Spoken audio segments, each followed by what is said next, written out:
Chapter 1124. The ringing of the bell was to inform everyone that it was time for breakfast and to herald the arrival of a new day. A moment later, the sound of reciting the 4 books and 5 classics could be heard in the square outside the first floor of the teaching building. The sound gradually grew louder and louder as more and more people gathered. Finally, it formed a wave of sound that reverberated throughout the entire Shao Mountain. Because of the sky, the morning exercises were delayed for more than 2 hours. When the sun slowly rose from the horizon, the bell for the morning exercises rang. Only then did the students gather in the center of the campus. At this moment, Zhang Feng slowly yawned, wrapped his robe tightly around him, and crawled out of the room.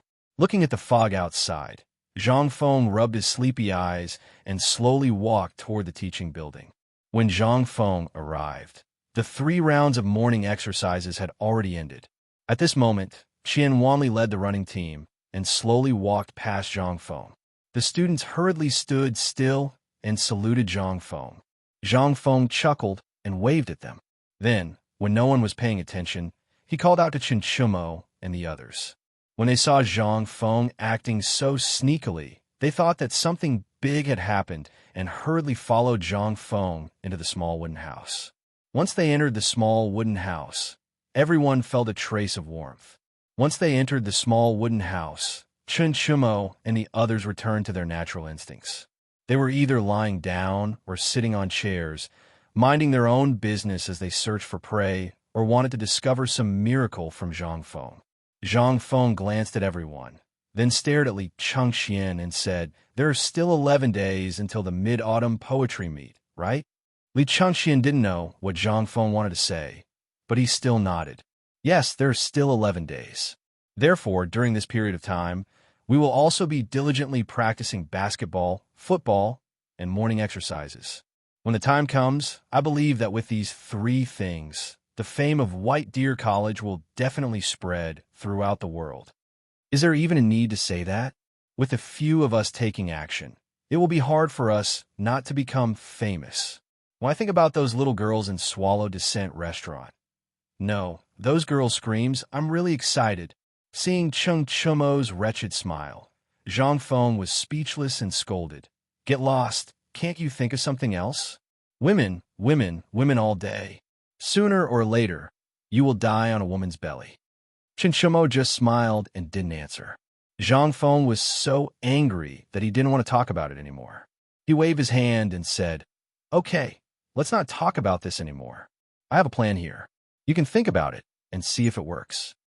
The importance of the Mid-Autumn Poetry Meet to White Deer Academy was obvious to everyone. At this moment, Chen Chumo had also retracted the mischievous smile on his face and sat obediently on a stool at the side. He crossed his legs and swung them with all his might. This made Li Chengxian want to rush up and beat him up, but Zhang Feng suddenly spoke. "You all spend all day at Swallow Descent Restaurant. Do you all know how to dance?" Li Chengxian and the others' expressions instantly froze. We know a little.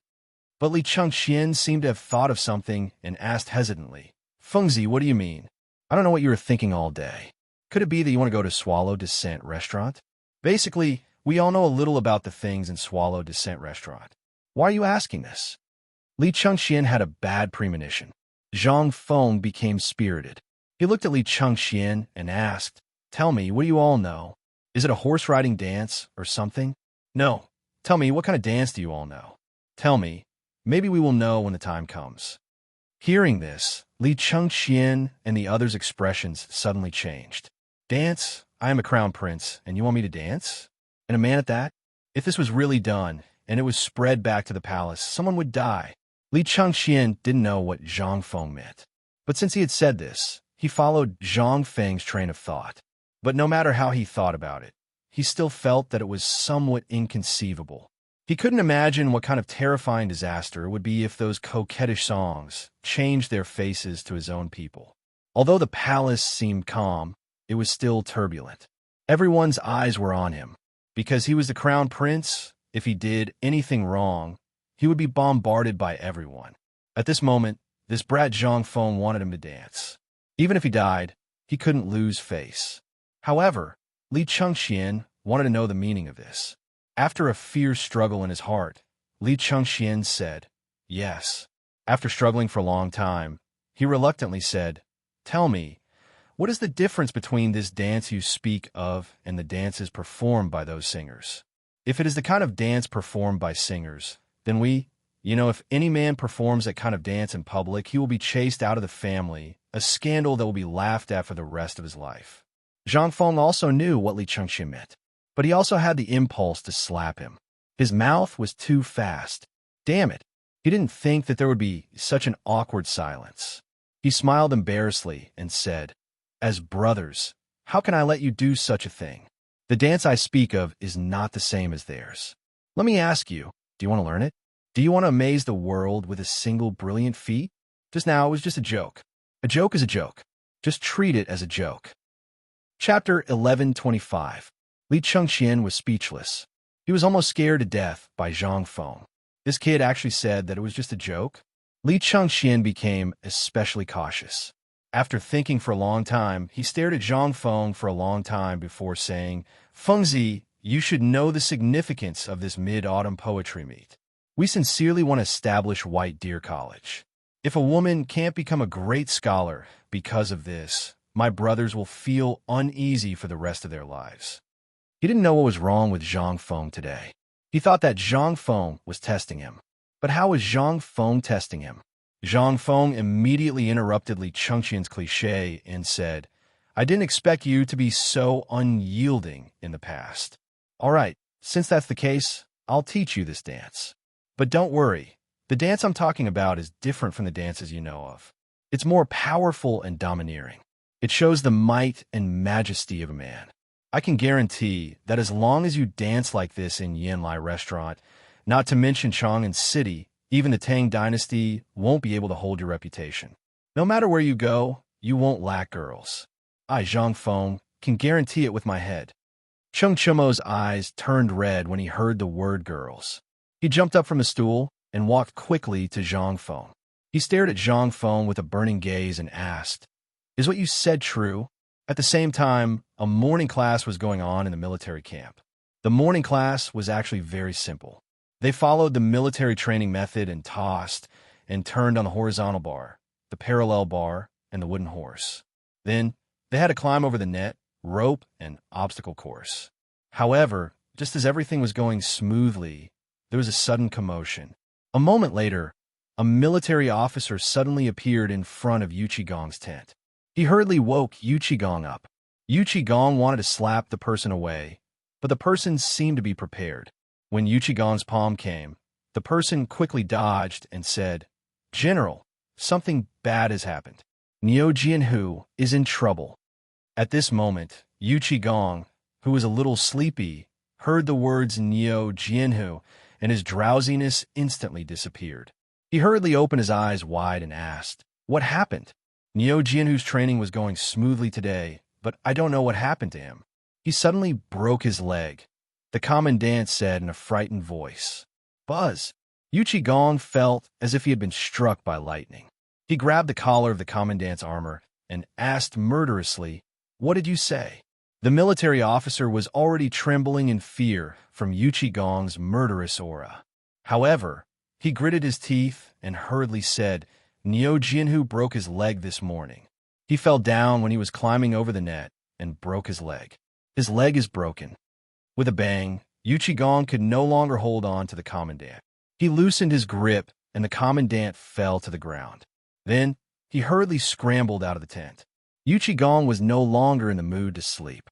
He sat on the chair in a daze for a moment and murmured, How is that possible? That kid broke his leg? Yu Qigong suddenly thought of something, and his expression changed drastically. He hurriedly shouted, Men, hurry up and bring that kid Niu Jianhu here.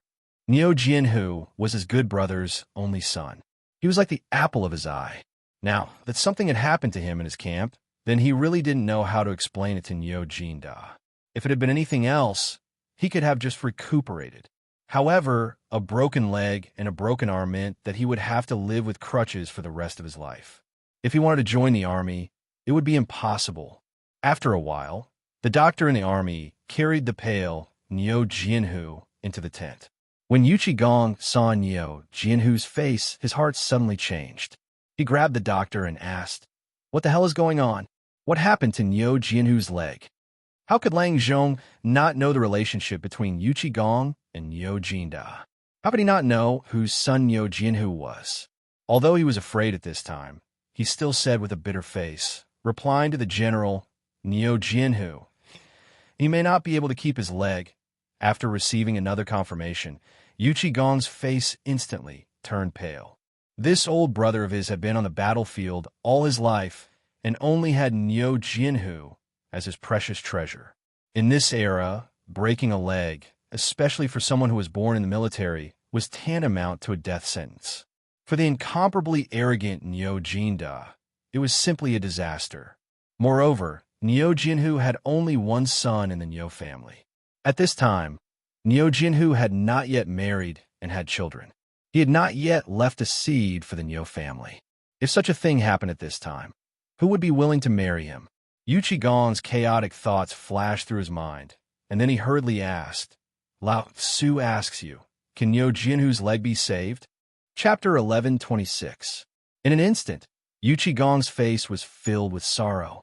The lieutenant wanted to comfort him, but when he saw his bloodshot eyes, he retreated. At this moment, Niu Jianhu was casually holding back his tears and pain. He grinned and said, "Uncle Yuchi, this is a small matter. It's fine. Don't shut the F***CK up, Lao Tzu." Yuchi Gong roared angrily and slumped on the stool like a deflated balloon. He stared at Niu Jianhu, who was lying on the soft couch, and his leg, which was dangling at the side without any feeling. His face was extremely pale. He didn't know how to face his old friend. A living person had been placed in his hands, but if old Niu returned from Lantian and wanted to see the results of his son's training, what should he say? Should he just pat old Niu on the shoulder and say that his son was dispirited? Or after letting his imagination run wild, Yuchi Gong rubbed his face hard and asked the physician weakly, "Let me ask you, is there still hope?" Silence. Dead silence. At this moment, no one dared to speak because no one knew if Niu Jianhu's leg could be saved. The result was obvious, but no one dared to say it. At that time, everyone had seen it with their own eyes. When Niu Jianhu was climbing over the net rope wall, his ankle was caught by the net rope. Just as he was about to climb over the railing, everyone heard a cracking sound. Then they saw a bone sticking out of Niu Jianhu's leg. If it could be reattached, then it would be a miracle.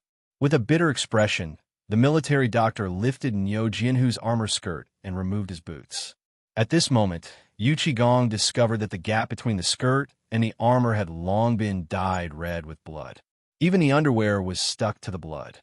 A section of shining white bone shards dazzled Yuchi Gong's eyes, causing him to feel pain. At this moment, Yuchi Gong was in despair. If there was still hope, it would only be saved by God. When he thought of that, Yuchi Gong suddenly thought of someone. That's right, he thought of Zhang Feng. However, when Yuchi Gong stood up and was about to walk out excitedly, he was stunned when he reached the entrance of the tent. After a deep sigh, he returned to the tent. Just now, the military doctor's action of tearing his trousers seemed to have affected his wound. At this moment, Niu Jianhu's face was pale and he had fainted.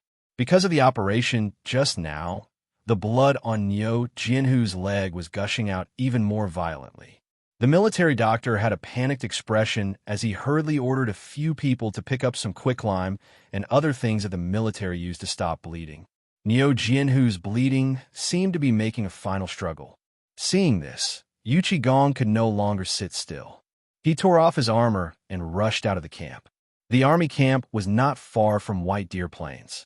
However, when Yuchi Gong left the military camp and looked in the direction of White Deer College, he was slightly stunned. He didn't know what to say. What if even Zhang Feng and Dr. Sun couldn't do anything? At this moment, Zhang Feng and Dr. Sun were Yuchi Gong's last hope. If these two people couldn't do anything, then who else in the world could save Niu Jianhu? If he didn't save Niu Jianhu would definitely use up his last bit of life force in less than 3 days. Then, thinking of this, Yuchi Gong didn't hesitate anymore.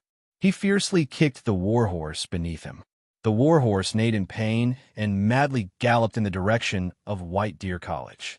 At this moment, everything on the mountain was proceeding in an orderly manner. Those who were studying, and those who were doing other things were doing other things. It was rare for Zhang Feng to have some free time. He basked in the warmth of the sun and instructed Cheng Chumo and the others in their clumsy street dance moves. He would stand up from time to time and teach them. However, because Cheng Chumo and the others were too stupid, and because they were acting like young girls, they became shy. Zhang Feng was so angry that he simply brought the others along. At this moment, Zhang Feng faintly heard the sound of hurried horse hooves. His heart trembled, and he was surprised. He thought that it was Ouyang Kai and the others returning. However, in the blink of an eye, he saw the answer. He saw Yu Qigong appear at the entrance of the college with a pale face. Zhang Feng was shocked when he saw this. Old Yu's condition wasn't right this time. Every time he saw Yu Qigong, he was always in a good mood. He had never seen him like this before. The people around him also saw the expression on Yu Qigong's face, and they were all shocked. Zhang Feng hurriedly instructed everyone to continue practicing, and then hurriedly caught up. Yu Qigong looked at Zhang Feng, and then at Li Chengxian and the others. He sighed and said in a muffled voice, "Let's talk inside." Then, he plunged into Zhang Feng's small wooden house without looking back. When he entered, Zhang Feng wanted to say something. However, with his sharp senses, he actually noticed that there were a few drops of blood on Yu Qigong's face. Although the blood had already coagulated, when combined with Yu Qigong's current complexion, Zhang Feng couldn't help but be shocked. He hurriedly asked, "Old Yu, what happened?" Yu Qigong looked at Zhang Feng. He wanted to say something, but stopped. After looking at him for more than 10 breaths, he sighed heavily. His mouth opened for a long time before he finally squeezed out a few words. "I'm fine, but I'm afraid Xiaohu won't live for long." Chapter 11:27. Hearing this, Zhang Feng's face suddenly changed. He asked what happened. Wasn't he training at the foot of the mountain? How did this happen? Tell me what exactly happened. Yu Qigong didn't know how to tell Zhang Feng at this time, and he didn't know if it would be useful. He opened his mouth and finally said, "Everything was fine, but I don't know what happened today. I heard that when Xiaoyu was training, he seemed to be climbing the God's Net wall or something. One of his legs got stuck on it, and in the end, it broke." Hearing this, Zhang Feng was shocked and hurriedly asked again, "Who did you hear this from?" "I saw it with my own eyes." Yu Qigong seemed to use the last of his strength to say this. His lowered eyes flashed with tears, as if he was thinking of Niu Jinda, who had gone through fire and water with him. He could understand the scene after seeing his son's miserable state. Zhang Feng was anxious. He grabbed Yu Qigong's shoulder and shook him hard. However, Yu Qigong was like an iron tower. No matter how hard Zhang Feng shook him, he didn't move an inch. Zhang Feng was so angry that he pounded on his chest and shouted, "Tell me, what happened to him? Even if his leg was broken, how broken is his leg? If it's just a little bit, I can fix it right now." "Fix it? Huh?" Yu Qigong laughed bitterly and said, "Even the bone stubble is out. Even if there are elixirs or gods, I'm afraid there's no way to fix it." Yu Qigong looked at Zhang Feng unwillingly, but suddenly a glimmer of hope burst out from his desperate eyes. He asked, "Fengzi, you just said you have a way. Do you have a way? You know Xiaoyu's situation. He's the only child in his life. What if? Do you have a way? I owe you my life. How about it?" Seeing that Zhang Feng didn't say anything, Yu Qigong's eyes reddened. "Take it that I, old Yu, am begging you. Tell me, you have the most ideas. Help me think of a solution. I really don't have the face to face old Niu." "What are you talking about?" "Of course I have a way. If nothing goes wrong, not only will Xiaohu not die, he will be a good man again in 2 months. Do you believe me?" Yu Qigong was slightly taken aback when he heard this. A glimmer of hope flashed through his eyes as he looked at Zhang Feng, but he immediately laughed bitterly and shook his head. When Zhang Feng saw that Yu Qigong did not believe him, he hurriedly rummaged through the first aid kit in the house. At the same time, he went into the bedroom and took out the last half jar of alcohol from under the bed. This was the last half jar, but at this time, in order to set Niu Xiaohu's bones, Zhang Feng did not care much and took it all out. Seeing Zhang Feng like this, Gong was slightly taken aback.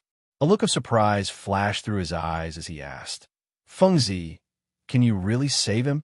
Zhang Feng glared at Gong. Get out of the way. When have I ever lied to you? If I say he won't die, he won't die. Get out of the way.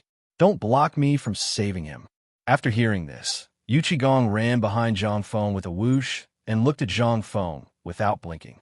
Zhang Feng went out and saw that Gong was still like this. He sighed and hurried to the mountain gate. As he ran, he shouted, Quickly go and get Dr. Sunday. Ask him to come down the mountain with me immediately. Although Zhang Feng did not know the situation at this time, if it was just a broken leg, Zhang Feng was really confident that he could set it back. However, he still needed a person, and that was Sun Simiao. After all, he was not a serious medical student. He could still perform surgery, but he had to see how serious the injury was first before he could make a decision. Moreover, if Sun Simiao followed him, his reputation as a miracle doctor was not just for show. At least, he still had to rely on Sun Simiao to seal the blood vessels and so on. How could he, a dabbler, know these things? Seeing Zhang Feng running down the mountain in a hurry, Gong came back to his senses. He wiped the tears from the corner of his eyes and glared at Li Chengxian, who was stunned in place. Li Chengxian only came to his senses at this time and hurried to the small bamboo house where Sun Simiao lived. Originally, Cheng Chumo and the others wanted to go down the mountain to see who was and what happened. However, when they saw Gong's expression, they retreated in fear and continued to practice and dance. Gong quickly followed Zhang Feng. Although he was worried about this matter, he was more worried that this brat would charge into the military camp head-on. If that happened, he would not even know how he would die. As for Sun Simiao, he naturally knew the pros and cons of this matter and knew where to find him, so he did not need to worry too much. Gong rode his horse and caught up with Zhang Feng, who was sitting on a pole. He reached out his hand and gestured for Zhang Feng to get on the horse. However, Zhang Feng glared back, but he also knew that this was the time to save people, so he could not care less. Gong practically lifted him onto the horse's back, and then he heard Gong say, Hold on tight. In the next moment, Zhang Feng truly felt the effects of a 100-meter catapult jump. Chapter 1128. Shao Mountain was about an hour away from the barracks. However, due to his eagerness to save Niu Xiaohu, coupled with Gong's valiant horsemanship, his unusually cold expression, and the fact that Zhang Feng was sitting behind the horse, the crowd from afar consciously opened up a path for them. Soon, the two of them arrived at the barracks. Zhang Feng entered the barracks under Gong's roar and saw the dying Niu Xiaohu. At this moment, Niu Xiaohu's face was as pale as paper. This was obviously a sign of excessive blood loss. Zhang Feng looked at Niu Jianhu speechlessly. Then, he looked at the doctor who was using quicklime to stop Niu Jianhu's bleeding. He asked, Is there anything to replenish blood here? From the perspective of traditional Chinese medicine, he was a military doctor. Even Gong had to treat him politely in the army.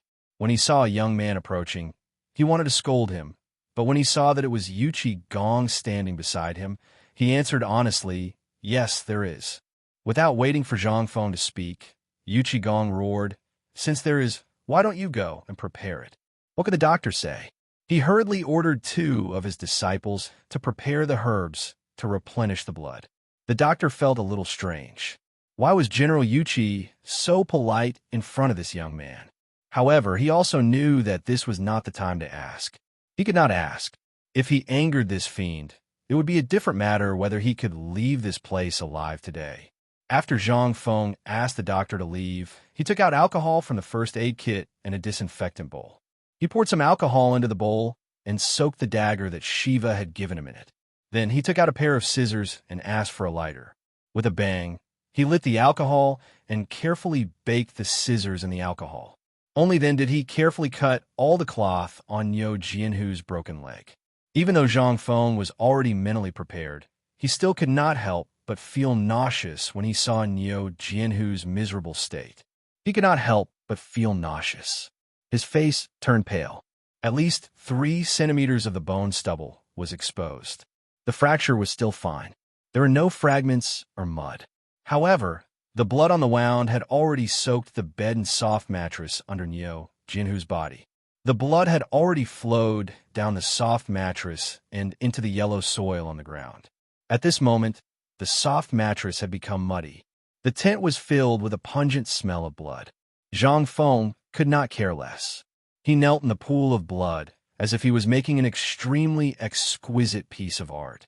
He used a pair of small scissors that no one had ever seen before to slowly clean the leg hair and dry blood scabs on Neo Jinhu's leg.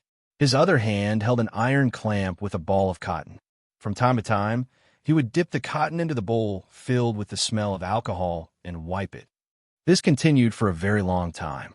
It was only when all the dirt on Neo Jinhu's right leg had been cleaned that Zhang Feng noticed his wound. Liu Jinhu's wound was obviously caused by a rapid fracture when he leaned back. This kind of wound was very difficult to treat and required surgery. On the way here, Zhang Feng had thought a lot. If the bone was broken but did not pierce through the flesh, then it would be fine. He only needed to make a plaster splint and lie down for 2 months to recover. However, at this moment, this was a little uncertain. After all, just as he had thought earlier, he was not a serious doctor. He was only a dabbler and only knew a little about physiology. At this moment, he could not care about anything else. After all, Neo Jinhu's leg was still bleeding. This was the most fatal point. If the blood loss was serious, even if his leg was reconnected, this kid would not be able to keep his life. At this moment, Li Chengqian hurried into the tent with Sun Simiao. As soon as they entered, Sun Simiao hurriedly put down the medicine box in his hand and squatted beside Zhang Feng. He looked at Neo Jinhu's leg and then looked at Zhang Feng. He asked, "Do you think he can still be saved?" Zhang Feng nodded heavily. "I'm going to reconnect his bones." As soon as these words came out, everyone present was greatly shocked. Reconnect bones. This kid actually said that he was going to reconnect Commandant Niu's bones? They had only heard of Guan Yunchang, the divine Dr. Bianc, who had scraped his bones to treat his injuries. However, they had never heard of anyone who could connect bones in such a manner. Everyone knew that if one wanted to connect bones, one would have to cut open the flesh. Sun Simiao opened his mouth to ask, but in the end, he did not ask anything. He only asked, "Are you confident?" How confident was he? Zhang Feng did not answer Sun Simiao's question. Instead, he asked, "Can you help him stop the bleeding? If it continues to flow like this, even if his leg is reconnected, he may very well die from excessive blood loss." Sun Simiao pondered for a moment. He seemed to recall the book that Zhang Feng had given him. There was indeed such a record in it. He did not waste any time. Imitating Zhang Feng, he took out a large handful of silver needles and stuffed them into Zhang Feng's bowl of alcohol that was still emitting flames. He skillfully inserted needles all over Neo Jinhu's body. After a moment, a perfectly fine person's body exploded like a hedgehog. Neo Jinhu also seemed to be in pain. Although he was unconscious, he still let out painful groans. Chapter 1129. When the last of the 99 silver needles entered Neo Jinhu's body, the wound on his right leg stopped bleeding. However, the moment the blood stopped flowing, Neo Jinhu's calf swelled up. Zhang Feng frowned slightly. As long as the wound didn't bleed, it would swell up a little. It was better than dying from blood loss. Using alcohol to clean Neo Jinhu's wound was troublesome. Alcohol was irritating to begin with. If Neo Jinhu woke up from the pain, he would be in big trouble if he couldn't hold on. After thinking about it, Zhang Feng decided to use a small cotton ball to clean up the wound bit by bit. It took more than 2 hours. After cleaning up, Zhang Feng took the gauze soaked in alcohol and roughly bandaged the wound to prevent it from getting infected. After that, Zhang Feng drove everyone out of the tent. He took Yuchi Gong and Sun Simiao to the entrance of the military camp and squatted in a corner. Zhang Feng thought about something as he smoked. Sun Simiao couldn't figure out what Zhang Feng wanted to do. He hurriedly asked, "Kid, why are you squatting here?" Zhang Feng didn't say anything. He just thought about something quietly. Sun Simiao didn't want to disturb Zhang Feng, so he just sat there with him. After a while, Zhang Feng threw away the cigarette in his hand and asked, "Old Neo, Do you have any lambs or calves in the military camp? Zhang Feng didn't know how old you got into the military camp. Yu Qigong nodded seriously and asked doubtfully. We have cows and lambs, even calves and mules. What do you need them for? Although he wanted to ask when Zhang Feng would start saving people, he didn't dare to ask. Zhang Feng was too lazy to explain. He just waved his hand and hurried him to prepare. You'll find out later. You just need to find me a sheep. It's best if it has a broken leg recently. Yu Qigong seemed to have understood something. There weren't any broken legs in the army, but there would be soon. Only after Yu Qigong left did Sun Simiao come to a realization. Don't tell me this is the first time you've done it. Zhang Feng nodded speechlessly. You've seen it for yourself. Although I know a lot, I only know a little about a lot of things. Especially when it comes to military medicine, I still have to rely on you to operate it. Although I can talk a little, I really can't do it if I really have to do it. Sun Simiao was a little speechless. Was this kid really treating people like a dead horse? But at this moment, he also knew that even if he came, there was nothing he could do about Niu Jianhu's leg injury.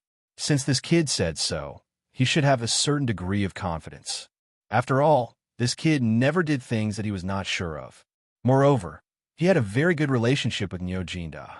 If Niu Jianhu died in his hands, then this kid would probably live in guilt for the rest of his life. After a while, Yu Qigong found 2 young soldiers to carry a mule with a broken leg. He came forward and asked, Feng Zi, do you think this will work? Zhang Feng looked at the mule that was tied up and then looked at the mule's leg. How could he not understand that this kid had just broken a leg? However, this was not the time to blame Yu Qigong. Moreover, the Tang dynasty had always been tough. If a mule could be exchanged for a person's life, then there probably wouldn't be a mule or even a donkey in the Tang dynasty. After everything was ready, Zhang Feng tore off a few threads that were thinner than hair from the gauze. However, after tugging, he couldn't be stubborn. Zhang Feng instantly became distressed. He was so anxious that he scratched his head. However, in the next moment, Zhao Feng saw that Yu Qigong's hair couldn't be washed. He couldn't help but have an idea. Old Yu, what? Can I see a few strands of your hair? Yu Qigong didn't know what this kid was up to, but he still pulled off a small handful of hair from his head and handed it to Zhang Feng. He opened his mouth and wanted to ask something, but he sighed heavily and quickly left without looking back. After he left, Zhang Feng found himself in a difficult situation. He originally wanted the 2 soldiers to move the mule to another place, but now it was just him and Sun Simiao. They had to drag the mule with a broken leg to a secluded place. Using the same method, they shaved off all the hair on the mule's leg and disinfected it with alcohol. However, the mule was tossed around until it cried out a few times. Before it could do anything, a young soldier punched the mule in the face. The mule fainted from the pain once again. The young soldier chuckled and signaled Zhang Feng to continue. However, Sun Simiao was also staring at Zhang Feng. Seeing Zhang Feng like this, he couldn't help but be shocked and asked, What are you doing? Chapter 1130. Zhang Feng didn't say anything. He soaked an embroidery needle in the water and stirred it 3 times over the fire. Then, he put on a strand of hair and got to work. First, he slowly sewed up the torn flesh. After a while, Zhang Feng took out the dagger that was soaked in alcohol for a long time and was studded with gems. He gently separated the flesh from the mule's leg in a straight line, revealing the deep white bone inside. He cleaned up the residue on the bone, then pulled the flesh apart and carefully joined the bone back together. This was a physical task. Even though it was such a simple action, it still took about half an hour. By the time he finished sewing up the wound, he had already wasted 2 hours. Sun Simiao looked thoughtfully at Zhang Feng as he finished sewing up the last thread. At this moment, he suddenly realized, Are you going to use this method? Are you going to reconnect that brat's leg? Zhang Feng wiped the sweat off his forehead and panted, It's not me, it's you. At Taiji Palace, Li Shimin had just finished his morning court session and hurried to the imperial study. The moment he entered the imperial study, he saw a young general kneeling in the middle of the hall. Li Shimin asked the moment he entered the imperial study, What's going on? Did something happen in the military camp? When a young general heard this, he hurriedly rushed over and kowtowed twice. Only then did he tell Li Shimin about the injury of the ox's leg. When Li Shimin heard this, his expression suddenly changed. His hands trembled as he lit a cigarette and walked around the imperial study twice. However, he seemed to have thought of something. He hurriedly asked, "Did anyone go to find Sun Si Miao? Also, what did Great Dr. Sun say?" Although he already knew the consequences of a broken leg, he still asked with hope, "Your Majesty, the general has personally gone up the mountain to find Great Dr. Sunday. Great Dr. Sun should have already gone to the military camp." Li Shimin was slightly comforted when he heard this. However, the young general continued, "However, I heard that the general didn't go up the mountain to find Great Dr. Sunday. He seemed to have gone to find the dean of White Deer College." Huh? Li Shimin was stunned. Find this brat? Why did he look for him? She was not a doctor, but suddenly you seem to think of Zhang Feng. Previously, he had kept a jar of something called alcohol like a treasure, and he had also heard this kid bragging about medicine and so on. At this moment, a thought flashed through his mind, but he didn't know if this kid could save Niu Jianhu's leg. After all, this was an ancient and unchanging truth that everyone knew. Broken legs were basically one of the top 10 terminal diseases. Once a leg was broken, it was very likely that the person would become a cripple. If he used crutches, he could still walk 2 steps. However, the news that Li Shimin received was indeed that Niu Jianhu's bones were already exposed. How could it be reattached? Even if Hua Tuo was still alive, he probably wouldn't be able to do anything. In the end, Li Shimin placed his hopes on Zhang Feng, who had been creating miracles for him. After thinking for a while, Li Shimin waved his hand and said, "Quickly send a message to the Imperial Physician Institute. Tell them to go to the barracks immediately. Whoever can help Niu Jianhu connect his bones will be rewarded with 10,000 taels of silver." On the other side, on an official road not far from Shao Mountain, Niu Jinda led his men and rushed unhurriedly in the direction of Chang. The mysterious person who had sneaked into Lantian County had been surrounded by him, Li Shaogong, and the others in the depths of Airpai Gully in the newly dug mine. However, just as Yu Qigong was about to go forward and conduct the final search, he suddenly received an order from the emperor to temporarily stop the capture.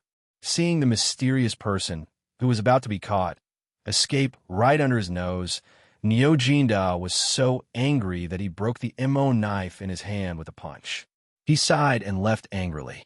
He wasn't angry at the emperor's secret order. It was because no one had caught the mysterious person, and the person had actually escaped right under his nose.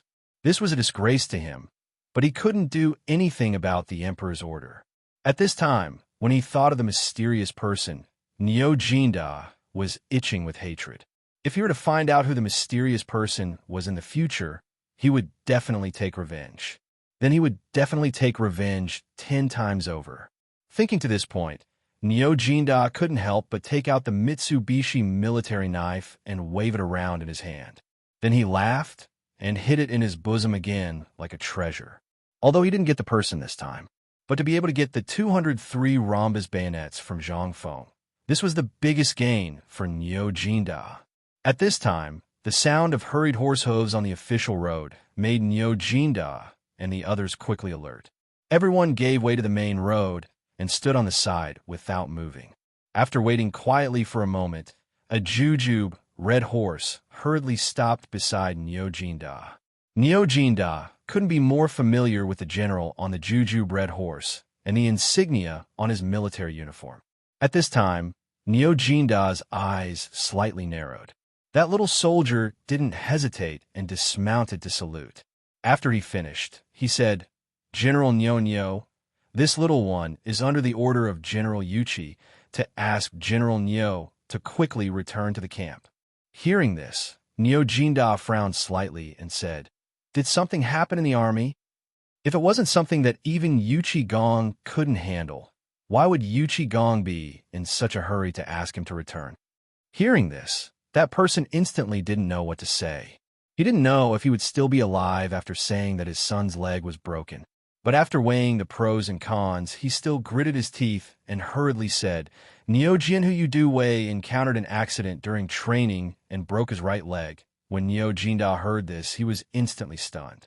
His subordinates' faces also changed greatly at this time. Instantly drawing the long knife at his waist, that little soldier thought to himself that, as expected, he smiled bitterly and waited for the judgment of fate. At this time, when Nyo Jinda heard that his son's leg was broken, his entire person was in a state of confusion. Although the word impossible kept flashing in his mind, the other voice of his son's leg being broken kept ringing in his ears. After a moment, Lu Juanda angrily roared, "Jia!" Chapter 1131. With his angry roar, the horse he was sitting on instantly felt the pain. Like an arrow leaving the bow, it quickly galloped in the direction of Shao Mountain. Nyo Jianhu was his only son, his only precious son. He was already 46 years old this year, and because of years of war and some other factors, he was only pregnant with Nyo Jianhu at the age of 37. Nyo Jinda was so excited that he didn't close his eyes for 3 days and 3 nights. He told everyone he met that he had a son. He had a son. Thinking of the excitement at that time, Nyo Jinda couldn't help but cry. It was as if the scenes of the past had just happened yesterday. Impossible. My son was born smart. How could such a disaster happen to him? I've been honest all my life. I've never done anything heartless. Impossible, impossible. Why? Why is it my son Jianhu? Why not someone else? Nyo Jinda roared again and again as he ran madly to the military camp. At this time, the news that Nyo Jianhu had broken his leg was quietly spreading in Chang'an City. After Chung Chumo and the others finished today's dance training and all the other training, they hurriedly stayed at the academy during the meal break. Only then did they learn of this matter. After learning of this matter, they were stunned for a long time. Then they rushed to the military camp without delay. It was hard for them to imagine how Nyo Jianhu had survived. They originally thought that someone in the military had an accident and even made fun of that person for being a coward and needing Fengzi to deal with this kind of thing. However, this person was their brother, so they couldn't sit still anymore. When they arrived at the military camp, except for the commander-in-chief, even Yuchigong could only squat outside the camp and smoke. The people around him didn't even dare to breathe. Li Chengxian took the lead and jumped off the horse. He hurried to Yuchigong and asked, "Uncle Yuchi, Jianhu, did something really happen to him?" Yuchigong's bloodshot eyes looked at Li Chengxian, and only then did he let out a snort as a response. "You got a definite answer." Li Chengxian and the others couldn't stay calm in an instant. "Really, it's all true. How? How is this possible?" "It was true. Wasn't this kid still alive and kicking a while ago? Didn't we sneak down the mountain and go to Swallow Descent restaurant together? Why is it suddenly gone? Oh my God, what is going on here?" He really couldn't imagine it. He hurriedly pulled the deputy general next to Yuchigong to the side and asked, "Let me ask you, what is going on?" The deputy general naturally knew Li Chengxian. After he explained everything in detail, Li Chengxian couldn't help but be speechless. He didn't know what to say. He could only sigh heavily. After weighing the pros and cons, Li Chengxian gritted his teeth and decided to go in and take a look. Yuchigong had wanted to stop him, but he sighed and ignored him. Chung Chumo and the others hurriedly followed Li Chengxian into the tent. In the tent, Zhang Feng and Sun Simiao were observing Nyo Jianhu's injured right leg and discussing something in low voices. Hearing someone enter, Zhang Feng subconsciously turned around. When he saw Li Chengxian, he waved at him and said, "You've come at the right time. Little Tiger needs blood urgently. I need a few things. Go find them for me immediately. I want to give Little Tiger a blood transfusion." A blood transfusion? Li Chengxian and the others were unfamiliar with this term. They all knew what it was. At this moment, there was a commotion outside the door. Zhang Feng seemed to be afraid of disturbing Nyo Jianhu. When he went out, he saw Yu Baolin kneeling in front of the tent with red eyes, carrying 3 people in uniform. When he saw Zhang Feng, Yuchi Baolin looked at Zhang Feng and said, I just eavesdropped on your conversation. I heard that you want to give Little Tiger a blood transfusion. Do you think these 3 people are enough? If not, we still have a lot more. How many do you want?" When he saw Zhang Feng hesitate, Yuchi Baolin gritted his teeth and said, "If it really doesn't work, we can use my blood. Little tiger saved my life before anyway. I'll just treat it as paying him back with my life. Zhang Feng couldn't help but admire Yuqi Baolin. He couldn't help but give Yuqi Baolin a thumbs up. What a good man. This was a true brother. When Zhang Feng heard this, he gave a rough explanation of blood transfusions, blood types, and so on. Then, he saw a large hand slap the back of Yuqi Baolin's neck. Lao Tzu isn't dead yet. When will it be your turn? Yuqi Gong pushed Yuqi Baolin aside and stood in front of Zhang Feng. His eyes were red as he asked, Feng Zi, does it have to be our own blood or human blood? Yuqi Gong's killing intent seemed to be brewing. He seemed to be very emotional. Zhang Feng was a little speechless. He sighed and said, Yes, old you. As long as it's human blood and the blood type is suitable, it won't be a problem. The key is matching the blood type. Before Zhang Feng could finish, Yuqi Gong roared angrily. In an instant, a dozen Turks who had been tied up with ropes were brought forward. Yuqi Gong reprimanded them. Look at these guys. Can't they do it? Zhang Feng was a little speechless. He quickly said, I'm not sure either. We'll have to do a blood test first. Then do a blood test. How do we do it? Do we kill them first? Chapter 1132. A blood test could be said to be simple, but it could also be said to be difficult. In the future, a blood test was the simplest thing to do. It only needed a piece of test paper, a straw, and a needle to solve the problem. But where was this? This was the Tang Dynasty. Everything had to be made by himself. Just now, he was talking to Sun Simiao about this. The glass was easy to make. Zhang Feng took off the sunglasses he carried with him, but the remaining things were difficult. Zhang Feng thought for a long time before he finally found something that could be used for the blood type test. Zhang Feng did not have time to think about these things at this time. He picked up a sterilized dagger and cut the fingers of the Turks one by one. He squeezed out a drop of blood and dripped it on the self-made test paper. Then, he put on a large copper tray. Under the tray was a tray of warm water. At this time, the wet paper on the snow was rippling with the water. Zhang Feng's eyes were fixed on the test paper. The mark was very simple. It was 5 red lines, but they were arranged horizontally in an order. It took Zhang Feng a lot of effort to remember the sequence. He didn't know whether or not he had used a red card. He could only pray to the heavens in his heart. But fortunately, Lu Jianhu was a blood player. It wasn't a lot of facts. He just needed to prepare the blood needed for the surgery. As for what happened after, this kid's body was strong and should be able to survive. After all, this was all he could do. He was a little doubtful and missed the medical equipment of the future. If he had a set of equipment in the Tang Dynasty, or if he could activate his golden finger, how good would it be? If he encountered such a thing again, he would not have to worry so much, but it was useless to think too much. The most important thing at this time was to quickly think of a way to solve the blood problem. After testing 3 people in a row and still failing, Zhang Feng could not help but feel a little discouraged and anxious. Suddenly, Zhang Feng seemed to have thought of something. In ancient times, there was no scientific basis for the blood test. However, it seemed to have seen a video explanation on Bilibili. Although there was no scientific basis for this method, it could still test the simplest kind of matching or similar blood type experiment. He could not help but feel happy. He hurriedly followed a small bowl of water into the tent. He carefully pricked a drop of blood on Niu Jianhu's finger and dripped it into the bowl. Then, he drilled out of the tent again. After repeating this process 9 times, he finally found 3 people with matching blood types among the 9 slaves. Now that the blood problem was finally solved, Yuqi Gong wanted to say something but hesitated. But after thinking about it, he held himself back. In the end, Yuqi Gong couldn't help but ask with a guilty conscience, "This is a matter of life and death. Are you sure you can do that?" Zhang Feng carefully searched his mind for knowledge in this area. After confirming that there was no mistake, he said, "Don't worry, we are all brothers. I will do my best." Yuqi Gong heard this and sighed heavily. Just do it. No matter what kind of psychological pressure you have, even if you can't save him, I believe old Neo won't say anything. Zhang Feng's eyes reddened as he glared at Yuqi Gong. Who the hell said I can't do it? If you are a man, you can't say you can't do it.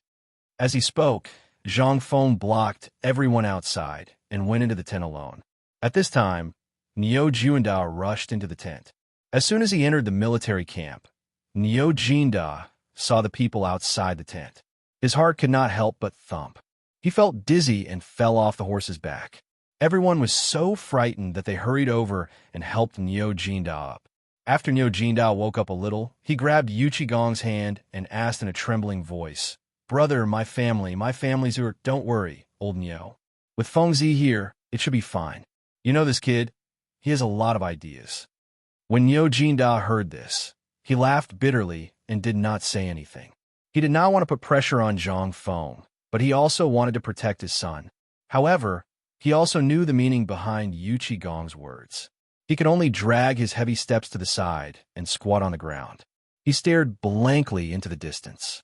No one knew what he was thinking. Chapter 1133. At this time, Zhang Feng, who had been silent for a long time, suddenly lifted the curtain of the tent. He shouted to the outside, "Bring in the 3 people who were marked just now." Hearing this, everyone could not help but be happy. Neo Jinda was still squatting there like a wooden sculpture, pretending that he did not hear anything. After being in the army for so many years, he had also encountered such things. Every time he met those soldiers, the final outcome was extremely miserable. Even now, he could still clearly remember the horrible scene before those people died. He did not expect that it would happen to his son at this time. Neo Jinda did not know if this was retribution or something else. Yuchigong looked at Neo Jinda and sighed heavily, but he did not say anything. At this time, Zhang Feng looked at the 3 tied-up Turks being brought into the tent and kneeling in front of Zhang Feng. Although they did not know what Zhang Feng's people were talking about, their intuition told them that it was definitely not something good. They desperately shrank back and struggled. Even when several burly men grabbed their hands and brought them in front of Zhang Feng, the 3 people were still trembling with fear. At this time, Zhang Feng suddenly felt like he was a person from Sakura Island. After stepping on the blood from their hands again to confirm the blood type, Zhang Feng ordered several burly men to wash the arms of the 3 people well. He did not know whether these Turks were born like this or what. Their hands were full of greasy stains, as if they had been soaked in mud. Zhang Feng did not want Niu Xiaohu to die of a bacterial infection. The 3 Turks were washed clean. At this time, except for a piece of cloth, their bodies were as red as cooked shrimps. Obviously, the bath just now was very uncomfortable. Although the 3 of them were blindfolded, their instincts made them struggle desperately. Under the efforts of several burly men, they were forced into the tent. The 3 of them were still forced into the tent. On the soft mattress, Zhang Feng used a bamboo pole, the urine bladder he obtained from the mule, and the intestines of a carp. There were also 2 hollow fish bones. The hollow fish bones were connected to the 2 ends of the fish intestines. One end was above the mule's urine, hanging high on a frame, and the other end was dripping with a drop of alcohol. After several burly men knocked the 3 Turks unconscious and fixed them on the frame, Zhang Feng's guilt made him say "Amit Ba" several times in his heart.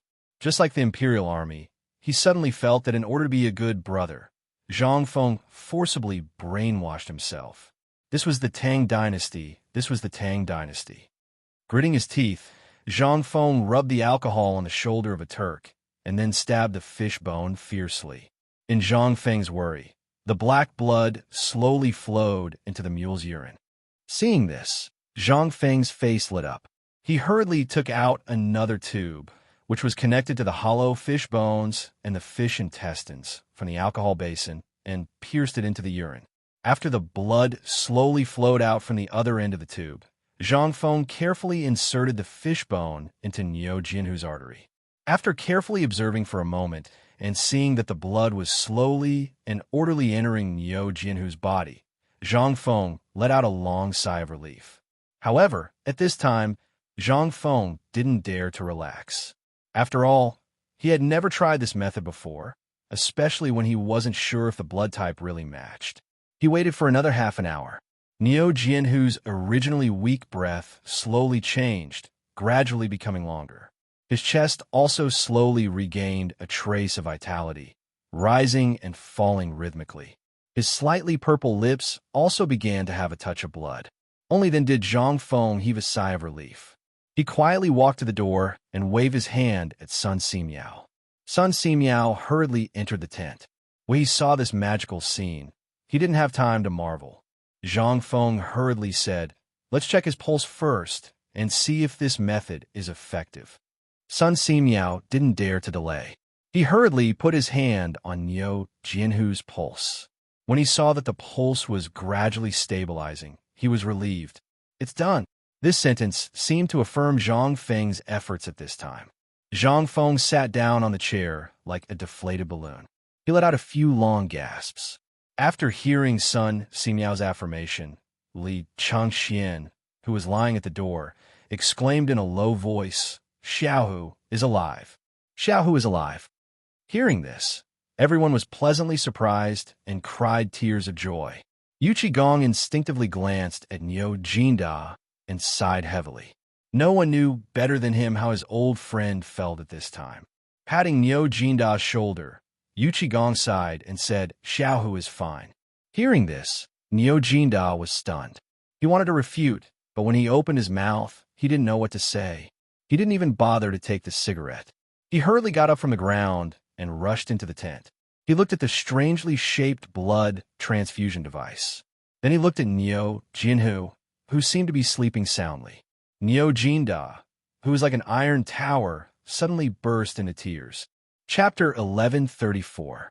Zhang Feng was afraid that the agitated Niu Jinda would affect Niu Jianhu's recovery.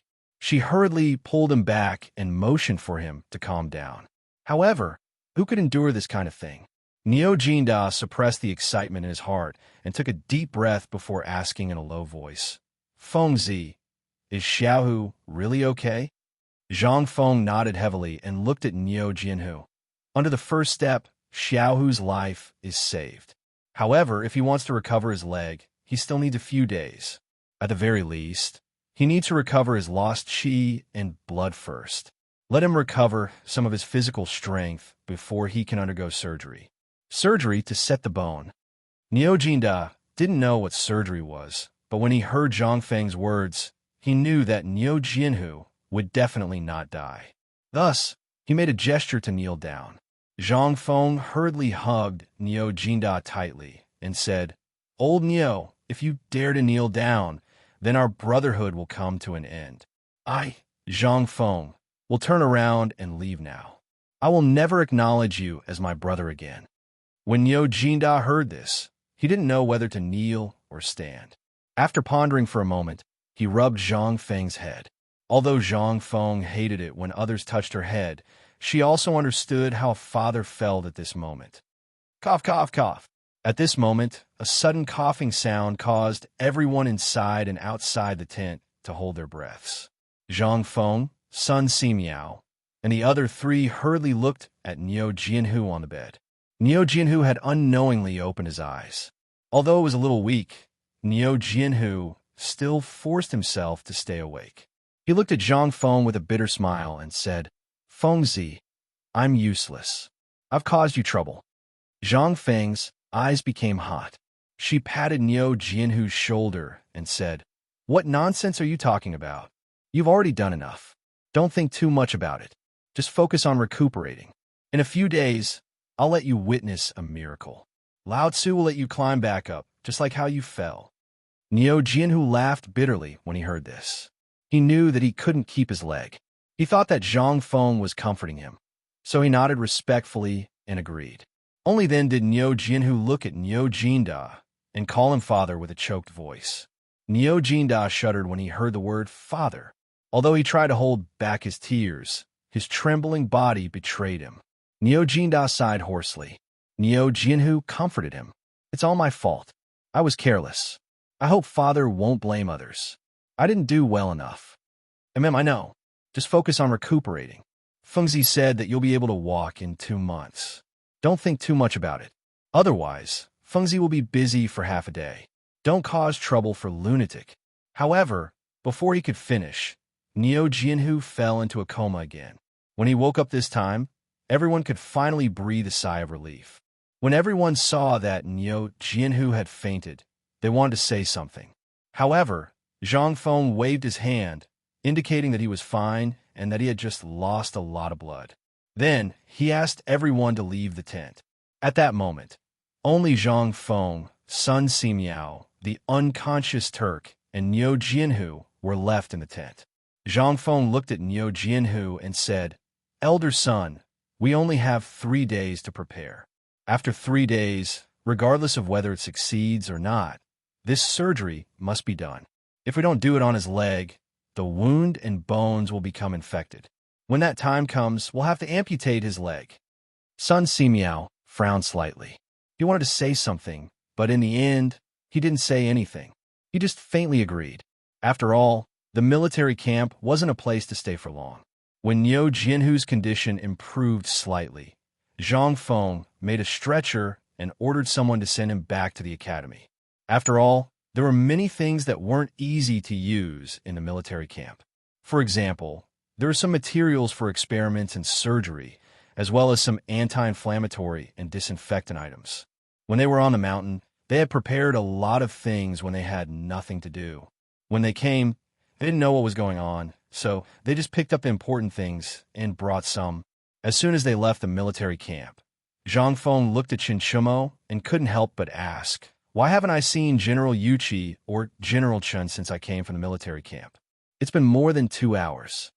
Chen Shumeng had long known that Zhang Feng would ask this. After all, everyone would ask the same question. How could there be such a person in the military camp? He felt a little helpless, but he looked at his shoulder and asked, "Do you think that if someone went up the mountain to look for you, you would definitely be on the mountain?"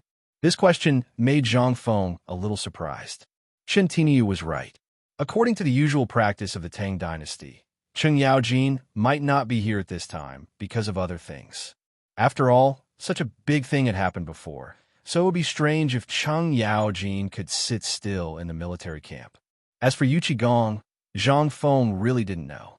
Zhang Feng also wanted to meet the 2 legendary gods of war of the Tang dynasty. But at this time, it seemed that it was not fate. Then, he shook his head and went up the mountain in silence. After going up the mountain, Mr. Zhang Feng ordered people to use mugwort to empty a cabin that Shin Shumo and the others had built separately. He smoked the whole cabin with mugwort inside and outside before he let Niu Jianhu in. Chapter 1135. Dugo watched all this with his eyes wide open. He opened his mouth, but in the end, he couldn't say a word. He could only stand aside silently, as if this room belonged to him. But Zhang Feng didn't care about this anymore. There was only a broken wound on Niu Jianhu's leg, but there was also a wound on his arm that seemed to be caused by something. The wound was about 12 centimeters long, but it was only a superficial wound. At this time, the blood had already dried up. Zhang Feng speculated that it might have been caused by a scrape or something on the wooden pile after falling down when climbing the net wall. At this time, it couldn't be seen. Zhang Feng took the cotton dipped in alcohol with tweezers and carefully cleaned Niu Jianhu's arm. He even shaved off the hair on his arm. He didn't want Niu Jianhu, who had survived with great difficulty, to have any sequelae. Therefore, before doing everything, he disinfected with alcohol again and again. At this time, Sun Simiao had completely become his assistant. Each of them took a needle and carefully stitched up the wound. Although Sun Simiao's hands were trembling badly and the stitches were twisted and turned, he still persisted. Anyway, this Niu Xiaohu didn't rely on his appearance to earn a living. Moreover, only the inner side of his arm was exposed. Ordinary people wouldn't notice the wound on his hand unless they looked carefully. It was already good enough that a man didn't die. How could he be picky? The Turk who transfused blood to Liu Xiaohu had died before the blood transfusion was completed. He didn't die from blood transfusion, but was deeply frightened to death. As for the death of the Turk, although Zhang Feng felt a little guilty, other people didn't have any reaction to it. It seemed that the death of the Turk was not as worthy of their sympathy as the death of a sheep. Zhang Feng also didn't understand what was going on. In the end, he could only conclude that the people at this time were tough. Thinking about it in reverse, if the people of the Tang dynasty fell into the hands of the Turks, their end would be even more tragic. Zhang Feng also thought of this at this moment. He shook his head and reminisced. Zhang Feng invited Sun Simiao up the mountain for a certain purpose. Although teaching was one aspect, he invited Sun Simiao up the mountain in name to make the bone-strengthening soup and 8 treasure porridge. If he really wanted to make those things, he could make them in one day. Zhang Feng had never told Sun Simiao the truth. He was looking for some medicinal herbs to treat red wounds. These things were just some of the things that Zhang Feng thought of according to the formulas in his memory. However, this was not a difficult task for Sun Simiao, even though Sun Simiao did not know what cephalosporin was and what amoxicillin was. But when he heard that it was something to reduce inflammation, stop bleeding, and promote blood circulation, he immediately listed more than a dozen prescriptions for Zhang Feng. Zhang Feng was stunned. In the end, Zhang Feng remembered the process of making penicillin mentioned in the textbook before. He simply made a set of experimental equipment and collected some penicillin. This thing was too precious. Zhang Feng hesitated for a long time. Then, he gritted his teeth and took out a porcelain bottle from his arms. The porcelain bottle was not big, only the size of a walnut. But even so, it took Zhang Feng half a month to collect this small bottle of penicillin. At this time, Zhang Feng wanted to pour the penicillin powder on Niu Jinhu's 2 wounds, but after thinking about it, he poured some back and slowly sprinkled it with his fingers. This thing was too precious. He would need it during the surgery. If he gave it to Niu Jinhu at this time, what would happen if he bled out during the surgery? Moreover, these people had infinite strength and were as strong as bulls. Zhang Feng could only hope that their bodies could bear it. Later, he found Li Gan and the others to take care of Niu Xiao. Then, he threw the medicine that Sun Simiao brought to them. Sun Simiao also told them how to take the medicine, and so on. Finally, the 2 of them walked out of the cabin. As soon as they walked out, Sun Simiao saw Zhang Feng's dignified face and asked with a smile, "Don't you already know how to perform the surgery? Why do you like it now? And you have a lot on your mind." Zhang Feng shook his head with difficulty. "It's no problem to experiment on animals with this thing, but did you see the mule come back to life later?" When he said this, Sun Simiao could not help but be stunned. It seemed that the mule did not come back to life in the end. Chapter 1136. Sun Simiao didn't understand why Zhang Feng was still thinking about the mule at this time. On second thought, he felt that what Zhang Feng said was not unreasonable. If the mule was already like this, then if it was used on people, although Luo Zi's leg was broken by someone, and it was broken in 2 or 3 sections, this was not the main point. In the end, it was still connected. The main point was the process of how to connect the bones. This was the main point. Sun Simiao was also a smart person. He didn't need Zhang Feng to explain it in detail. He already knew the knack of it. "Do you mean that you want to continue the experiment, and these 3 days are the time left for the experiment?" Zhang Feng nodded and said, "Indeed, but these 3 days are for the 2 of us. I don't know if Elder Sun dares to accept it. After all, I've said before that I only know a little bit. If I really want to use a knife, I'll have to rely on Mr. Sunday. I'm just a person who fishes for fame. If I really want to use a knife, I'll tremble." Sun Simiao laughed and said, "If that's the case, then old man will go back first and think about it carefully. How should we do this thing? But do you think this kid can last for 3 days?" Zhang Feng nodded. 3 days is definitely not a problem. After all, the bone contusion and muscle damage are too serious, so we have to wait for his wound function to recover a little. There are some things that I can't tell you in 1 or 2 sentences for the time being. After dealing with Xiaonu's matter, I will tell you in detail. How about the whole process of this operation? Hearing this, Sun Simiao nodded with satisfaction. But the next moment, Sun Simiao said earnestly, "Kid, I know you are kind, but it also depends on the place. The blood to create life, the blood to return the soul, and the bone connection technique have never happened since ancient times. You should also know what the consequences will be if this matter is spread out." Zhang Feng was worried about this. He sighed and said, "Elder Sun, I know everything you said, but you have to give me some time. After all, it's a matter of life and death. I was too agitated back then and didn't care about anything else. However, I don't think anyone will care about something like that." Sun Simiao looked at Zhang Feng meaningfully. Then, without saying a word, he went to prepare for the operation on Hua Xiaohu. After sending off Sun Simiao, Zhang Feng dragged his tired body back to the cabin. Just as he was about to sit down, he realized that Cheng Yaojin and Yu Qigong were quietly sitting on the side of the recliner, staring at him. This scared Zhang Feng so much that he trembled. Without waiting for Zhang Feng to speak, Yu Qigong stared at Zhang Feng and asked, "Kid, I'm going to ask you a question. You have to answer me seriously. You can steal blood and return souls?"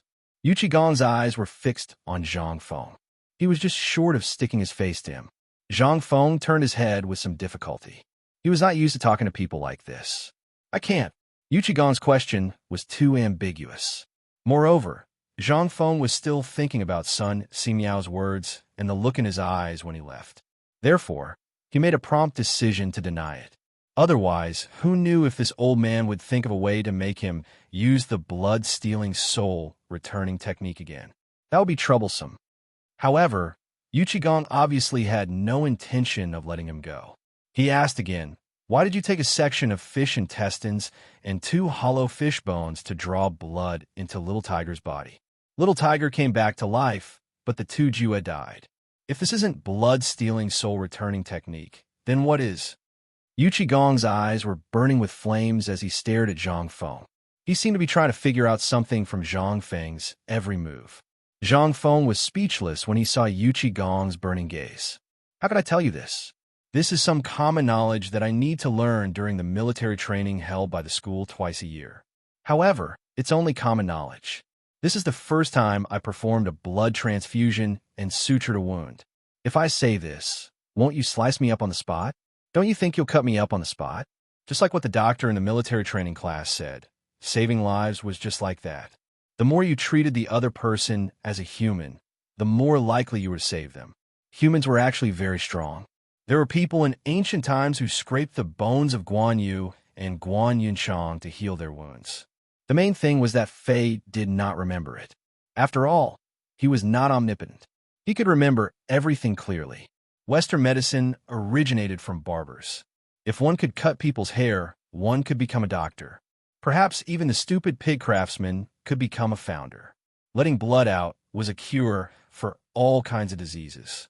If the feet hurt, the hands would be chopped off. If the hands hurt, the hand would be chopped off. As for headaches, there was no way to treat them.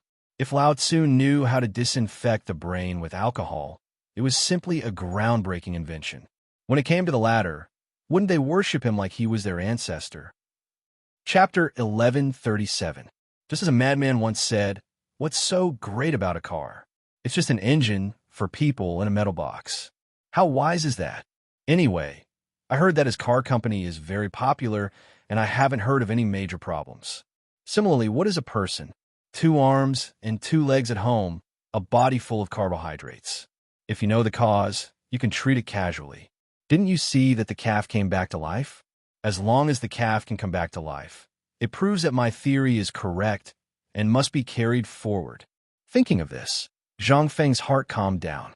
Xiaohu had an accidental fracture, so you also saw that bone fragment. If you don't stop the bleeding, he might really die. If he loses too much blood, find someone with the same blood type to give him a blood transfusion, and he'll come back to life. Do you still need to ask? Zhang Feng seriously doubted whether he was playing the lute to a cow. Discussing blood types with the ancients was purely because he had nothing better to do. Sure enough, Cheng Yaojin and Yu Qigong both blushed and stared at Zhang Feng as if they wanted to swallow him whole. Zhang Feng hurriedly begged for mercy, saying that he had just finished the operation to treat Xiaohu's injuries and had exhausted a lot of energy. Only then did he succeed in fooling the 2 people. However, it was clear that Cheng Yaojin and Yu Qigong had no intention of letting Zhang Feng go. After Zhang Feng lay back on the recliner, the 2 lit up their cigarettes and sat on either side of Zhang Feng. They asked, "Feng Zi, your medical skills were all taught by your master. Then tell us, other than being able to set bones, change blood, and take lives, what else can you do?" Zhang Feng knew that the 2 of them would not let him go. Smoking, he made up a lie.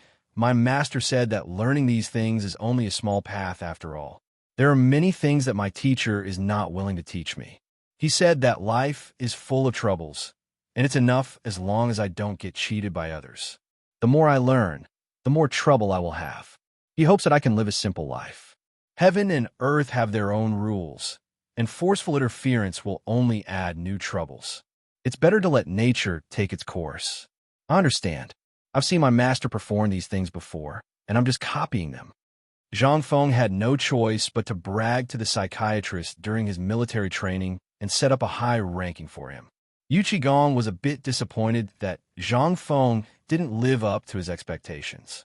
He was a bit depressed, but he couldn't say a word as he looked at Zhang Feng for a long time. In his opinion, Zhang Feng had such a miraculous master every day, and he only learned a little about medicine. Which one of these skills wasn't earth-shattering? However, Yu Qigong looked at Zhang Feng for a long time and didn't know who to blame, so he put down his hand. After all, Zhang Feng had already done a good job, and as he said, his master had only taught him for a very short period of time. It was already enough for him to learn so much. Moreover, it was already good enough that he could change the legs and blood of Niu Jian, who after seeing it a few times. If it was another person, they would probably be scared to death at this time. How would they dare to do such a thing? Chen Yaojin rolled his eyes and said with a laugh, Feng Zi is so capable. As his older brother, I'll be blessed in the future. If I have any difficulties in the future, I'll look for you. Old Yu, this is Feng Zi's secret. Why do you care where Feng Zi learned it from? A blind cat, a dead cat, a cat that catches mice is a good cat. Don't you understand this principle? Cheng Yaojin repeatedly gave Yu Qigong a look, then hugged Zhang Feng and said with a laugh, Let's not talk about these annoying things. Let me show you something good. Onyo told me to give it to you. Cheng Yaojin's mind was more lively. It wasn't that he was careless. If Cheng Yaojin was really careless, then you were the real idiot. Which person who could become a duke wasn't a shrewd person. However, compared to Cheng Yaojin's simple-mindedness, Yu Qigong was somewhat depressed. He walked out of Zhang Feng's small wooden house and smoked while squatting at the door to study the strange blood transfusion equipment. The equipment was very simple. In fact, it was just a piece of fish intestine, 2 hollow fish bones, and a mule whose leg had just been broken by her. Yu Qigong couldn't help but be deeply shocked. However, at this time, looking at the two laughing and joking around, Yu Qigong couldn't help but smile.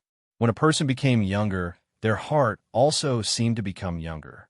Zhang Feng, who was 34 or 35 years old mentally, and a person who was actually close to 30 years old. However, the strange thing was that Zhang Feng didn't have any real generation gap. Compared to Yu Qigong, Zhang Feng preferred to spend time with Old Chen. Old Chen's thoughts were very simple, and he was a very good person. This made Zhang Feng very happy.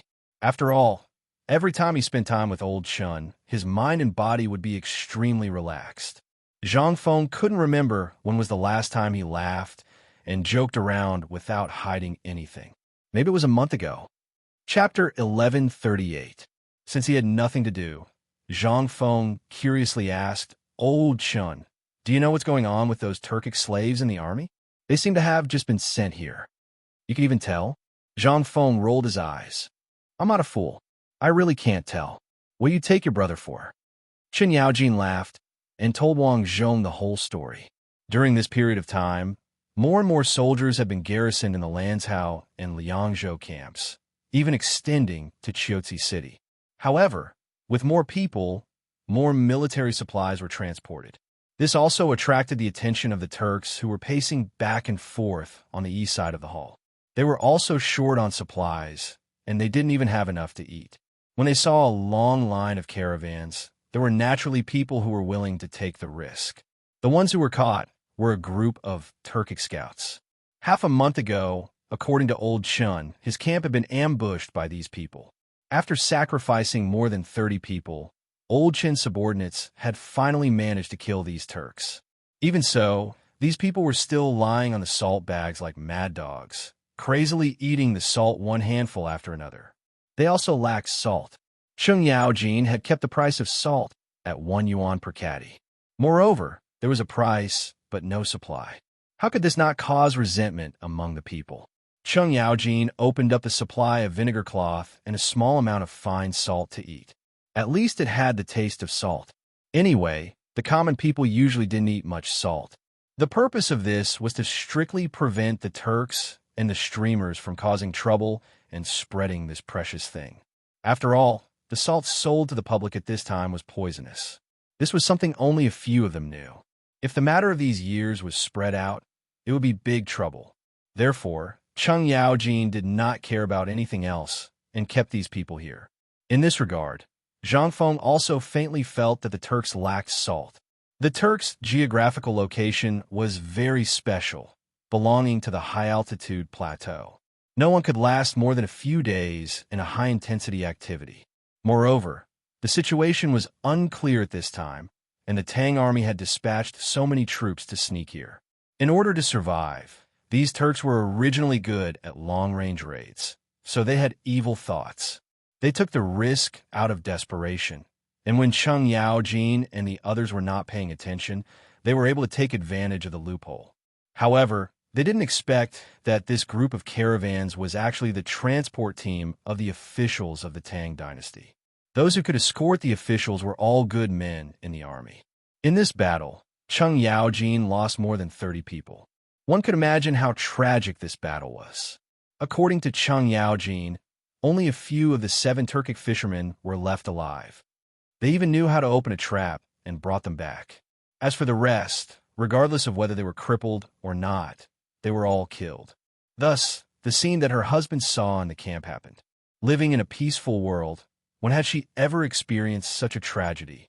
That was more than 100 fresh lives. Just because of a mouthful of salt and a mouthful of rice, they lost their lives. In Zhang Feng's view, this was simply inconceivable. For him, not to mention a gene of salt, even 2,000 gene of 1 yuan was only worth 2 to 3,000 yuan in the future. Even if it broke the sky, it would only be worth 4 to 5,000 yuan. More than 100 Turks were all killed for this thing.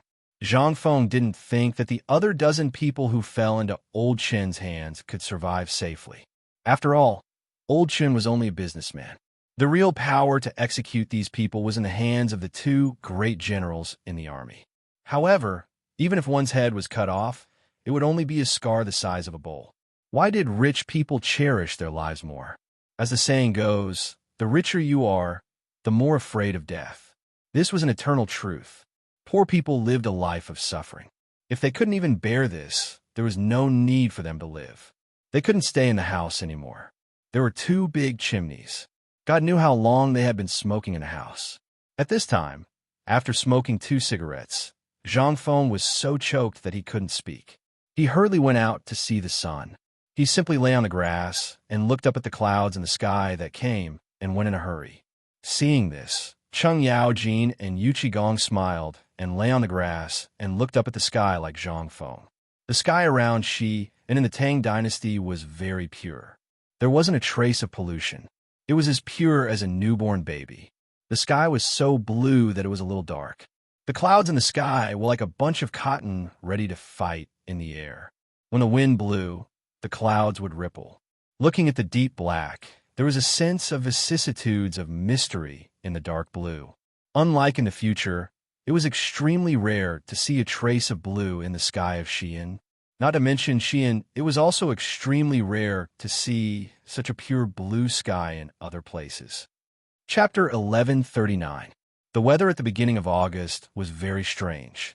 From morning to night, it was extremely cold. Especially at night, it was as cold as winter. However, at noon, it was very hot. It was even hotter than summer. At this moment, the entire academy was filled with people who were moving construction materials in a hurry. At this time, when he looked around, he saw a group of men with their crotches wrapped in cloth. They were carrying construction materials or wood and running around under the sun. Their bodies were as black ghosts. Zhang Fengyu suddenly had the illusion that he had entered a Japanese military camp. Zhang Feng was a little speechless. He was looking for something in the crowd. However, he suddenly saw Chung Chumo and the others who were carrying food bowls. They were talking and laughing as they walked while removing clothes. His eyelids couldn't help but twitch. These people were also doing the same. This was a disgrace to the educated. Zhang Feng also didn't have the desire to continue looking. He thought that if he really couldn't stand such a crude scene, especially in the academy that he had single-handedly managed, then he, Zhang Feng, would really eat that thing. He found some linen and then found the old village chief. After asking him, he found a few men who knew how to sew in Tong Hui Square. He then went to the sticky candy at the foot of the mountain and found some rubber that was dripping and solidifying. It was the kind of rubber that was thinner than chopsticks. The longer the rubber was boiled, the better its toughness would be. In fact, when the materials and people were all here, Zhang Feng even drew and gestured on the paper to let them understand that he was going to make a few pairs of underwear. However, even so, Zhang Feng and Zhang Fei were useless. It took a lot of talking to make these people understand. After all, it was still very difficult to make them understand one thing. After wasting 2 hours, Yu Qigong and Chen Yao Jin were a little tired. They yawned and went down the mountain. Zhang Feng didn't know. After explaining for a long time, everyone finally understood. Zhang Feng dragged his tired body and went to sleep. The next morning, Zhang Feng received a pair of boxers that had been made in a hurry. Looking at the size, he was quite satisfied with the elasticity of the rubber. He rewarded all of them with 3 taels of silver each, causing them to tremble all over and repeatedly say that they did not want it. To be able to obtain Zhang Feng's satisfaction was a piece of great news for these people on the mountain. After the tailor finished kowtowing, he walked away happily. As he walked, he muttered excitedly, "The prince is arrogant, the dean is worthless," and he even thanked me with a smile. My God, this is logic. This high and mighty profession actually treated me like this. How dare they treat me like this? The principal even praised me. From now on, I will also be someone who has been specially praised by the principal. Let's see who dares to not treat me well in the future. Zhang Feng didn't know that he had unintentionally become a tiger. He took the pair of boxers that looked a little too big and rushed to the residence of Chen Chumo and the others. At this time, Chen Chumo's people seemed to have just finished their morning exercise. At this time, a group of people were next to the wooden bucket at the door. They took off all their clothes and washed up. Everyone was tired under their crotches. They shamelessly showed off their not-so-perfect figures in broad daylight. Chen Chumo's black hair made Zhang Feng wonder if this guy had completed his evolution. When they saw Zhang Feng coming, they restrained themselves a little. They didn't intend to avoid arousing suspicion. While washing, Chen Chumo waved his hand and said, "Fengzi, why are you here so early? Do you want to wash together? The water has just been boiled and is still warm. The temperature is good for washing now." Zhang Feng looked at them with some disdain. However, he was once again sure of one thing. That was, he must build a bathhouse for these guys. Otherwise, the atmosphere on the mountain would be foul. He didn't want to see a group of people wearing boxers walking around blindly when he opened the door to save people. It was fine for him, but what about Zhang Yuyao and the others? What if they bumped into them? "Tainyo, come here. I made a pair of underwear. Put on and have a look." "Underwear? What's that?" Hearing this, Chen Chumo and the others looked curiously at the linen thing in Zhang Feng's hand. They didn't even intend to wipe off the water droplets on their bodies and hurriedly gathered around. At this time, after taking a bath, the smell of their feet, sweat, and someone's body odor had been reduced a little. Zhang Feng also didn't feel so dizzy. Only then did he shake the 2 small corners of the thong in his hand. With this, they instantly looked at the boxers under their crotch. Chen Chumo pointed at the boxers and then at his own boxers and said curiously, "Fengzi, I remember that I saw you wearing this thing when you took a bath. Is this..." Hearing this, Zhang Feng's eyes instantly turned red. He bared his teeth and asked, "Tell me clearly, when did you see me take a bath?" Chen Chumo knew that he had said something wrong. After stammering for a while, he laughed and then bypassed this matter. Obviously, Zhang Feng didn't. He meant to forgive them. Chapter 1140. At this moment, Zhang Feng suddenly caught a glimpse of Yu Qigong walking out of Niu Xiao's house. He was smoking and staring at the thong in Zhang Feng's hand. Zhang Feng was a little surprised, but he understood after thinking about it. He asked, "How's Xiaohu's injury?" "He's fine. He drank a bowl of bone-strengthening powder this morning and fell asleep again. His complexion has recovered a lot. Other than his leg being unable to move, he's basically no different from a good person. Yu Qigong's mood was a little better today, but when he saw the strange thing in Zhang Feng's hand, he asked curiously, "What is this?"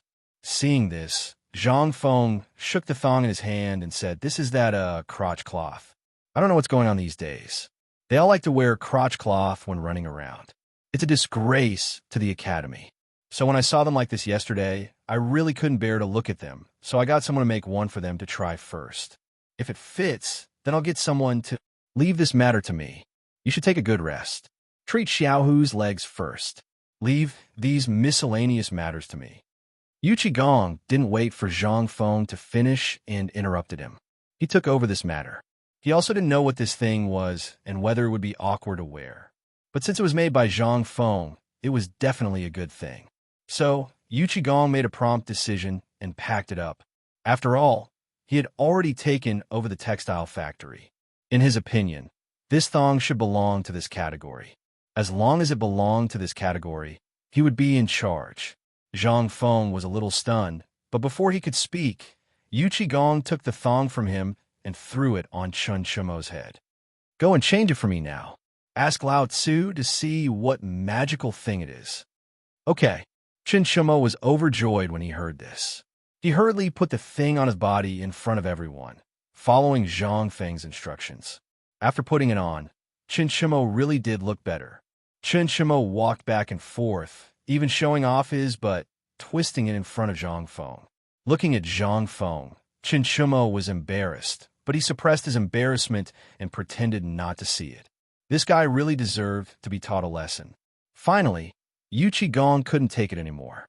He scolded Chen Shimo angrily. "That's enough. What are you doing? Hurry up and put on your clothes." Hearing this, Chen Shimo resentfully put away his desire to show off. Anything that happened on a mountain would always reach Li Shimin's ears. At this moment, in the imperial study, Li Shimin was looking at Niu Jinda anxiously. After listening to Niu Jinda's detailed account of Lan Tian's situation, Li Shimin asked, "We heard that Jianhu's leg was broken. Is there such a thing?" After hearing about it yesterday, we sent the imperial physician to the military camp. "How is he now?" Niu Jinda was stunned when he heard this, then bowed and said, "Thank you for your concern, Your Majesty. My son was blind during training and broke his leg." Li Shimin heard this, and his face was full of worry. He got up and came to Niu Jinda's side, patting him on the shoulder, and said, "No one wants such a thing to happen, but I heard that Zhang Feng seemed to have gone to the military camp to pick him up. I heard that he has a way to fix his broken leg. Is this true?" "Yes." How could Niu Jinda dare to hide anything? He then told Li Shimin everything he saw after he went to the military camp, especially how Niu Jianhu woke up after Zhang Feng displayed that magical writing technique. Li Shimin was stunned when he heard this. There was actually such a thing in the world. There really were all kinds of strange things. At this time, Li Shimin even wanted to go up the mountain to see for himself how Zhang Feng fixed the bone, and even more wanted to see how he used other people's blood. However, Li Shimin was more interested in the set of equipment that Zhang Feng used to transfuse blood to Niu Jianhu. It was actually 2 fish intestines, a hollow fish bone, and a mule urine bubble. I don't want you to feel that way. He even had the impulse to test it himself, but now was not the time to talk about this. Li Shimin could only suppress the thoughts in his heart and asked, "Was everything okay when Jianhu was here?" 3 days later, did Fengzi say whether the bone could be fixed? Niu Jinda was stunned when he heard this. Not to mention Li Shimin now, he also didn't know. However, he didn't dare to not answer the emperor's question. After a moment of silence, he said, "It should be possible." Both of them couldn't help but be silent. Seeing this, Li Shimin sighed and said, "Heaven helps the worthy. Relax a little. If you believe that it can be done, then there should be no problem.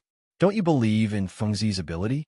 Li Shimin was also a little uncertain, but since it had happened at this time, and it was such a thing, he knew what to say and could only comfort him. Chapter 1141. Niu Jinda hurriedly thanked Li Shimin and was about to leave. Li Shimin thought for a while and felt that it was inappropriate. If we count today, there should be more. The surgery will be done the day after tomorrow. If it's the day after tomorrow, I'll go with you to take a look. On the mountain, Zhang Feng walked out of Niu Jianhu's room 2 hours later. He then went to change the gauze on Liu Jianhu's wound. After cleaning the wound and making sure that it was not infected, he heaved a sigh of relief. In this kind of situation, the scariest thing was inflammation and wound infection. However, on one hand, it was because of Niu Jianhu's strong physique. Coupled with his anti-inflammatory medicine, the greatest effect was still seen by Zhang Feng. It was the bowl of Chinese medicine that was placed beside Niu Jianhu. One had to know that although penicillin and alcohol could play an anti-inflammatory role, it could not reduce the swelling of Liu Jianhu's injured friend so quickly. Sun Simiao must have used some magical medicine to make Liu Jianhu's leg recover so quickly. After bandaging Liu Jianhu's wound again, Niu Jianhu looked at Zai Fei, who was meticulously bandaging his wound. He felt a little guilty and said with slightly cracked lips, "Fengzi, if you can't do it, then forget it. Don't force yourself. At most, after 18 years will be another." Before he could finish, Zhang Feng glared at Niu Jianhu and said, "Shut up. If you're my brother, then don't say that. Don't you believe that I'm waiting for you? As long as you don't die, then I, your brother, can guarantee that you will recover. You only need to recuperate in peace. You can eat and drink as much as you want. But remember that you can't eat spicy food during this period of time. You can also not touch alcohol. Your diet can only be mainly bone-strengthening powder and some cooked food. Pork leg bone." Liu Jianhu nodded heavily with tears in his eyes. When Zhang Feng saw this, he felt a little depressed and did not know what to say. He left Niu Jianhu's room. Once he left, Qin Shimo and the others closed the door and started talking at once.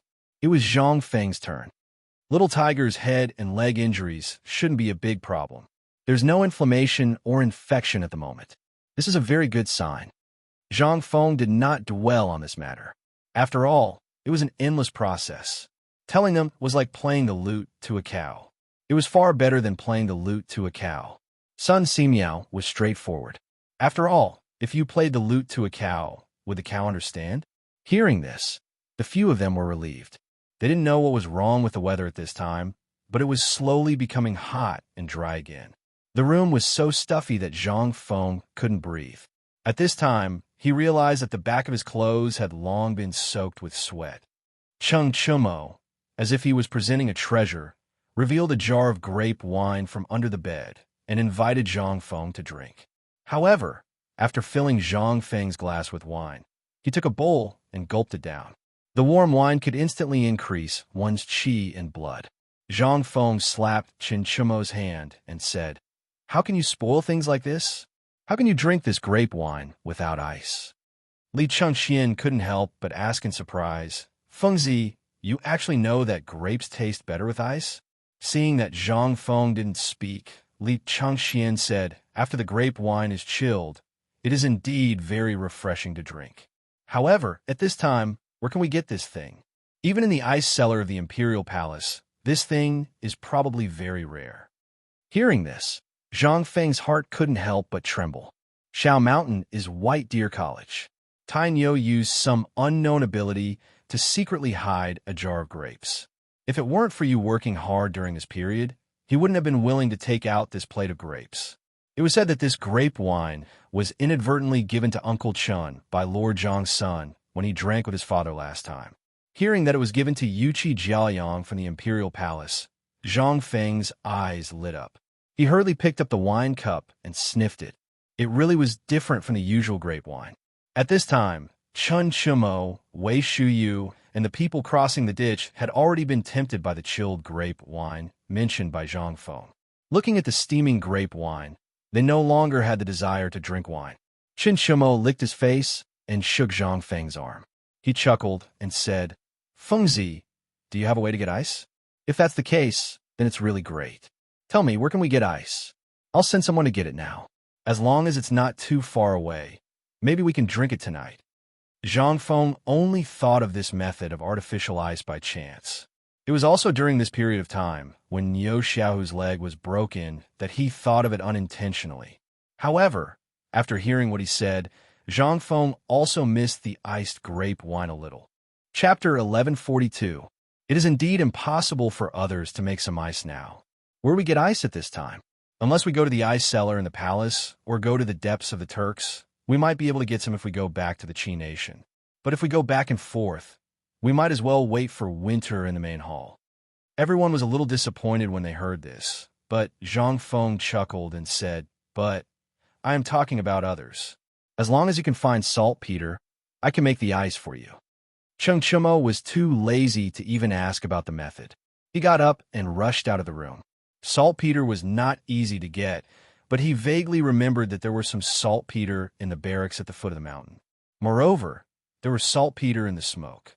In the time it took to drink a cup of tea, Cheng Chumo came back with a big bag of saltpeter. Zhang Feng found a water jar and poured the saltpeter into it. Then, he directed a few people to pour more than half of the water into the vat. The water and the saltpeter produced a violent chemical reaction.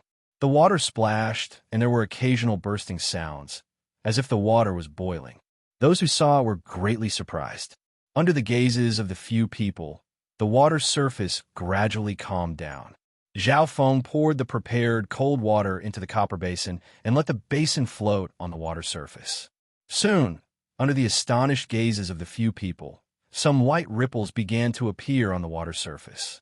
Then, the white ripples gradually became clear. The bottomless water slowly turned into the color of rice soup. After what seemed like the time it took to eat a meal, the surface of the water jar was covered in white. It was like the kind of smoke that was spat out. It had accumulated all over the salt city. At this moment, the water in the copper basin began to slowly freeze. Moreover, it was rapidly freezing under everyone's gazes. Cheng Chumo secretly touched it with his hand. Instantly, he retracted his hand as if he had been electrocuted. He sucked in a breath of cold air and said, "F***, brother, how did you do it? Isn't this the last few days of the hot summer? This is even hotter than June. You can actually make the water freeze. My God, even the storytellers don't dare to say this." "Shut up. Don't ask if you don't know. We'll be relying on it to make a fortune next year. You don't know how poor I am right now. Do you think it's easy for me to raise 2,000 to 3,000 people on the mountain? Let's talk about this first. Don't tell anyone about this. This is a way for us to get rich in the future. Do you want to drink some cold beer?" Cheng Chumo nodded his head like a rattle drum. He looked at Zhang Feng as if he was looking at a god. Cheng Chumo didn't want to continue talking about this matter. Hearing Zhang Feng's words, he kept his mouth shut. He always felt that it wouldn't be difficult for his brother to earn money. There was no need for him to make preparations now. After all, whether it was the white paper or the braised meat, etc. There was also the matter with those old bastards a few days ago. Those were all ways to make money. Moreover, those dozens of boxes of money were stored in ink. Even if it was the 2,000 to 3,000 yuan on the mountain, if they didn't do anything and just relied on the money to buy rice and food, they would still be able to live in luxury for 3 to 5 years. Why did this kid say that he was so poor? However, this wasn't the time to think about this. Being able to drink the ice grapes was the most important thing. Several people sat cross-legged around the vat. After waiting for the water in the basin to slowly freeze, Zhang Feng took out a small hammer and broke the white ice. Everyone couldn't wait to take the ice and bite it in their mouths. Then, they carefully took a few ice cubes and put them in their glass cups. Lying on the grass and drinking the refreshing ice grapes, they instantly felt very cool. The ice cubes hit the glass cups, making tinkling sounds. At this time, it sounded like a moving lullaby, making people feel refreshed from head to toe. No one was in a mood to talk. They just looked at the clouds floating in the sky, bumping into each other. From time to time, 1 or 2 little birds flew over their heads and played. Shin Shimo was a drunkard. He wasn't used to drinking small mouthfuls of wine. After drinking a bowl of wine, he got up and poured the ice cubes in the half-copper basin into the wine jar. Putting the wine jar beside him, Chun Shimo felt comfortable. He drank the wine and fell asleep for a while. Thunderous snoring sounded. Zhang Feng and others drank the wine in their bowls, looking at the sky and smiling bitterly. The weather in August was so strange and changeable. Sometimes he was as gentle as a woman's hand gently stroking her cheek. Sometimes he was as cruel as a strict father, cold and heartless. Sometimes he was as passionate as fire. He just lay there and fell asleep. When Zhang Feng opened his eyes again, the sky was already full of stars. It looked like a jade belt across the sky. The vexed Zhang Feng found the two stars, Cowherd and Vega, in the sky.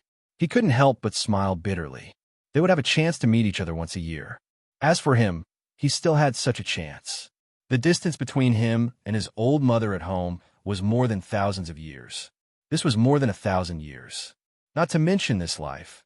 Even in the next life, he probably wouldn't be able to meet her again. Zhang Feng smacked his lips and picked up the remaining wine in the bowl. He seemed to be toasting to the Cowherd and Vega in the sky. He said softly, "Take care." Chapter 1143. After finishing his words, he drained his wine and tossed it far away into the darkness of Mount E. During this period of time, Zhang Feng did not feel a trace of danger approaching after agreeing to the clan's business. Every day, there would be a large number of people from aristocratic families coming to visit the mountain, and Zhang Feng did not reject them. Who didn't like money? Zhang Feng's generosity was also deeply liked by these aristocratic families. They had long known about Zhang Feng's character. They had investigated his character and found out that he was so generous to everyone. Therefore, they let go of the last trace of doubt in their hearts and wanted to pull Zhang Feng into their camp. Therefore, they were almost in a state of competition. The things that each family gave out were incomparable. From the beginning, it was gold and silver. To the end, it was rare treasures. Anyway, the rarer the better. No one knew where they got to know that Zhang Feng liked to collect those strange things. During this period of time, among the rare treasures that Zhang Feng received, those strange things accounted for more than half. For example, ivory carvings. Zhang Feng even found a few things like meteorites in this large pile of things. It seemed that Zhang Feng's plan had worked. However, Zhang Feng was not sure if these people were scheming against him. However, it didn't matter because the fish had taken the bait. Just as he was thinking about this, he heard Shiva's excited voice not far away. "Dean, Dean." Shiva's voice brought Zhang Feng back to reality. Seeing Shiva, Zhang Feng hurriedly asked, "Dean, what's wrong? What happened?" "The old village chief of Chang and university is here." Hearing this, Zhang Feng frowned slightly. Logically speaking, the old village chief would not come up the mountain. Could it be that something had happened? After kicking Cheng Chumo and the others awake, he went to check on Niu Jianhu's injuries before hurrying back to the wooden hut with Shiva. Yes, the old scholar had been waiting for a long time. Upon seeing Zhang Feng, the old village head asked, "Back when I was at Chang University, I heard that you were in the military camp for old Niu's son. In the end, you even gave him the blood-seizing and soul-exchanging technique? Is there such a thing?" Zhang Feng knew that the old village chief must have come for this matter. He nodded, then shook his head and said, "That's a blood transfusion to set his bones." "This is true. I'm preparing to help Little Tiger with Dr. Sun the day after tomorrow. As for the blood transfusion, those are just rumors. You also know that there are some things that I'm too lazy to explain. Even if I explain, it won't make sense." He quietly looked into Zhang Feng's eyes. After a dozen breaths, seeing that Zhang Feng was not lying, he sighed and said, Okay, I just don't want to say anything more. It's fine as long as you know what you're doing. But let me give you a piece of advice. It's best if you don't touch it. If Sun Si Miao can do it, then let him see it. After all, his reputation is out there. You should understand the principle behind it. If you kill your way out and claim this matter as your own, I can guarantee that you won't be able to stay in the academy in less than 10 days. Hearing this, Zhang Feng suddenly realized that he understood the old village chief and the old scholar's meaning. Then Zhang Feng helped him with some future arrangements and the old village chief's opinions. The two talked until late at night. Early the next morning, Zhang Feng personally sent the old scholar back to Chang'an. When he went to the tavern to deal with some matters, he suddenly bumped into the steward of the Zhang mansion when he went out. When the steward saw Zhang Feng, he thought that his eyes were playing tricks on him. After taking a closer look, he shouted in surprise, "Hey, when did you come down a mountain? young master." Zhang Feng was a little speechless, but he still made a fist and palm salute and said, "Well, I had something to do, so I went down the mountain early this morning." "I didn't know that you went so early. Where did you go?" Seeing that Zhang Feng was so polite, the old steward smiled even more. His eyes narrowed into slits, and he said, "What can I do?" "A few rich young masters came to the basketball court over there and wanted to eat the snacks of our Yixing pastry shop. So I sent someone to the shop. But it was too early, so the shop didn't make the snacks. So the old master asked me to send them here quickly, so as not to lose our reputation. I just sent the snacks to them, but I didn't expect to meet you here. Miss misses you very much in the mansion." The steward insisted that Zhang Feng go to Fu Li to have a seat, but Zhang Feng didn't want to go. At this time, he still had a lot of things to do, so he didn't have time to delay. However, after such a fuss, more people saw Zhang Feng. Helpless, Zhang Feng had to go to Fu Li with the old steward. Zhang Feng hadn't been to Chang'an City for a long time. At this time, he was strolling in Chang'an City. Looking at the garbage everywhere in Chang'an City and the dirty environment, Zhang Feng couldn't help but think of the magical country of India in the future. People in the future liked to describe the people of the Tang dynasty as dirty and stinky men. But in the face of such people, Zhang Feng could only laugh. It seemed that as long as the rich didn't bind their feet and didn't stick to one person until the end, it was a hurried thing. At least, at this time, although Zhang Feng saw a little dirty and messy, it was only a temporary solution. On normal days, there would still be some people coming to clean these things on the streets. But at this time, the morning market had just ended, and many vegetable farmers didn't even have time to take away the vegetables, so it looked a little dirty and messy. However, compared to the mystical country of India in the future, it was simply a heaven-like existence. At this time, Zhang Feng and the old steward were strolling in Chang'an City. From time to time, they could see a teenager jumping back and forth in a basketball court. They even saw a group of old ladies smiling from ear to ear on the basketball court, which made a group of old men scream. Chapter 1144. Zhang Feng really did not see what was so exciting about this, but perhaps these people had their own interests. Zhang Feng did not disturb them. The basketball court was built for these people to play. After a while, the two walked to the door of Niu Pai Huang's workshop with the billowing smoke. Zhang Feng frowned slightly. The old butler knew that Zhang Feng wanted to go in, so he did not say anything and stood aside to wait. Zhang Feng walked towards Niu Pai Huang's workshop. Logically speaking, the rented house should have been moved to the mountain at this time. Why were there still people cooking here? When Zhang Feng came closer, there were still many people, about 50 at this time. There was a long line here. Everyone stuck their heads out and waited for something. Niu Pai Huang's wife recognized Zhang Feng. She was also a snob. When she suddenly saw Zhang Feng in a sky-blue robe in the crowd, she thought that it was a handsome young master coming to greet him. She rubbed her eyes and found that it was Zhang Feng. She exclaimed, "Oh, I was wondering who it was." It turned out to be Prince Zhang. At this time, the people at this time did not think that it was Zhang Feng. But when they greeted the wife, they reacted and treated Zhang Hong as the master. Zhang Feng smiled bitterly, cupped his fist, and apologized to the people. Then they entered the workshop. Niu Pai Huang heard the sound outside and ate a meal with the wife.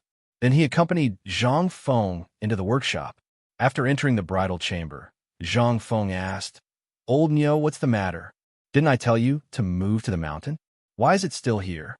Niu Pai Huang smiled bitterly and said, "I didn't want to move to the mountain, but at this time, last time when I went to the mountain, the old village head told me to wait. He said that this thing was too scary and would disturb the name of the students on the mountain and ruin the reputation of the academy.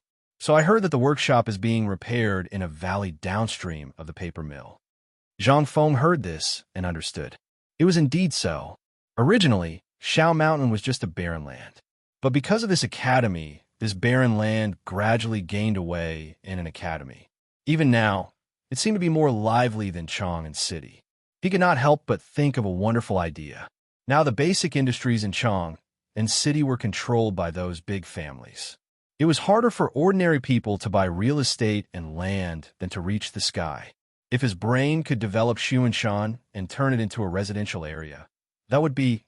Zhang Feng could not help but have his eyes turn into the shape of copper coins. In his mind, he instantly imagined rows of connected villas in the future. If it was built, as long as he, Zhang Feng, was willing, it could be said that in less than a month, there would be no empty space in the whole of Shao Mountain. Thinking of this, Zhang Feng could not help but feel excited. Young Master Zhang sat there alone, giggling and making greedy noises from time to time, which surprised Oxhide Huang and his wife. They mistakenly thought that Zhang Feng was angered by them. Oxhide Huang was so angry that he beat Zhang Feng fiercely. "Yes, it's all because of you, stinky woman. I've already said that we won't do anything here. We'll go to the mountain, even if it's just a shack. It's all because of Mr. Zhang that we have today. It's all because of you, stinky mahjong. Stinky woman, your hair is long, but your knowledge is short. What do you think we should do?" Niu Pai Huang's wife had never seen such symptoms before. At this time, she was also stunned by the beating and could only hug her head and cry bitterly. Seeing this, Zhang Feng could only quickly mediate. "This has nothing to do with you. It's my fault. Let's put the matter on the mountain aside for now. Let's talk about the basketball business first. How's the basketball and football business recently?" When it came to serious matters, Niu Pai Huang and his wife were simply like. They spoke excitedly as if they had opened up a chatterbox. "Young Master Zhang, there's something you don't know. Last night, Lord Niu came to me personally and told me about this matter. In the past 2 months, those aristocratic families have been clamoring for it. The orders for basketball and football are terrifying. Yesterday and tomorrow, there were already 1,000 orders for basketball and about 300 for football. And those people outside seem to have heard about the Imperial College and Hongwen Hall. I don't know why, but they personally went to Fuyang to place their orders this morning. After hearing about it, these people came over like crazy and queued up to buy the basketball." Zhang Feng could not help but feel a little more confident after hearing this. After that, Zhang Feng went to the county yamen again. Niu Weili had already sent the first 2 parties back to Zhang Feng's residence. After that, because he could not refuse Niu Weili's kindness, he could only have lunch at the cliff. Then, under Niu Weili's arrangements, he went to Zhang village. When Zhang Feng arrived at the Zhang residence, he learned that Zhang Yuyao and Zhang Sheng had already gone to his residence. He had no choice but to go in circles and rush back home. He was speechless. If he had known, he would have gone straight home. He would not have had to go in circles on Chang'an Street and be looked at like a monkey. Chapter 1145. The news of Zhang Feng's return spread quickly, as if it had wings. When Zhang Feng returned to the gate, Jin Shu, Zhang Yuyao, and Zhang Shan were already waiting for him at the gate. Old Wei and Old Feng also crossed their arms and looked at him with a smile. Zhang Feng got down from the sedan and hurriedly cupped his hands. "Old Wei, I didn't expect you to come too. Old Master Zhang, long time no see. You've been healthy recently." Then, Zhang Feng naturally took Jing Shu and Zhang Yuyao's hands. Zhang Yuyao's cheeks turned red, but she still sweetly followed him in. He was addicted to holding hands. The first few times he held hands. After confirming that there was nothing wrong, Zhang Feng's list became bigger. As soon as he entered the gate, Zhang Feng was shocked by the scene in front of him. Inside and outside the gate, there were more than 30 burly men standing upright, holding short sticks. When they saw Zhang Feng, they shouted angrily in unison, "Old Master has returned." Those who didn't know would think that he had come to the Duke's public house. Seeing this, Zhang Feng hurriedly asked, "This is..." Zhang Shan looked at Zhang Feng suspiciously and said, "Aren't they the people you asked old you for? Do you still remember that group of veterans?" Only then did Zhang Feng remember this matter. He greeted them and entered the courtyard. The courtyard was very big. It was so big that Zhang Feng and the others had to walk around 7 or 8 corridors before they reached the living room. There were already maids in the living room, who had prepared seasonal fruits and tea. After the guests and the host sat down, they asked almost in unison about what had happened during this time, such as the basketball. They also asked about the dozens of carriages of gold and silver and those rare treasures that had been transported last night. They all asked what Zhang Feng had done and why there were so many things suddenly. They also asked about the two guys from the Imperial College and the Hongwen Guan. They had heard that they had always been at odds with him. Why did it suddenly become like this these few days? Zhang Feng also patiently told them about the recent events. Only then did they realize what had happened. They praised Zhang Feng again and again, saying that he was good at doing business. Wei Zheng and Fang Xianling were even more amazed. They really wanted to ask Zhang Feng about the specifics of this matter, but Zhang Feng just said that he had discussed this matter with Lao Li and dismissed them. The two of them were not fools. Since the emperor knew about this matter, it meant that Zhang Feng was not willing to talk about it in detail. It meant that the emperor and Zhang Feng had made a plan. As for what the plan was, the two of them really did not know. For a moment, the two of them were lost in thought. Seeing this, Zhang Shan hurriedly waved his hand and said, "Men, bring the account book. Since the son-in-law is back, it's better to leave this matter to him." The old housekeeper happily entered the classroom and handed a thick account book to Zhang Feng. Zhang Shan patted the account book in his hand and said, "Feng Zi, the money recorded in this account book, as well as the paintings, porcelain, and so on, have been converted by old man for you.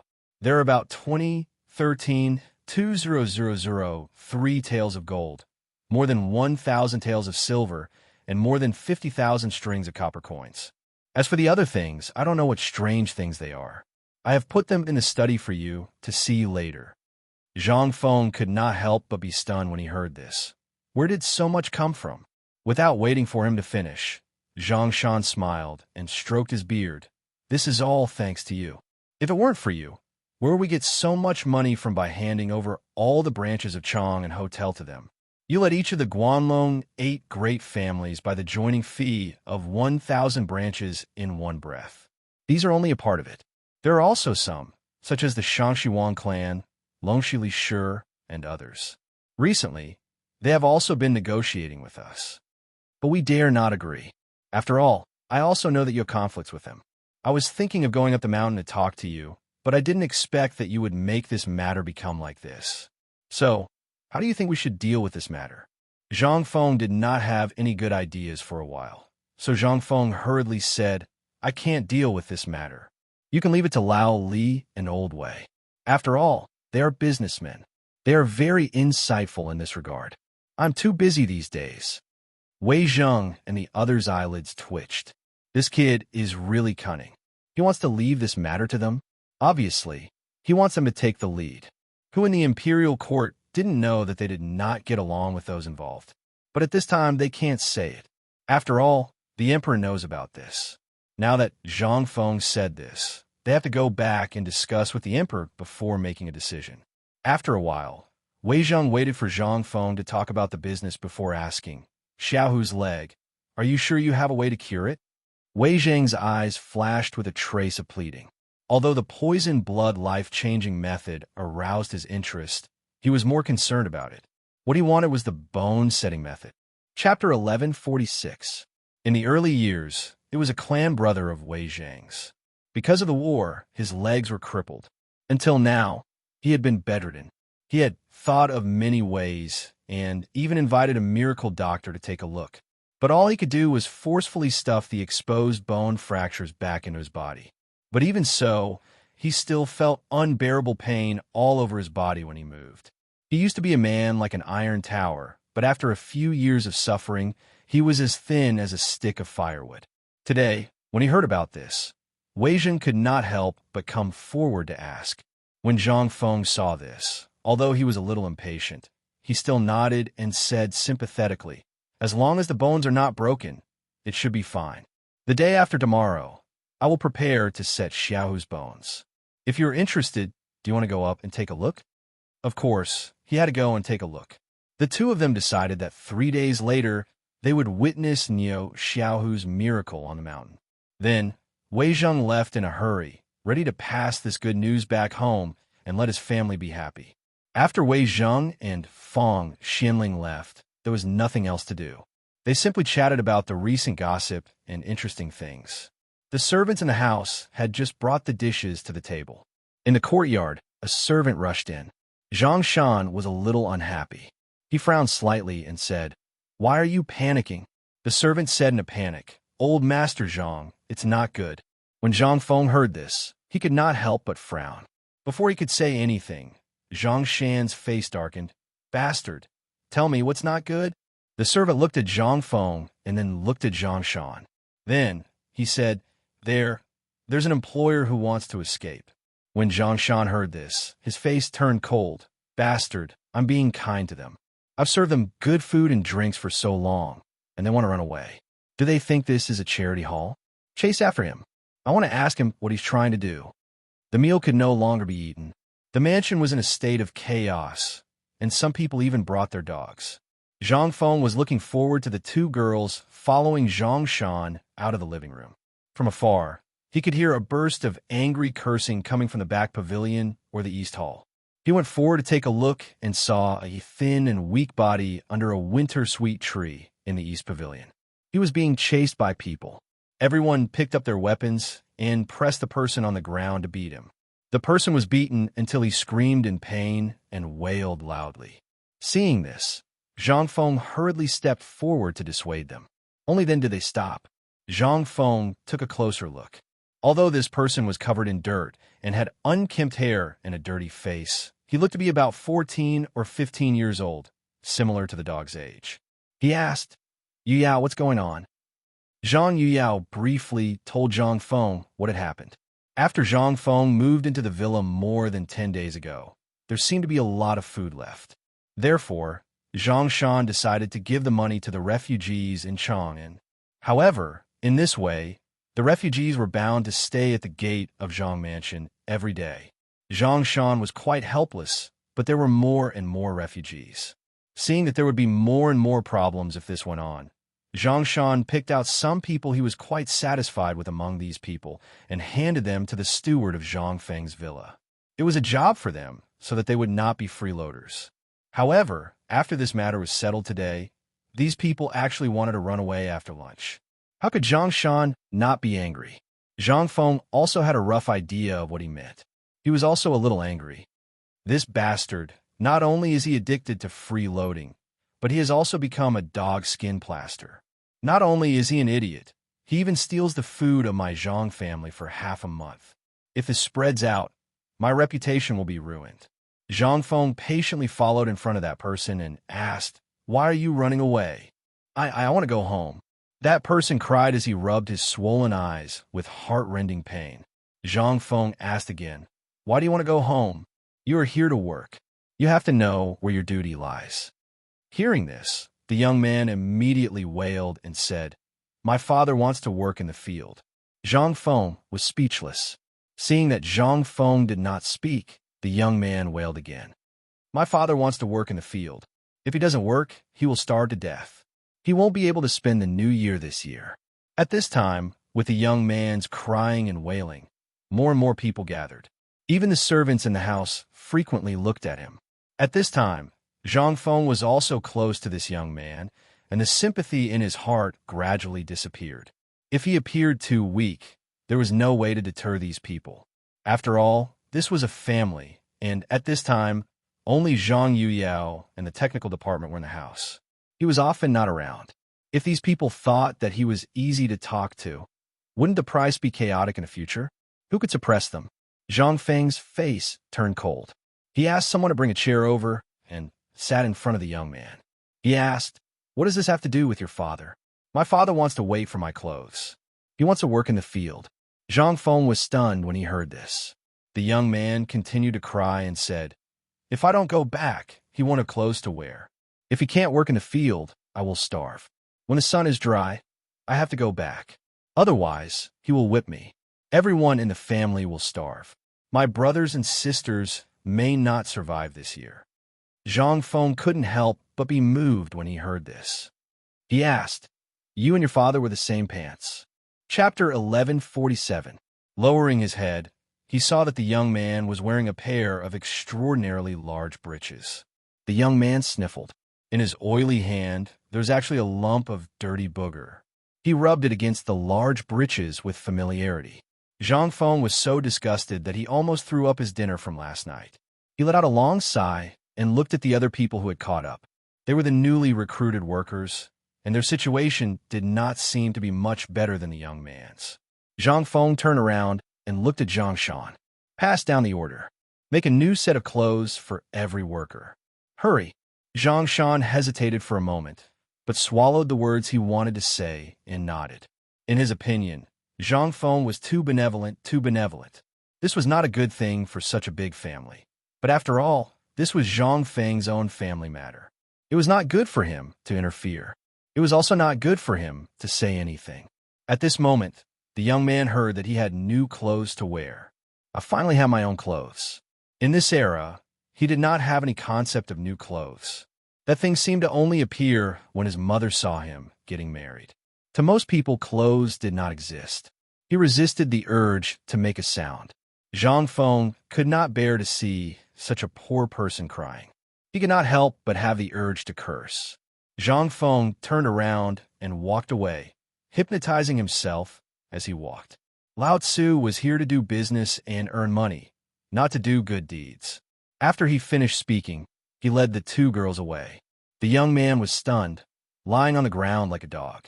He only reacted when Zhang Feng was a distance away. Suddenly, tears burst out from his red and swollen eyes. Then, he quickly kowtowed and shouted, "Thank you for the clothes. Thank you for the clothes. I will be a cow or a horse for the rest of my life." His head hit the cold rock on the ground. Red blood splattered, dyeing the sparkling marble red. Zhang Feng could vaguely hear the young man's words. His heart twitched, and he did not know what to say. After a long time, he whispered, "When will this group of people who want to cheat for food and drink disappear?" Although he was cursing, he did not know that a warm current had formed in the depths of his heart. Lao Tzu was going to fall. Zhang Feng returned to his residence and met up with Zhang Shan and the others. They chatted for a while, and there was even some unpleasantness because of this ordinary matter. According to Zhang Feng, he wanted Zhang Feng to find an old butler himself. Having an old man at home was like having a treasure. Zhang Feng recommended several candidates, but Zhang Shan rejected them all. Under Zhang San's inquiry, Zhang Feng said that he wanted to have the old village chief take over the house, but was strongly opposed by Zhang Shan. He was not related to them by blood. If such a huge family property was handed over to him, who would dare to be at ease? In the end, they were in a deadlock and the matter was left unsettled. Zhang Feng was too lazy to care about these trivial matters. After giving full authority to Zhang Shan, he left the mansion and walked up the mountain. This time, Zhang Feng bought some rare materials when he went down the mountain, especially those rare ores. At this time, he had to ask for them to prepare for the operation, such as the rubber infusion tube, the glass infusion bottle, and so on. These things were indispensable. It was impossible to use fish intestines and other things all the time, right? This thing was really too unsightly, and who knew how many germs it carried? The most important thing was still the needle. He found some strange things in the treasure room at home, and then walked around the streets. After that, Zhang Feng hired a carriage and quickly went up the mountain.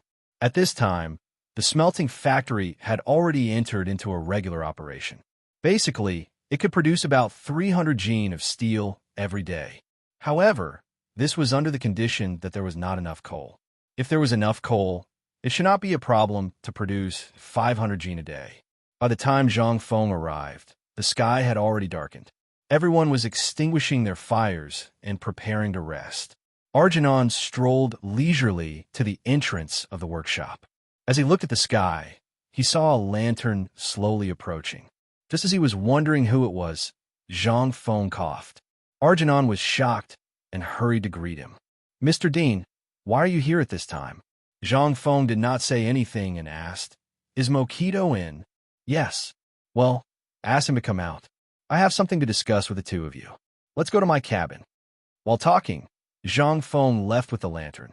When Zhang Feng returned to the cabin, before the lantern was lit, he heard a knock on the door. When he opened the door, he saw two dusty barbarians standing at the door. They were Arjunan and Mokito, who had just finished work. After witnessing Zhang Feng and Arjunan enter the cabin, Arjunan poured out some of the things he bought from the cowhide bag on the table and said, "I need something good now, but I don't know if the two of you can make it. When the two heard this, they were really not sure about this thing. They quickly asked, "Are you talking about the embroidery needle or something else?" Zhang Feng nodded. "Yes, it is similar to the embroidery needle, but there must be a hole in the middle where water can drip out. Can you make it?" Chapter 1148. This time, the two of them were completely stumped. If it was a needle, anyone could make it. However, it required a hole in the middle, which was difficult. The needle was so thin, but if it was like this, Zhang Feng explained the infusion needle in detail. Only then did Mokido realize, if that's the case, this old servant is willing to give a try. However, I might not be able to make it. Give me 2 days. Zhang Feng shook his head and extended a finger. 1 day, only 1 day. Hearing this, the two of them could not help but change their expression slightly. However, they still nodded heavily and left in a hurry. When they left, they took away the infusion needle that Zhang Feng had given her, as well as the syringe and the needle manufacturing blueprints. Then, he said to Mokido, "I heard that you were a top glaze master in the Western region, an expert glaze master in the world." Mokido repeatedly declined, not daring to call himself an expert.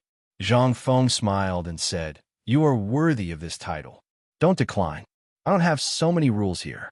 If you can do it, you can. If you can't, you can't. This is what you have to do." Hearing this, Merkel was a little touched. However, she did not know what he wanted to do. She stood silently at the side, seemingly knowing what he was worried about. Seeing this, Zhang Feng said, "Actually, you don't have to worry so much. Here, you are just like home. What are you worried about? Actually, I have something here. If you are willing, I can pass it to you now and let you go back to your old profession." Zhang Feng explained the concept of the infusion tube and the infusion bottle.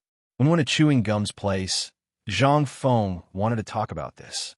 However, although the two of them had been in contact with rubber for a while, if they wanted to make such a high-end product, Zhang Feng was probably thinking about it himself. That was why he asked Mokido. With Zhang Feng's detailed explanation, the glass bottle and the infusion set were easy to make. However, the main problem was the infusion tube made of rubber. He could not help but feel a little troubled. He knew about rubber because it was sometimes used when making glazes. However, at this time, he had to make a plastic tube completely out of rubber. What was plastic? How could it be used to make a rubber tube? Zhang Feng saw that he couldn't explain, so he simply found a piece of rubber from the rare treasures that the 5 surnames and 7 hopes had given him this time. He then found a small copper bowl and placed it on top of the oil lamp to slowly boil it. A piece of rubber about the size of a fingernail was placed in the bowl of soup and let it boil. Mokido's eyes were fixed on the boiling process in the copper bowl. The process was very long. The two of them chatted about other things and Mokido's progress with the firearms. After about 2 hours, the piece of rubber that was originally the size of a fingernail had become as clear as water. Zhang Feng then stood up and took a medium-sized bamboo stick from the broom. He brought it to me and chewing gum and said, "Look carefully. This is the method to make this flexible tube." As he spoke, Zhang Feng used the mud to make a mold that looked like a brick. Then he slowly pressed the bamboo stick in his hand down and made a mold. Then he carefully poured the boiled rubber into the bowl. Halfway through, Zhang Feng hurriedly stopped and filled up the bamboo skewers in his hand. He pressed and rolled them in the gaps between the skewers. Then he poured the real rubber on the bamboo skewers back into the bowl. He increased the flame of the oil lamp and continued to boil. After a while, Zhang Feng took out a sharp knife and cut the solidified rubber along the surface of the mold until it was flat. Then he carefully took out the translucent thing that was stained with a lot of mud and put it aside. Then he made another mold and used the same method to pour the other half in and cut it again. At this time, Zhang Feng said, "Look carefully. This is the most important part." While speaking, Zhang Feng used an even smaller bamboo stick to evenly spread the rubber in the bowl on the half of the mold. After he finished, Zhang Feng carefully connected the other half. Only then did Zhang Feng let out a deep sigh of relief. In fact, he didn't know how to make this thing. The key was that he didn't know how to teach, so he could only wait for the plastic pipe to solidify. After that, Zhang Feng cleaned the mud on it. After cleaning it, he left a transparent pipe that was the size of a chopstick. Zhang Feng sent the pipe to Mokito. Mokito was instantly shocked. He took the pipe with both hands. The pipe was very soft, like a dried Yongjing. It was quite elastic. When he looked at the end of the pipe, he saw that there was a pipe in the middle. It was the size of a small bamboo stick. Mokito couldn't help but ask, "Is this the pipe you were talking about?" Gaofeng nodded. "I want this kind of thing. Now, you know what to do, right?" When Mokito saw this, he held the tube like it was a treasure and nodded heavily. "I understand." Then, he hesitated for a moment. Then, he took out a summary of the medical equipment and sent it to Mokito. "Keep this thing carefully. Don't spread it. This is my secret." Chapter 1149. Mokito was so emotional that he almost knelt down in front of Zhang Feng. He grabbed Zhang Feng with his trembling hand and choked with sobs for a long time. In the end, Zhang Feng smiled and patted him on the shoulder. "If you want to thank me, get it out before tomorrow. The day after tomorrow, or better yet, at this time tomorrow night, I want it in my hands." Mokito wiped the tears from the corners of his eyes and nodded heavily. Then, he walked out of Zhang Feng's room. It was another sleepless night. For many people, it was an ordinary night. However, for many people, it was the beginning of a difficult month, especially on Shao Mountain. The people of White Deer College. Niu Jianhu's leg injury was imminent. Although the wound's infection had been temporarily suppressed, the result was still imminent. Many people, whether it was White Deer College or Chang'an City, had their eyes fixed on the mountain. They were all waiting for Zhang Feng to succeed. The lights in Zhang Feng's room were not turned off for the entire night.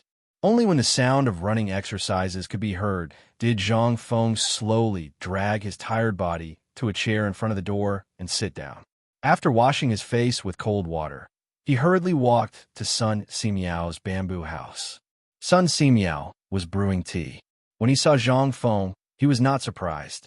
He poured a cup of tea for Zhang Feng and said, "I heard that you didn't sleep last night." Zhang Feng nodded. "Yes." "Why?" "Because there is no time. Xiaohu's leg cannot be delayed any longer. Tomorrow is the last day, so Sun Simiao smiled. "So you want to let the old man do it now, right?"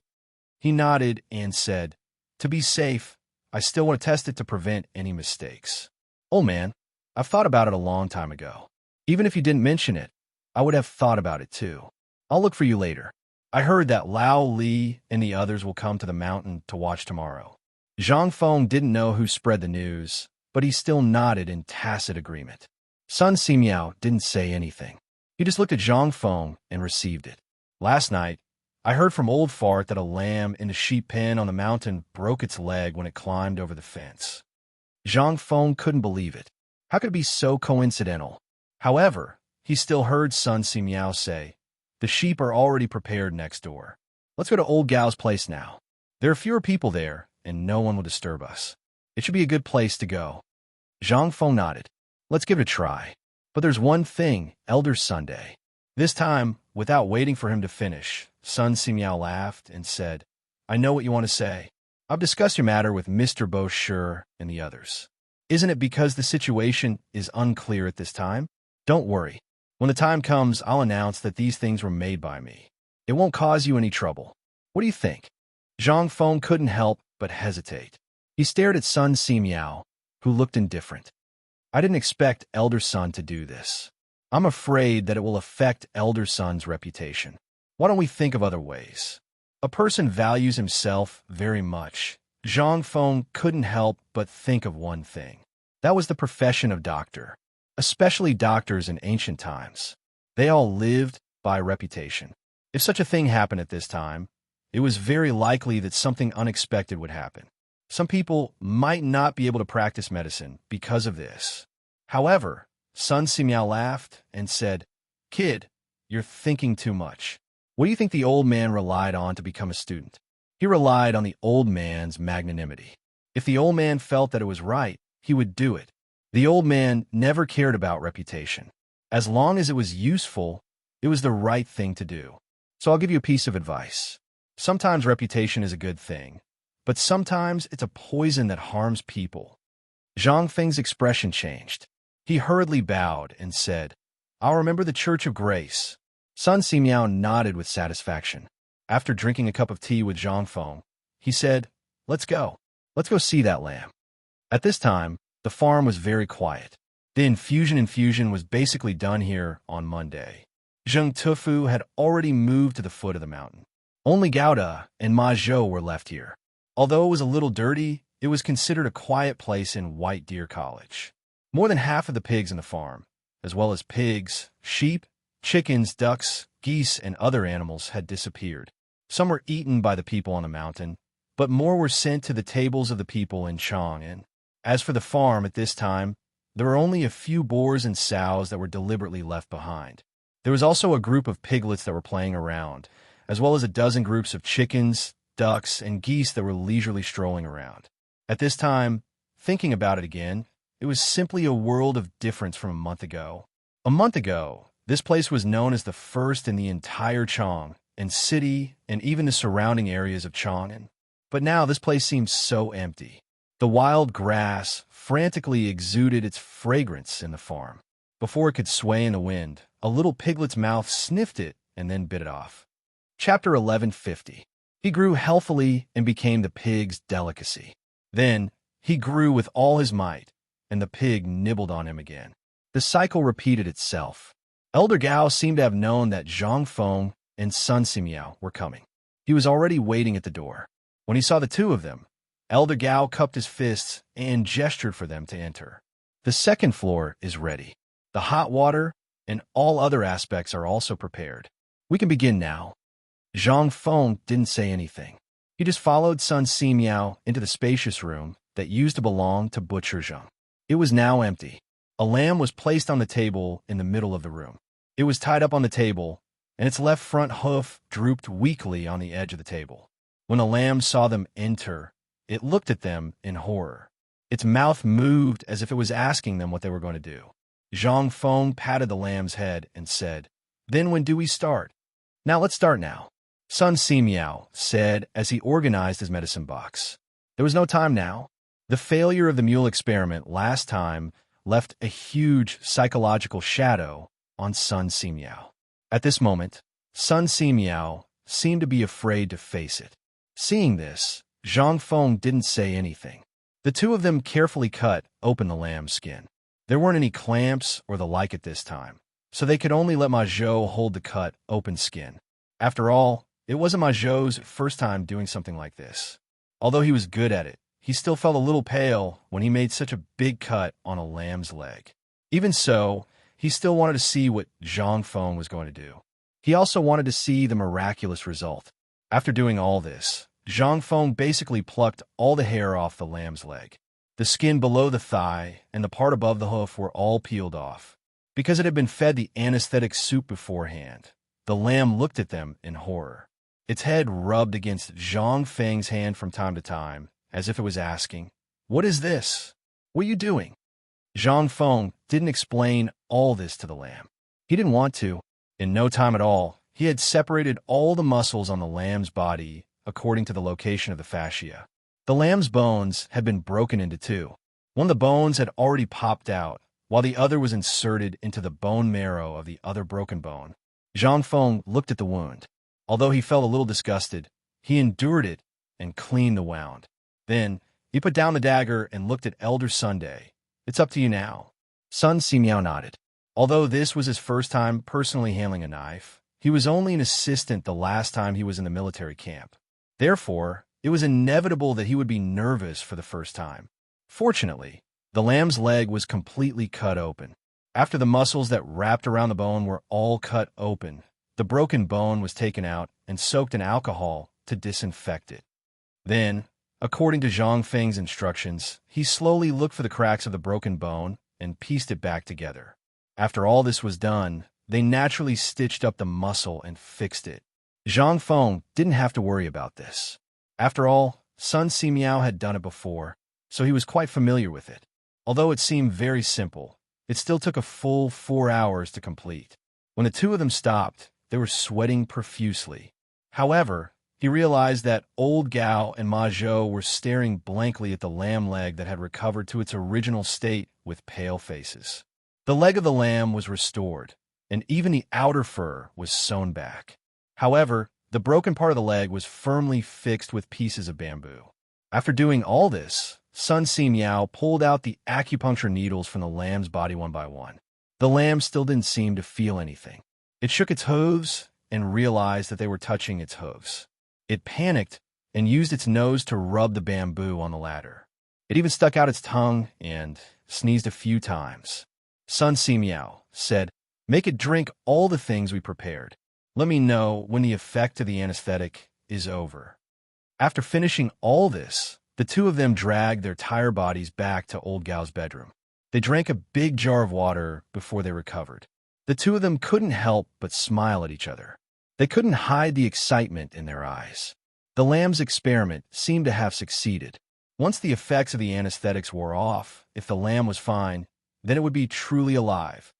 Chapter 1151. I didn't expect you to be so talented in this field. Before he could finish speaking, Zhang Feng gave him a thumbs up. Sun Si Miao smiled and said, "In ancient times, Hua Tuo cut open the skull, and Qin Shi Huang repaired the brain. After that, Bian Ke scraped off the bones of Guangong to treat his wounds."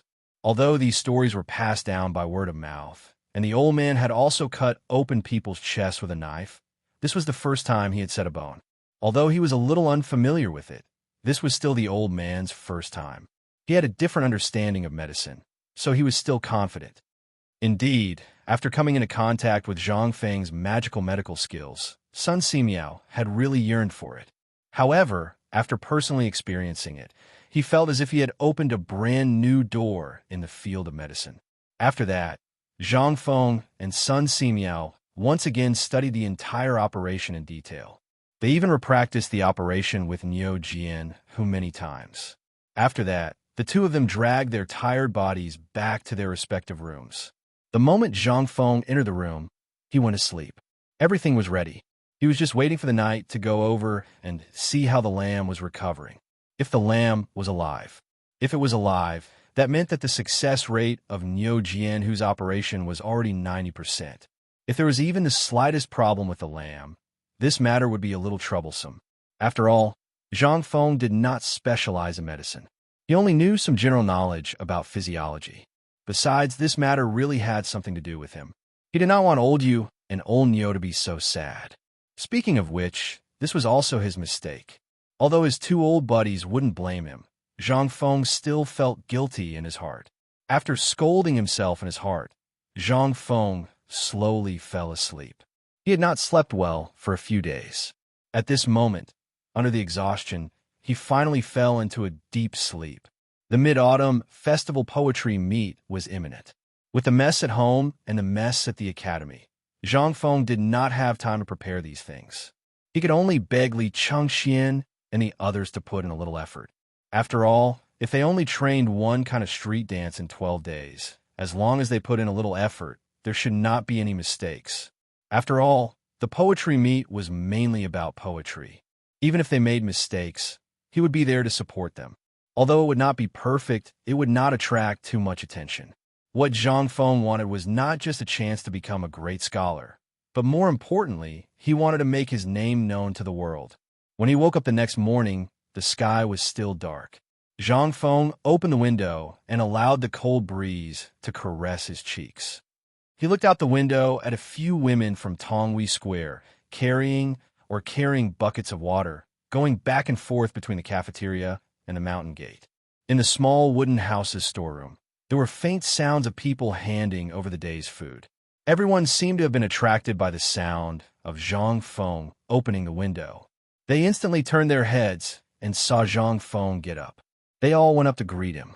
There were even two bold women who joked and wanted to help him dress up. After all, Zhang Yuyao and Jing Shu were gone. Zhang Feng had returned to his sloppy appearance. What time was it today?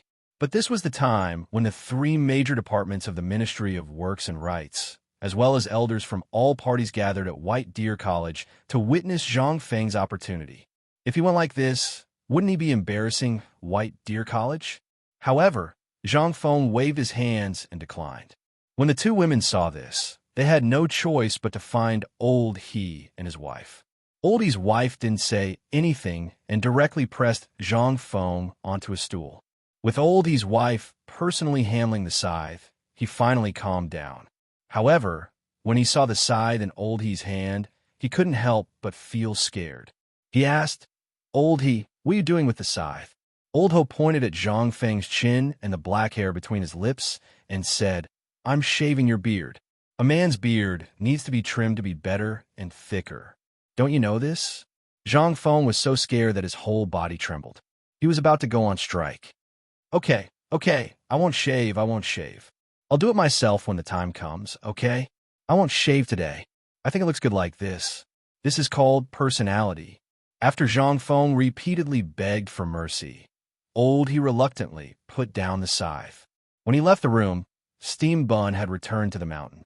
She squatted at the door with Guzzi and Juzi, staring at Zhang Feng. Seeing Zhang Feng come out, Steamed Bun grabbed Zhang Feng's hand and refused to let go. Zhang Feng had no choice but to hug and touch her. Who wouldn't like such a cute little girl? The most leisurely person on the mountain now should be this little girl, right? Zhang Feng took Steam Bun around the mountain and came to the cafeteria. He chose a few snacks and side dishes that Mo liked to eat. It was not easy to make the little girl happy. However, Oldie waited for Steam Bun to finish her meal before he hurriedly took Steam Bun away. This time, Chung Chimo's people didn't come for breakfast. It was said that they went to the mountain to run before dawn. It seemed that they also knew that Zhang Feng had been troubled recently, so they didn't dare to bother him. They were practicing the so-called street dance desperately. They didn't let anyone see it and beat up anyone who saw it. Zhang Feng was speechless. He touched his chin and looked at Guzzi and Juzi, who were eating the food on the second floor. He laughed and scolded. Did I cheat you on the mountain? Can't you eat more gently? The two laughed, but they still wolfed down the food. It's so delicious. Brother Feng, why is the food on the second floor different from the food on the first floor? Zhang Feng smiled and didn't say anything. After a while, he asked, Do you want to eat the food on the second floor? How could the two kids not want to? Their heads nodded like rattles. Seeing this, Zhang Hong laughed and said, Then I'll give you a task. As long as you can familiarize yourself with the disciple rules at the end of this year, I'll make an exception and accept you as my last disciple. From now on, you'll eat whatever I eat. Chapter 1152. The two naturally didn't know what the disciple rules were. Not to mention these, they didn't even know how to read. Zhang Feng's promise to them was just a joke, but it also gave them a reason to keep up with the others, a goal to stand out. After accompanying the two of them to eat, when they walked out of the cafeteria, they saw Ma Zhou anxiously walking back and forth at the entrance of the cafeteria. He was holding a steamed bun made of brown rice in his hand and eating it with relish. Zhang Feng looked at the cafeteria in surprise and said, Did you not release the tickets or something? Why are there so many delicacies? Why are you eating this thing?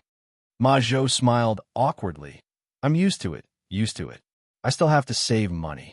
Buying books is more important. Zhang Feng was a little speechless. He was too lazy to argue with him. He asked, Why are you waiting here so early? Tell me. Hearing this, Ma Zhou's face flashed with excitement and said, I want you to see something good. Now that Dr. Sun has gone, you're the only one left. After hearing this, Zhang Hong realized that he should be treating the lamb. Then she hurried back to the farm with Chairman Ma. In the yard of the farm, the expert and Dr. Sun were squatting in the yard and staring at a little lamb. One of the little lamb's legs was tied with a bamboo splint. However, it was limping and bleeding happily on the grass. While eating grass from time to time, it would use its mouth to nudge the hooves tied with the bamboo splint and bleat twice. It seemed to bleat twice as if it was complaining to everyone, wanting them to take down the ugly thing. Seeing this, Zhang Feng couldn't help but be overjoyed. He asked, Elder Gao, is this the lamb from yesterday? Sun Simiao laughed and stroked his beard. What do you think? Several people couldn't help but laugh heartily. After laughing, Sun Simiao patted the medical kit next to him and said, This operation is no small matter. Wait, I heard that it should be at 12:45. They will all come to watch. Where are you going to do the operation? When Zhang Feng heard this, he couldn't help but have a dignified expression. If so many people came to see it, logically speaking, it should be placed in an open area outside. However, there were too many bacteria outside, and it wasn't easy to do this. After thinking for a while, Zhang Feng suddenly slapped his head and said, "I'm going to put it in the teaching building." "Can't the teaching building do that?" "No, that's a place where we read the books of the sages. If we see something like that, we'll see blood. Moreover, the mountain gate hasn't even opened yet. It's very inauspicious." Zhang Feng waved his hand. "What's wrong with that? Didn't the academy set up military science and medical science for the first time? Let's treat this as a medical lesson for the entire academy. What do you think?" Sun Simiao still strongly objected, but at this time, the expert praised, "Prince Zhang's method is very good. I think it's feasible. Old Sun, don't be entangled in these cliches. Which rule in the academy do you think is strictly adhered to?" While speaking, the expert pointed at the lamb's leg. Sun Simiao was stunned, and then he heaved a heavy sigh of relief. "That's right. If I pay too much attention to these things, then I'd rather not do it." In that case, he might as well not do it. Everything that Zhang Feng was doing now was so shocking. If he had to take this into consideration, then what was the point of doing it? Fine. Since it's like this, then I'll do as Fengzi said. Today, the sky was still beautiful. In the boundless blue sky, there wasn't even a trace of cloud to be found. Before dawn, carriages appeared at the mountain gate one after another. At first, the old village head at the gate personally welcomed them, but as more and more people came, the old village head became numb. He just nodded and clasped his hands to the people who came. Then he found a student and introduced the academy to them, while leading them into the already prepared classroom. Naturally, the old village head didn't need to introduce people he was familiar with. He didn't have so much free time. The classroom was painted snow white, and at this moment, one could still vaguely smell the smell of lime. However, such a bright classroom made everyone abnormally excited, and it added a sense of solemnity to the atmosphere. The tables and chairs in the classroom designated by Zhang Feng were all moved away, leaving only the operating table in the middle prepared by Zhang Feng. A thick white blanket was spread on the operating table, and a sterilized white wool skin was placed on top of it to prevent the blood from flowing. In the classroom, there was a smell of mugwort smoked and baked. Even the ground was sprinkled with a thick layer of quicklime to disinfect. At this time, the smell of lime had already covered the smell of mugwort. Originally, the windows of the academy's teachers were made according to the glass windows in the back room. However, there was no time to make transparent glass, so at this time, although there were iron rods and other things, they were all white pieces of paper. This was also the detestable part of the academy.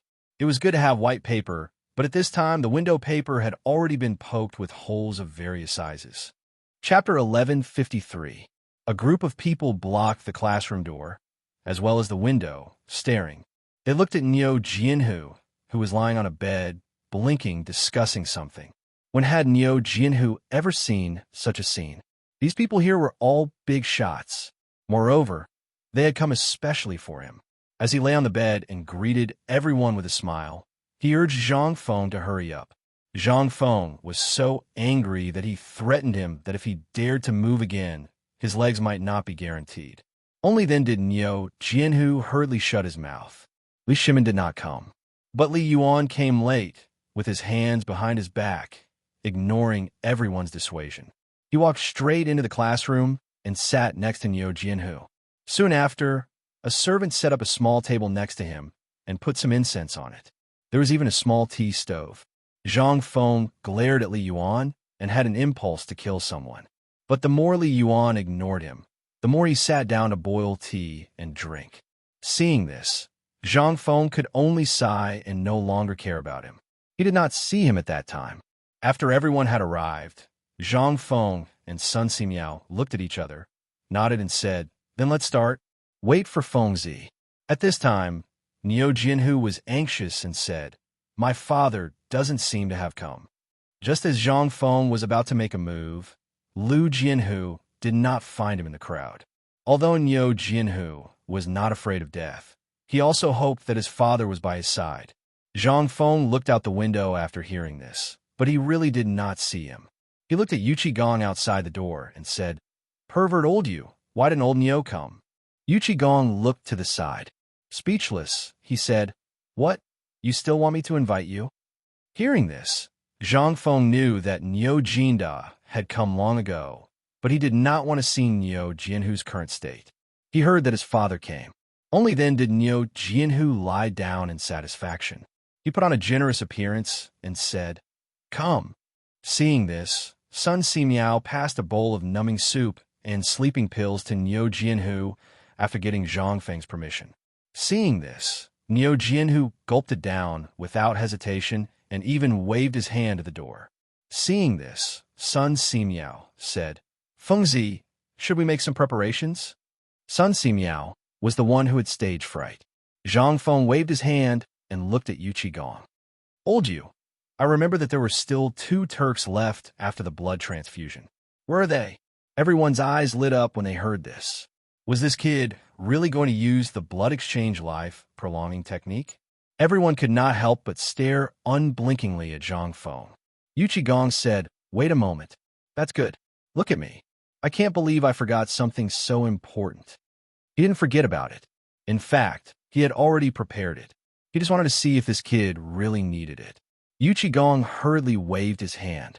A person who had been washed clean and tied up like a dumpling was carried into the classroom by 2 strong men. As soon as he entered the classroom, the Turk had already been washed clean. Zhang Feng could even faintly smell the scent of alcohol on him. It seemed like they had learned from Zhang Feng and forced him to drink. However, that kind of alcohol was useless. It could only make the blood more active, which was not beneficial to Niu Jianhu at all. However, Zhang Feng could not say it out loud. He cupped his fists at everyone and said, "For White Deer College, the first medical class of the year officially begins." At this moment, 2 voices sounded from outside the door. "Brother Zhang Feng, please wait a moment. Can we come in and take a look?" The person who spoke was Ouyang Kai. He was standing at the back of the crowd. Seeing Ouyang Kai and the others wave their hands, Zhang Feng was a little hesitant. However, looking at Li Yuan's arrogant appearance, he finally clenched his teeth and said, Come in. As long as you guys can take it, what's the harm in coming in? The premise is that you guys can take it. Don't make a sound." The 2 of them were very excited. They hurriedly swore before hurriedly entering the classroom. Seeing this, He Zhongjin and Old Qian wanted to enter as well. However, the moment the 3 of them reached the door, they hurriedly shrank back when they saw Li Yuan. Ouyang Kai, Yu, and Lu Hongwen also knew Li Yuan. However, they were here on behalf of the academy for the academic exchange. They had already reached a consensus with Zhang Feng regarding this matter. The 3 academies had formed an alliance, so it was still acceptable. They just pretended not to know and pretended to be calm. However, Li Yuan did not even look at the 2 of them. This made them feel a little embarrassed. After all, why would a person of his level care about a few small shrimps? After everything was prepared, Zhang Feng saw the effects of the Mephisan slowly appear. Niu Jianhu also felt a little sleepy. At this moment, Zhang Feng used his finger to poke Niu Jianhu's leg and asked, "Little Hu, do you feel it?" Hearing this, the sleepy Niu Jianhu shook his head dully. In the end, he fell into a deep sleep. Only at this moment did Zhang Feng let out a sigh of relief and said, "Let's begin." Following Zhang Feng's call to begin, everyone did not dare to breathe loudly. They stared at Zhang Feng with their eyes wide open. That Li Yuan even put down the tea that he had picked up. With his hands behind his back, he stood up and looked at the dagger in Zhang Feng and Sun Simiao's hands. As for Ouyang Kai, Yu, and Lu Hongwen, the 2 of them stared at Zhang Feng with a face full of curiosity. They wanted to see how exactly he would start this so-called bone setting. Zhang Feng fixed the Turk, who had been drunk in advance, on a shelf at the side. Then he washed the transparent glass flat and the pages of the book that he had rushed to make overnight with alcohol. Only then did he nod at Sun Simiao. Seeing this, Sun Simiao used alcohol to gently wipe the Turk's carotid artery. Then, he wiped Niu Jianhu's arm. After that, Zhang Feng used a rubber bandage to tie Niu Jianhu's arm, making his blood vessels protrude. Then, he used a needle to gently prick the Turk's neck. With this prick, the blackened blood instantly flowed along the rubber tube and into the glass bottle.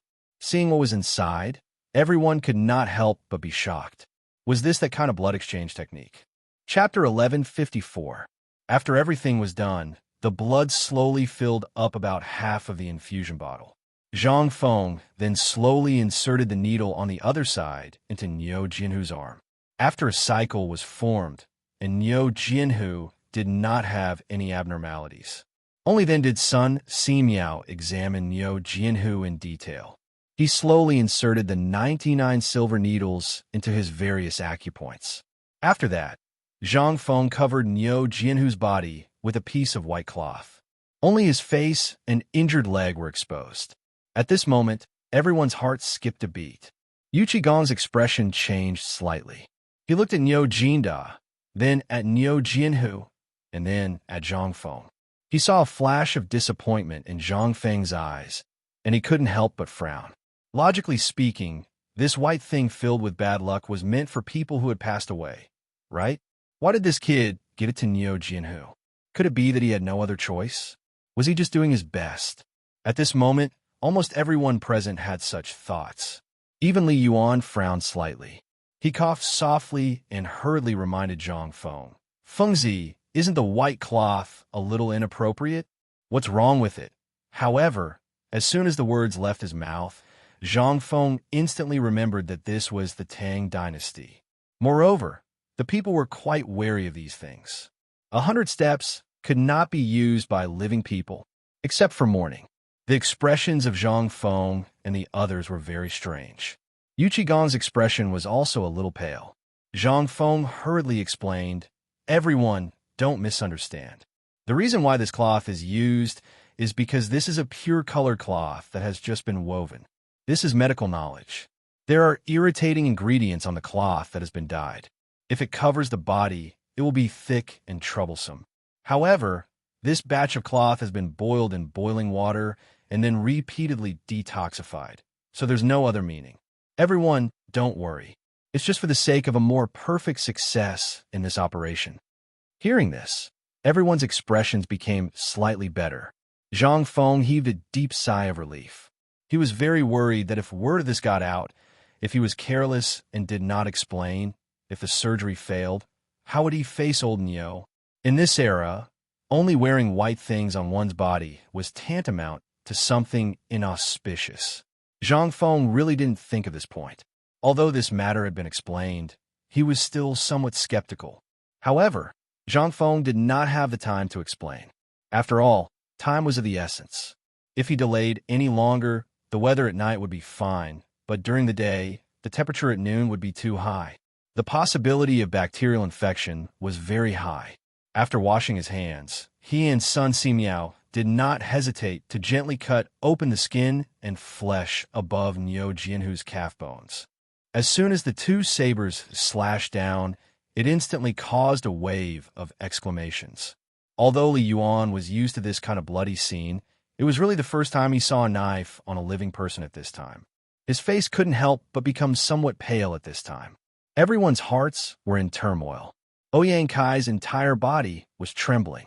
This was really the first time he saw a living person cutting open the skin and flesh on the leg. That visual impact, it was simply too good. At this time, Sun Simiao was also not feeling well. He had practiced 2 or 3 times.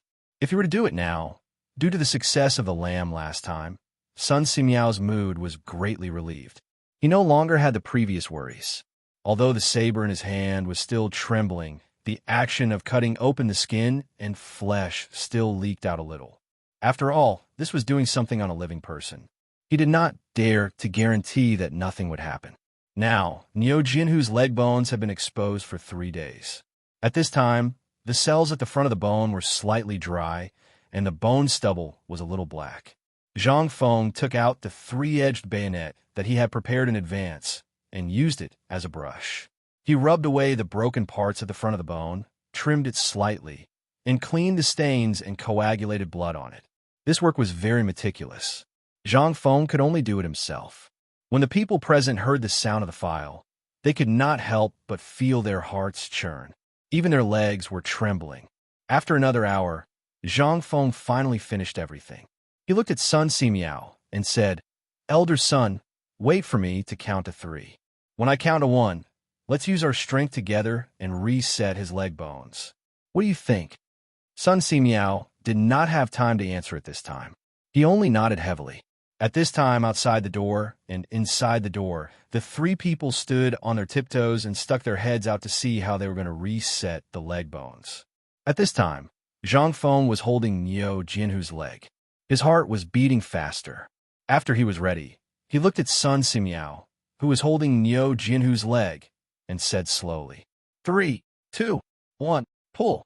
As Zhang Feng's voice fell, the two of them used their strength at the same time. Then, they slowly stretched Niu Jinhu's right leg in the opposite direction. Even though Niu Jinhu had taken anesthetics and sleeping pills, he still screamed in pain due to the intense pain. But before he finished screaming, Niu Jinhu fainted from the pain again. Chapter 1155. Zhang Feng could not care about anything else. Although the leg bone had returned to its original position, it did not mean that the matter was over. He hurriedly knelt on the ground and stared at Niu Jinhu's leg bone. After hesitating for a while, the leg that did not have much blood to begin with gushed out blood again. It was like a blowout. Zhang Feng did not care about anything else. His eyes were fixed on the bone stubble, looking for every broken crack. At this moment, everyone's hearts were in their throats. No one knew what Zhang Feng was doing. After about the time it took to eat a meal, Zhang Feng finally set the bone. However, at this moment, he looked as if he had been fished out of the water. After that, Zhang Feng took out the remaining penicillin that he had prepared beforehand and disinfected the bone. After disinfecting the bone, he quickly stitched up the fascia and muscles. Then, he cleaned up the last layer of skin and flesh. However, the blood was still gushing out crazily as if a gate had been opened. Sun Simiao hurriedly pierced another silver needle at the base of Niu Jinhu's thigh. Only then did the bleeding slow down. However, Niu Jinhu's face gradually turned pale. Although he had been receiving a continuous blood transfusion, the blood flow was too fast and the body could not bear it. Zhang Feng hurriedly urged, "Elder son, quickly suture. You go up and I'll go down." Sun Simiao checked Niu Jinhu's pulse and so on. Zhang Feng checked the eyelids and pupils. After that, the two of them hurriedly began to suture. However, the trickling blood instantly fermented in the lime powder in the classroom under the high temperature. The smell became strange. It was pungent and had a hint of spiciness. Everyone could not help but become more worried. This kid, could it be that he cannot pull through? Quick, cotton ball. Elder son, quickly suture. Prepare the sore medicine to prevent massive bleeding. Zhang Feng looked at the blood that kept gushing out as he sutured. He was also a little panicked. In the future, there were too many of such things. Postoperative hemorrhage was a common occurrence. However, this time, it happened right in front of Zhang Feng's eyes, and he was the chief surgeon. Only then did Zhang Feng personally understand how difficult it was for a doctor to face such a situation. After that, Zhang Feng picked up some bandages that he had prepared in advance to stop the bleeding. He sewed up Niu Jinhu's wound while disinfecting it. In the end, Zhang Feng clenched his teeth and poured all the penicillin he had made himself onto the wound. Just like that, after the time it took to brew a cup of tea and a meal, Sun Simiao inserted the final needle.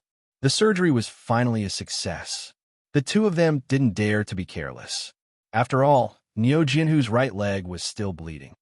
If it weren't for the free blood transfusion, Niu Jinhu would probably be. Sun Simiao checked Niu Jinhu's pulse and nodded. Then, together with Zhang Feng, they wrapped the bandage in their hands tightly around the wound. Basically, after wrapping a layer of gauze, they had to put a thick layer of medicine on the wound until the entire right leg was tightly wrapped. Only then did the two of them hurriedly put the bamboo splint that they had prepared in advance on Niu Jinhu. Until now, only then did Zhang Feng and Sun Simiao start to pant heavily. Zhang Feng glanced at the Turk. They didn't know when the Turk had completed his mission. The blood flowing out his veins was also intermittent. Seeing this, Sun Simiao looked at Niu Jinhu's leg again.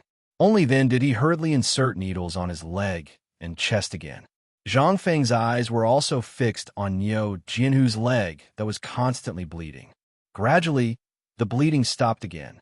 Seeing this, Sun Simiao pulled off the infusion tube on Niu Jinhu's body.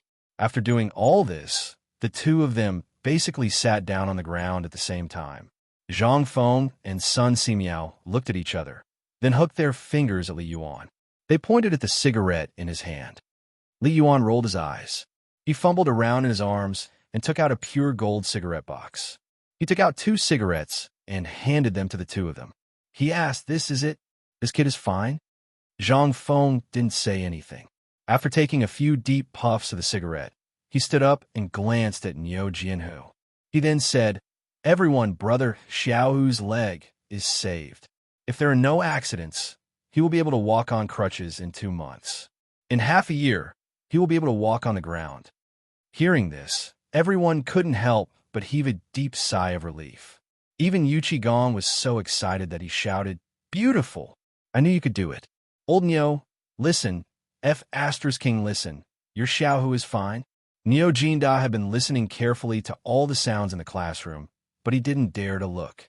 At this time, when he heard Zhang Feng and Yu Qigong's words, his tense body trembled slightly. Yu Qigong put his arm around Niu Jinda's shoulder and laughed. "Old man, did you hear what Feng said? Your kid is fine. In half a year, your kid will be able to jump around again. Did you hear that?" "Ha ha ha." He heard it. Niu Jinda heard everything. Although he didn't dare to make a sound or look, it was his son lying inside after all. He was more concerned about his son's safety than anyone else. After all, his Niu family only had this one seedling. At this time, when he heard Yu Qigong's words, Niu Jinda grinned.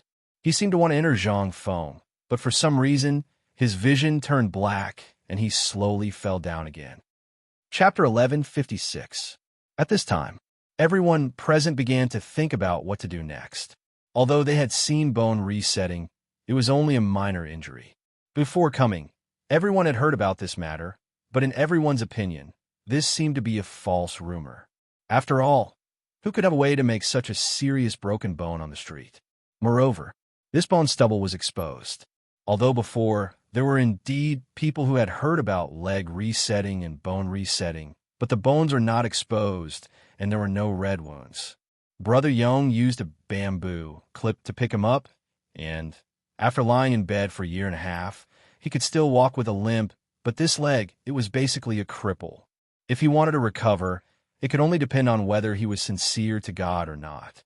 But now, they heard that someone could use the blood of the Turks to exchange blood for blood and save a person who was already judged to be dead by the King of Hell. How could this not be miraculous? The most miraculous thing was that this person could actually put the leg bone that had been broken for at least 3 days on the street. Even if it was a piece of bone from a cow or sheep, if it was left outside for 3 days, it would have smelled so bad that it couldn't be smelled. How could it be reconnected? If this was not a miracle, then what was it? The most important thing was that the person really came back to life. Although he hadn't woken up yet, because of the anesthetic soup and sleeping pills, everything seemed to be getting better after Dr. Sun's diagnosis. This was no longer a problem. The most important thing was that at this time, Sun Simiao didn't say anything. What qualifications did they have to speak? After Dr. Sun's 2 hours of observation and treatment, Sun Simiao finally breathed a sigh of relief. "It's done. Quickly carry him to the old man's bamboo house. Within these 10 days, the old man will take care of him personally. No one is allowed to disturb him. It's done. It's really done. This is really a miracle." At this time, everyone's mind couldn't help but become lively. The most important thing was that once this thing was done, it meant that in the future, the broken leg would be as good as new. "Kid, are you sure it's really done?" Of course. Li Yuan was the first to be in disbelief. He waited for Zhang Feng to catch his breath before asking. Li Yuan was not the only one who had this question. Everyone present had it. Those who were able to come here today were definitely overlords of a region. Zhang Feng also understood the importance of Li Yuan's question. He nodded heavily and said, "It is indeed done." As he spoke, Zhang Feng swept his gaze around the room before loudly announcing, "Allow me to keep you in suspense. Today's lesson is a medical lesson of our White Deer Institute. Actually, it's quite simple. Actually, you just have to deal with the patient's wound infection and disinfect it with this alcohol that I specially made. Pay attention to your physical hygiene. Zhang Feng explained in detail the physiology and hygiene, as well as those bacterial infections, and so on. Otherwise, based on these people's thoughts of Brother Feng not regretting it until he hollowed out the city walls, he could forget about living a good life from now on. After he finished talking about this, Zhang Feng said while panting, "Actually, this blood transfusion is not the kind of blood for life technique that you all understand. For example, if the water in a ditch dries up, the land in the field will also dry up. At this time, isn't the best method for us to carry water for irrigation? Similarly, at the end of the day, what little tiger lacks the most is blood. Once the body loses serious blood, if blood is not transfused, even if a deity comes, it will be impossible to save the situation. But this blood can't be used just any blood," Zhang Feng hurriedly added. "Otherwise, if this group of old fellows really went back and got someone to draw blood from, wouldn't that be a huge sin?" Zhang Feng hurriedly said, "People who need blood transfusions are usually in a situation like little tigers, or those who have suffered serious external injuries and lost too much blood. Also, there are those who have been poisoned by poisonous snakes and need blood transfusions. In this kind of situation, you only need to find a serum and use this set of medical tools that I use. After receiving reasonable training, you can use it. Under normal circumstances, the amount of blood in a person's body is only enough to fill a basin." Hearing this, Li Yuan pointed at the Turkic man on the shelf who had long lost his vital signs and said, "Then what happened to him? Didn't we just draw all his blood? If this isn't blood for life, then what is?" Zhang Feng felt a headache coming on. "This is a little special. Let's put it this way. Actually, in total, we drew less than 3 bowls of blood from him. It's just that this guy was scared to death. After all, anyone who doesn't know about this situation will have such a situation. So, we still have to be careful when drawing blood. Also, if the blood type doesn't match, it can also kill people. So, the best way is to use the blood drip method to identify relatives. However, this method is not strict. It can only measure whether the blood type of 2 people matches. It has nothing to do with a paternity test. The blood identification method that you all talked about, in my opinion, is all nonsense. You must not take it seriously. If you don't believe me, old you also saw that little tiger has nothing to do with this Turkic man. So we have to be careful." Chapter 11:57. After sending off this group of gods of plague and explaining the medical matters clearly to this group of uncles, Zhang Feng dragged his tired body back to Sun Simiao's bamboo house. In the bamboo house, Yu Shiren and the other 3 had been waiting there for a long time. Zhang Feng knew that he couldn't avoid this, but he didn't want to. After all, the appearance of a new thing, if it didn't experience the wind and rain, then what was it? As soon as he entered the door, Zhang Feng told Sun Simiao about the daily disinfection of the room, as well as some common knowledge, after finishing the book. Only then did he pull Yu Shiren, Li Yuan, and the others to Li Yuan's small bamboo house unwillingly. However, when they walked out of the small bamboo house, Niu Jinda was already waiting there. When he saw Zhang Feng, he knelt down with a thud. "Fengzi, you are the savior of my Niu family." When Zhang Feng heard that, his expression changed instantly. He didn't even turn his head, didn't even look at Niu Jinda, and was about to enter the small bamboo house. Seeing this, Yu Qigong hurriedly pulled Zhang Feng and said, "Fengzi, just let him speak. You don't know old Niu's temper. 3 generations of ancestors only had 1 son, and didn't I say before when we were in the army for a few years, old Niu can't have children now, because of other reasons. So," Yu Qigong said painfully, "you don't have a son, but when you get married and have children in the future, I dare to guarantee that even if you have to sacrifice your life, you will not hesitate to save your son, right?" Zhang Feng was silent. He could understand a father's fatherly love. But, with a sigh, Zhang Feng came to Niu Jinda's side helplessly and also knelt in front of Niu Jinda. Niu Jinda was so scared that he hurriedly lifted Zhang Feng's knees, his whole body trembling. "Fengzi, are you trying to torture me? If you don't think I deserve it, why can't Lao Tzu do the same? Lao Tzu said that we're brothers. We're also brothers with Xiao, Hu, and the others. What's our relationship? You're someone who's only missing a stick of incense, and you're going to kowtow to Lao Tzu? Have you ever treated Lao Tzu as a brother? You don't even treat Lao Tzu as a brother. Since you want to be estranged, let's see who's more estranged. This, Niu Jinda's face was bitter. At this moment, Li Yuan's eyes flickered as he looked at Niu Jinda and said, "Get up, the ground is cold. Your rheumatic leg problem is also not light, and you still don't know, right? Because of your son, Fengzi hasn't had a good night's sleep these days." Niu Jinda was shocked when he heard this. He raised his eyes and saw that Zhang Feng's face was extremely haggard, and his eyes were bloodshot.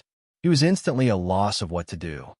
Niu Jinda was so anxious that tears came out. Only then did Yu Qigong smooth things over. "Old Niu, with a brother, why are you still so polite? It would be strange if Fengzi was willing to do this. Moreover, Fengzi said before that other than the parents of heaven and earth, no one can kneel. Have you forgotten? Go to the mountain gate and read the commandments of the academy." "All right, get up. Old man and the others still have important things to discuss with Fengzi. If you have something on your mind, doesn't Fengzi like those strange things? Go and get some for him as repayment. Usually, I don't see you being so wishy-washy." Li Yuan urged impatiently. He almost spat out a mouthful of saliva. Fortunately, he reacted in time and disturbed him. Yu Qigong was also shocked. Regardless of Niu Jinda, he hurriedly hugged him and dragged him away. The retired emperor was angry. After sending Niu Jinda away with great difficulty, they returned to the bamboo house. They could understand Niu Jinda's mood. After all, that was his only son. How could he not care? No one would. At this time, after they sat down, Li Yuan said, "Kid, do you know what it means to make it public today?" "I know." Zhang Feng nodded firmly. "This is also specially done." Chu Suiliang frowned slightly and said, "Old man, I heard that you gave your property to these people, and after this mid-autumn hunt, you invited them up the mountain for this?" "Yes." Zhang Feng nodded without hesitation. There were no outsiders here. Therefore, Zhang Feng did not hide anymore. Hearing this, Ouyang Sun coldly said, "Brat, you're playing with fire. Aren't you afraid that the wolf will turn around and eat you when it gets fat?" Zhang Feng laughed and said, "That depends on whether the bait on my fishing rod is tempting enough." Li Yuan raised his eyebrows slightly. "Kid, in the previous life, Erlang came to you, for this matter?" Zhang Feng nodded. "Indeed, and I asked him to come." "Kid, you know what I'm doing now. Didn't those people with the 5 surnames and 7 Wangs and Guanlong want to do something to me? Then I'll have a fight between the sandpiper and the clam. Won't that be great?" Chapter 1158. Zhang Feng was indeed playing a big game this time. If he succeeded, the 5 surnames and 7 hopes would be nothing. Moreover, he knew that Old Li definitely wouldn't be able to handle this matter. With Old Li's personality and industrial power, if he were to fight with any of the families in Guanlong, they would be able to crush him to death with just a flick of their fingers. The best way was to go to the emperor. Only with the emperor as his backing would he have the capital to challenge the 5 surnames and 7 hopes. Those aristocratic families had been able to survive for hundreds of thousands of years by accumulating strength bit by bit. Although there was no lack of indifference, it did not mean that they were brainless. Therefore, this trap had to be set bit by bit. For example, the promotion of basketball, football, and morning exercises. Although it seemed that Zhang Feng did not gain any benefits, the production of football and basketball was still in Zhang Feng's hands. Even if others wanted to do it, they would have to get his permission. Otherwise, why would the matter of basketball be handed over to the county government? This was all thought out long ago. If something went wrong, it would be a direct confrontation between the government and these people. In the face of huge benefits, these people would not be so foolish. Moreover, as long as there were some basketball competitions in the future, Zhang Feng would personally train some players. In this competition, they would be invincible. How could the name of White Deer College, Zhang Feng's team, not be resounding? This meant that these people were helping Zhang Feng spread the name of the college. Moreover, Zhang Feng did nothing. Moreover, the braised meat would spread sooner or later. Dulele was not as good as everyone else. If he did not promote something well, then it would be nothing. Moreover, Zhang Feng did not expect these things to make money. What he coveted was the 5 surnames and 7 Hopes property, and the Guanlong Group's property. As long as he could trip these 2 behemoths, how much could he eat? Perhaps the richest person in the world would be Zhang Feng. Moreover, this was also a political achievement. When these 2 mountains were defeated by him, not only would he be a Grand Duke, but he would also be ranked first in the Lingyan Pavilion, and even the king who had always been side by side. It would not be a problem. Given the hatred the current emperor had for these aristocratic families, the sky was already completely dark. However, Zhang Feng and the others were still thinking about their future policy. Yu Shirenan and the others were sometimes surprised repeatedly, sometimes frowning in contemplation. At least half of the beard on Li Yuan's chin was shave bald. The more he listened, the more excited he felt. Who would be willing to be suppressed by the Guanlong Shi clan and the 5 clans and 7 Wangs? As for getting rid of these big clans and being able to truly witness all the imperial power of the Tang dynasty falling into the hands of the Li royal family, Li Yuan was also more and more excited at this time. He even urged him to give up the 10% shares of the paper mill. In the end, Zhang Feng sternly refused. "Old master, we have to keep some stock in our hands and keep it attractive. For example, this medicine, the paper mill, the forging workshop, the salt-making workshop, the rubber factory, and the textile factory. These are the foundation of whether we can destroy them in the future or not. If one of these falls into their hands, think about it. What attraction do we have? Humans are greedy like snakes trying to swallow an elephant. When they can't get what they want, they will try their best to get it. Now, these industries are all in a watertight situation. Once they tear a hole in it, think about the result.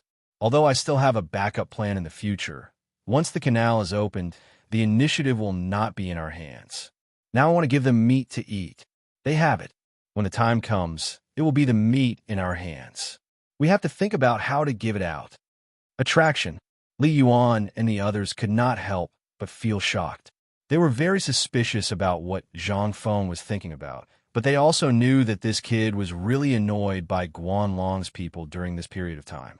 From the immortal ointment to the surveillance during the mid-autumn hunt, anyone would be scared, let alone this scheming kid. "Well, everyone, I'm really tired these days. If there's nothing else, I'll go back first." When Zhang Feng saw that his children were deep in thought, he couldn't help but ask. He hurriedly got up and asked. But when he saw that no one responded, he ran away. Among people, especially that old man Li, it was impossible for Zhang Feng to guard against his cunning ways. He didn't dare to stay here any longer. If he did, then all the ink in his stomach would be taken away. How could he not know what these people wanted? They just wanted to ask him about the medical science, the operation, and the blood transfusion method. If Zhang Feng could explain it clearly, then he would not be here. He would have gone to the Imperial Academy of Medicine long ago. When Zhang Feng went out, his legs seemed to be filled with lead and could not be dragged. At the same time, in the depths of the palace, in Li Shimin's bedroom, at this time, a spy also showed everything that happened on the mountain today to Li Shimin. The ox saw the tiger's leg. It was done. This was, without a doubt, a great piece of news. At this time, Li Shimin could not help frowning slightly and sighing. Fengzi was really careless this time. Chapter 1159. After Empress Zhang's son instructed Li Tai, she asked someone to send him back. Then she asked, "Second brother, what's wrong with Prince Zhang?" Li Shimin sighed and handed the secret letter to Empress Zhang's son. "Guanyin maid, read it and tell me what Fengzi is thinking. The day before yesterday, he told me that he wanted to deal with these people. But this time, I don't understand. I don't know what he is thinking." Empress Zhang's son read the contents of the secret letter and couldn't help but feel surprised. According to young Master Zhang's style, coupled with the fact that these people have been targeting young Master Zhang recently, I feel that second brother shouldn't pay too much attention to the subtle matters. "Why?" Li Shimin didn't understand and asked. Empress Zhang's son smiled and said, "Second brother, don't you understand? Prince Zhang and the people of the Guanlong Five Surnames and Seven Hopes were so enthusiastic at the beginning. If your majesty has too much contact with them, everyone will think that you and Prince Zhang are plotting something. What do you think will happen to the Five Surnames and Seven Hopes? I think Prince Zhang did a good job. After all, only with a sense of mystery and temptation can the relationship between Second Brother and Prince Zhang fade. In addition, if Second Brother and Prince Zhang quarrel over this matter, it will be wonderful. Quarrel? Li Shimin was slightly stunned. But after a while, he suddenly understood. I understand. Li Shimin laughed and said, after tomorrow morning, I will go up the mountain again. You'd better not go anywhere. Tomorrow morning, there will be people talking about today's matter. Second Brother, you only need to deny it. Li Shimin heard this and couldn't help but smile. Ha! Guanyin Maid knows me best. However, it would be even better if Imperial Father could say a thing or two on the mountain. At night, news of Zhang Feng's life-prolonging blood transfusion method and his miraculous medical skills had already spread like wildfire in Chang, and at night, it was even more miraculous. At this time, in Cheng Yaojin's mansion, Zhang Sun Wuji, Wei Zheng, and the others were already sitting in a circle. They were just about to go to the palace to see the emperor, but the reply they got was that the emperor was angry and he didn't want to see anyone at this time. The emperor probably didn't know why they wanted to see the emperor. That was to say, what Zhang Feng did today made the emperor angry. At this time, they didn't understand what the emperor and Zhang were doing. They also didn't know what on earth to them. After all, the emperor seemed to know this matter. But now, it was so obvious that is the emperor really angry? That's not right. Everyone couldn't help but look serious again. Finally, Wei Zheng looked at Yu Qigong and said, Yu Qi, you know the most during this time. Tell me what's going on. And Fengzi wouldn't do such a thing because of this matter. So, I think this is a trap set by the emperor and Fengzi. At this time, everyone was silent again. They weren't fools. Who was Zhang Feng? He was smart and cunning. Wouldn't he know the consequences of what he was doing now? No, he knew better than anyone else. So, it was too early to say anything now. They discussed for more than 2 hours, but just as it was about to end, little Gizi, wearing a big black robe and holding a gold medal, rushed into Cheng Yaojin's living room. Little Gizi was wrapped up so tightly that no one could see his face, but everyone recognized the gold medal in his hand. They hurriedly got up, and little Gizi took off his hood and said with a smile, Little Gizi greets the Guogongs. Little Gizi, we're so familiar with each other. If you have something to say, just say it. There's no need to be so polite. Wei Zheng hurriedly smiled, but his smile was somewhat unreadable. Seeing this, little Gizi didn't beat around the bush. He took out a bamboo tube and handed it to Wei Zheng, saying, This is the emperor's order. So the Guogongs should do what you should do. It's best if you don't care about this matter. It's best if you make things difficult for that kid. Now, the emperor's order is to focus on preparing the forging workshop and the firearms. As for the rest, it's up to Prince Zhang to play by himself. Play by himself, everyone's expression froze. They didn't know what the emperor and Zhang Feng were up to. Even if you were beaten to death, you could tell that the emperor wanted Zhang Feng to solve it by himself, diverting everyone's attention from the front to the back. It seemed that this was the only way to explain the situation at this time. Wei Zheng and the others frowned and muttered for a while, then cupped their fists and said, I'll have to trouble Gong Gong to tell the emperor that we understand. Little Gizi heard this and nodded. The emperor actually understands everything. As for General Niu, I hope you can enlighten him. The emperor will reward the Chang and military camp tomorrow morning. He also wants to see this new training method. You know, as he spoke, little Gizi put the cloak on his head again and cupped his fists, saying, Okay, I won't disturb you anymore to avoid too many eyes. I'll take my leave. Chapter 1160. Dawn. The morning bell rang on time. Usually, at this time, no one in Chang'an City would have woken up or gone out. However, since the appearance of the football match and the morning exercise, no one in Chang'an City held a teapot for a walk. Instead, they went out for exercise in groups. Chang'an University also opened its doors. All the students opened their doors and ran around Chang'an City for exercise. The citizens naturally followed behind them and ran slowly. What was this? This was a trend. The Imperial College in Hongwen, as well as those high-ranking officials and dignitaries, were all trying their best to learn. Don't ask why. It was because this thing was created by Zhang Feng. Zhang Feng, godly Dr. Sun Simiao, and the four great scholars of Chang and City had spent many years reading books. A genius like Zhang Feng had wasted many years in a small pub to create this thing.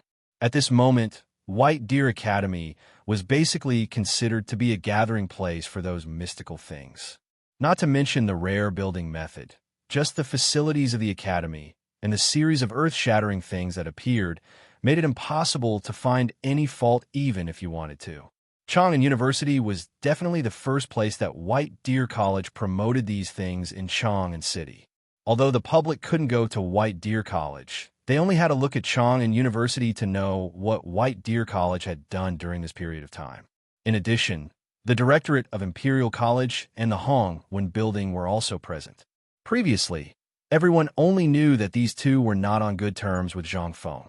However, ever since they saw this plaything at the autumn hunt, they were truly amazing. They all went to White Deer College in Shao Mountain to observe. That was not all. After watching a morning exercise, the libation lords of the two academies hurriedly drove the students of the academies down the mountain. Don't ask why. Because if these students were to stay here for another 2 hours, then the two academies, he would only be left with the awkward situation of being a teacher. After that, for some reason, the two of them actually begged Zhang Feng for the morning exercises, basketball, and even the football, although this was said by the people of Tong Hui Fong.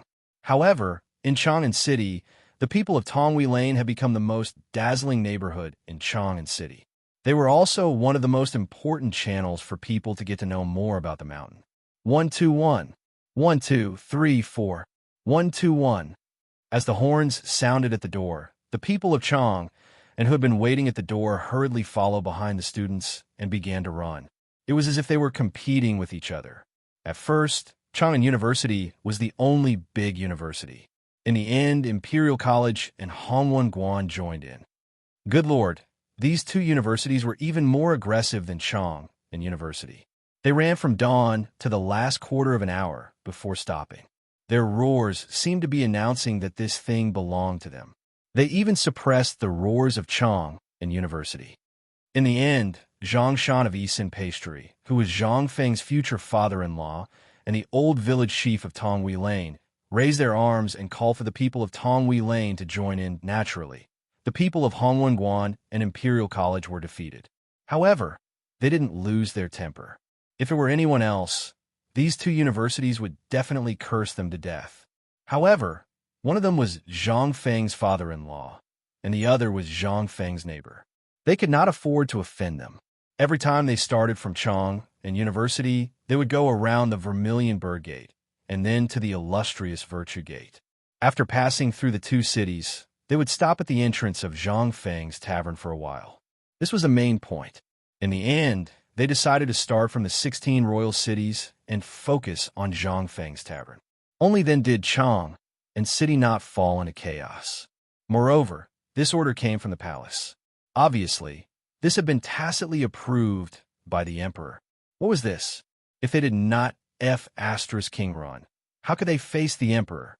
How could they face the people of Chang and City?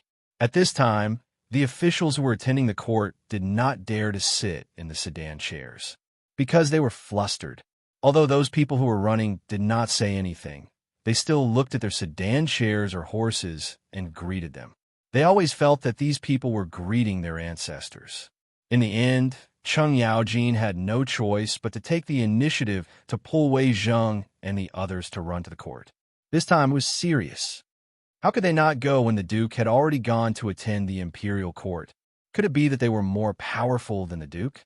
So at this time, there was a spectacular scene of first-grade officials and ordinary people going out to run together every day with the morning bell as a signal.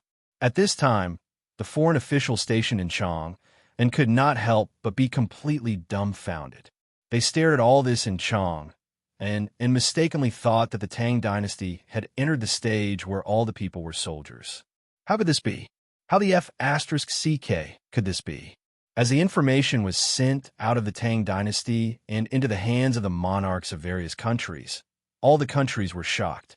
And this Chang, and was the capital of the Tang dynasty. How could the wind and grass here not let those who wanted to make achievements and climb up not see the light of hope? In particular, the Imperial College and the Hongguan Library were established in almost every state in the Tang dynasty. This was an advantage for them. After all, no matter how powerful Chang University and White Deer College were, they only had one library in Chang'an City. At this time, if they took the lead to seize resources, the people would say that the things that did not belong to them were theirs. And this was one of their achievements. This was something that the emperor acquiesced to. Look at Chang'an City. It was no longer as lazy as before. It made one's face flush with excitement. Later, because of the matter of basketball and football, the basic Kuju team changed their profession early. They worked harder than anyone else to learn Kuju. This was something that they would have to rely on in the future. In addition, director Zhang Feng's promise was still there. If they won the championship of every season, they could get Zhang Feng's promise. Now, everything that Zhang Feng did was extremely enviable. As long as he revealed a little bit of it, it was enough for them to eat for a lifetime. At this time, as the running team slowly grew, three forces were basically formed in Chang'an City. One was formed by the people spontaneously. The other was the students of the three academies. The other was the Kuju team and the ministers in the imperial court. This made Li Shimin and Li Yuan, who were standing on the Vermilion Bird Gate and watching, very surprised. "Father, will there be a problem?" Li Shimin said with some shock. On the contrary, Li Yuan laughed and said, "What problem can there be? Our Li family is known for practicing martial arts. Second young master, haven't you always been criticized for being born in the military?" This move of Zhang Feng's has simply flattened this matter from the root. Li Shimin heard this and his eyes flashed. "You mean, let the whole people participate?" "Wrong. Do you still remember the teaching philosophy that Feng Zi mentioned before?" Li Shimin really forgot about this matter. At this time, he thought carefully and remembered. "Are you talking about military management?" "Yes." Li Yuan smiled and stroked his beard. "Now you should still remember that Zhang Feng's training method is still in progress in the army, right? Yesterday, after coming down from Mount Shao, this emperor went to take a look personally. The running team was exactly the same. Apart from the difference between the morning exercise and the military training, everything else was exactly the same. In this case, if everyone participated in it." Li Yuan narrowed his eyes slightly and looked at Li Shimin. "So what if the whole people are soldiers? This is for the good of the people. Let them always remember how our Tang dynasty started. What's wrong with this?" Li Shimin heard this and couldn't help but nod. "I understand. Regarding the Li clan's imperial family being born and practicing martial arts, not only Li Yuan, it was also a huge mountain that Li Shimin was shouldering on his back. On top of that, the crime of murdering his brother and forcing the abdication was added. Right now, forget about the fact that Li Shimin had accomplished so many meritorious deeds. He was still a sinner. Although his father still forgave him, this was still a reason for those people in the court to target him. But now, this Zhang Feng really helped him a lot. This also made Li Shimin feel a little ashamed to face Zhang Feng. "What? You can't help but tell that kid your identity." Li Yuan glanced at Li Shimin and said. Li Shimin didn't speak, but looked at the students and people roaring under the gate tower and nodded. "Indeed, I always feel a little ashamed to face him like this." Li Yuan smiled. He laughed and said, "It's up to you, but I think it's not the time now. Let's wait until these two big mountains are taken down from the Tang dynasty. After all, at this time, letting him stand out is not helping him, but harming him. What do you think?" "Okay, I'll wait here. It's time to go to court." Li Shimin opened his mouth to say something, but in the end, he still couldn't say anything. He smacked his lips, made a gesture, and retreated down the city wall of Zhuke Gate. In the political announcement hall. At this time, many ministers were so tired that they were panting like oxen, squatting on the ground with flushed faces or sitting on the court panting. But everyone's spirit was more than ever. At least, at this time, everyone's face was flushed and they were full of energy. Although the group of civil officials were panting like windmills, they still gathered together to discuss something. They even looked at Zhang Sun Wuji and others from time to time. As for Zhang Sun Wuji, Cheng Yaojin, and the others, although they were a little out of breath, their statuses were still there after all. It was not good for them to say anything. They forced themselves to hold on, straighten their backs, and listen carefully to what the ministers were saying. This made the two old men, Fang Xianling and Du Ruhui, suffer. At this time, they wanted to sit down and rest, but their identities didn't match, and it was inappropriate. But if they didn't sit down, their legs would be numb, not to mention how uncomfortable it was. At this time, little Gizi glanced at everyone indifferently. Everyone hurriedly got up from the ground, thinking that the emperor was going to court, but little Gizi said indifferently, "The emperor has decreed that from today on, all ministers will be rewarded with a futon, and you are allowed to kneel." This time, everyone couldn't help but boil up. This was simply a great favor bestowed by the heavens. Everyone hurriedly bowed, and the white jade in their hands couldn't stop trembling. "Thank you, your majesty."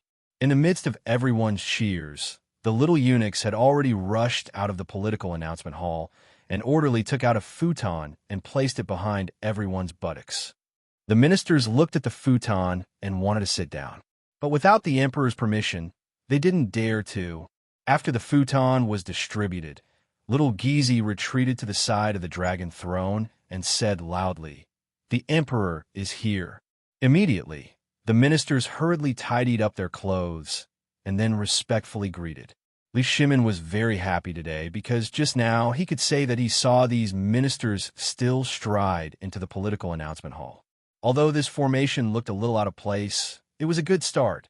"Welcome, your majesty. No need for formalities. Please take a seat." Li Shimin waved his hand, but he didn't climb the 8-step stairway to heaven. Instead, he stood in front of everyone with his hands behind his back and said with a smile, "Today's matter, I have seen it with my own eyes. I am very pleased." Everyone was surprised. Although most of them were unwilling, they couldn't help but be on tenterhooks when they heard that the emperor was secretly observing them. However, Li Shimin didn't pay attention to them. Instead, he smiled and waved his hand to signal everyone to sit down.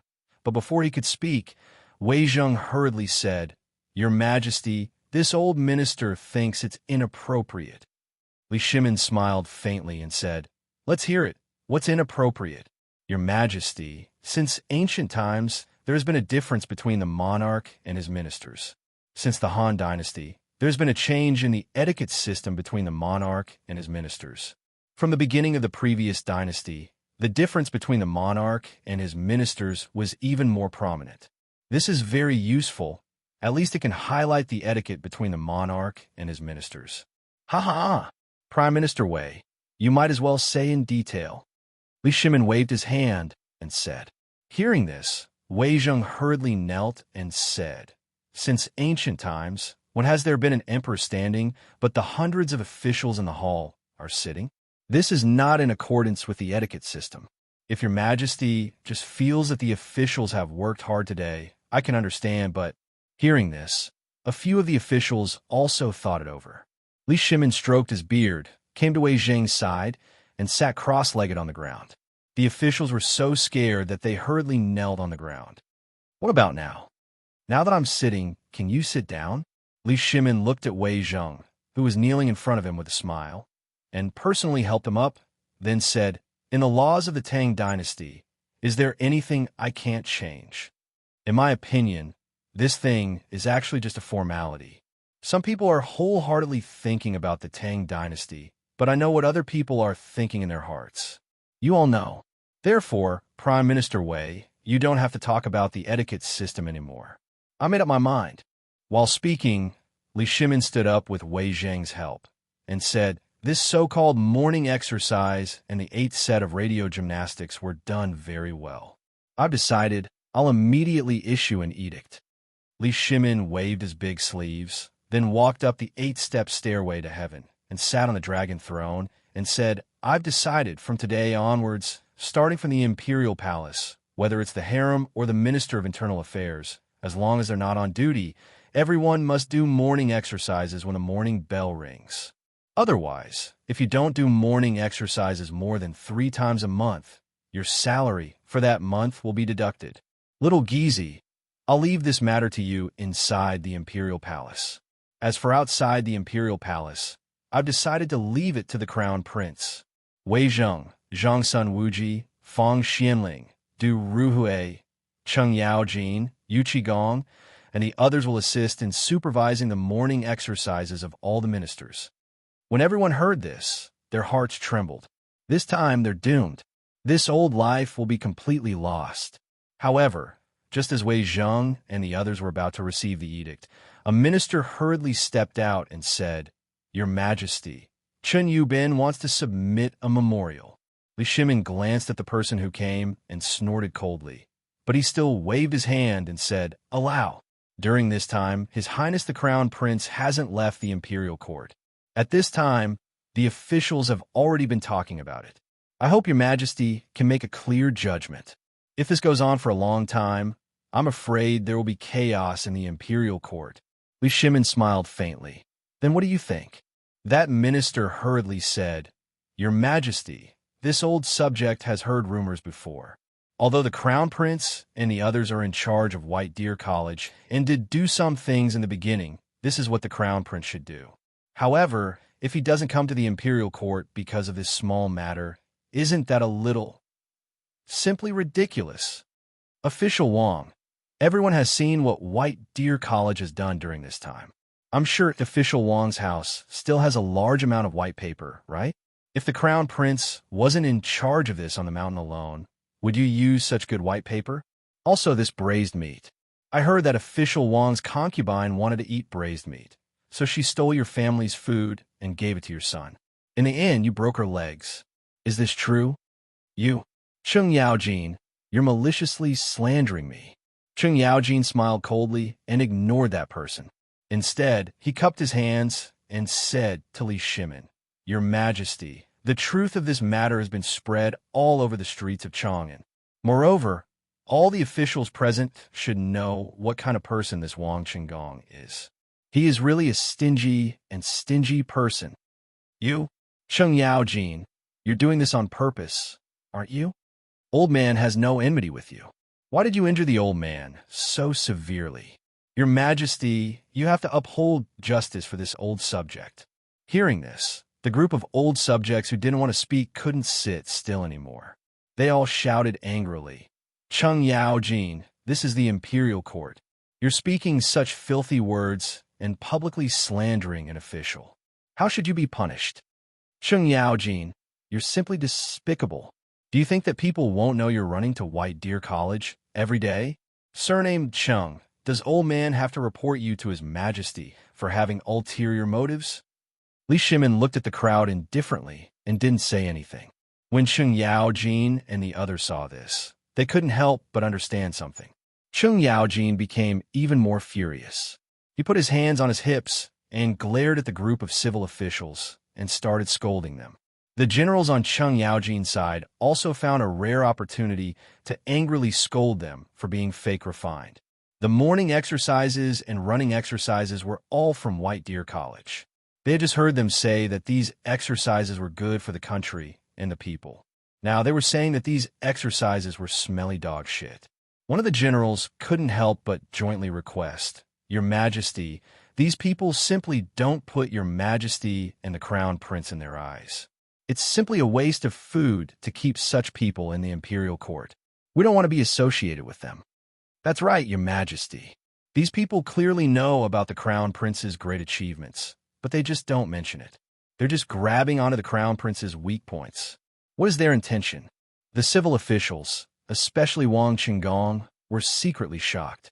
When he saw Li Shimin frowning and thinking about how to end this matter, he hurriedly scolded, "Cheng Yaojin, old man suspects that you did it on purpose." Cheng Yaojin glared. "Lao Tzu did it on purpose. What's wrong? Come and bite me." Chapter 1161. You, Cheng Yaojin, how dare you? How dare you? How dare you act so presumptuously in the imperial court? The crowd roared angrily. Li Shimin coughed when he saw that the situation was getting out of his control. Wei Zheng said coldly. What do you want to do in the imperial court? This old man thinks that the market is suitable for you. Why don't I ask your majesty to go to the market today? Hearing Wei Zheng's words, all of the officials fell silent. Only then did they notice Li Shimon's gloomy face. If you don't have enough, I'll give you 3 days and 3 nights to quarrel outside the hall. I'll take care of your meals. How about it? Li Shimon looked around indifferently and said, I allowed the crown prince to do this. I'm curious.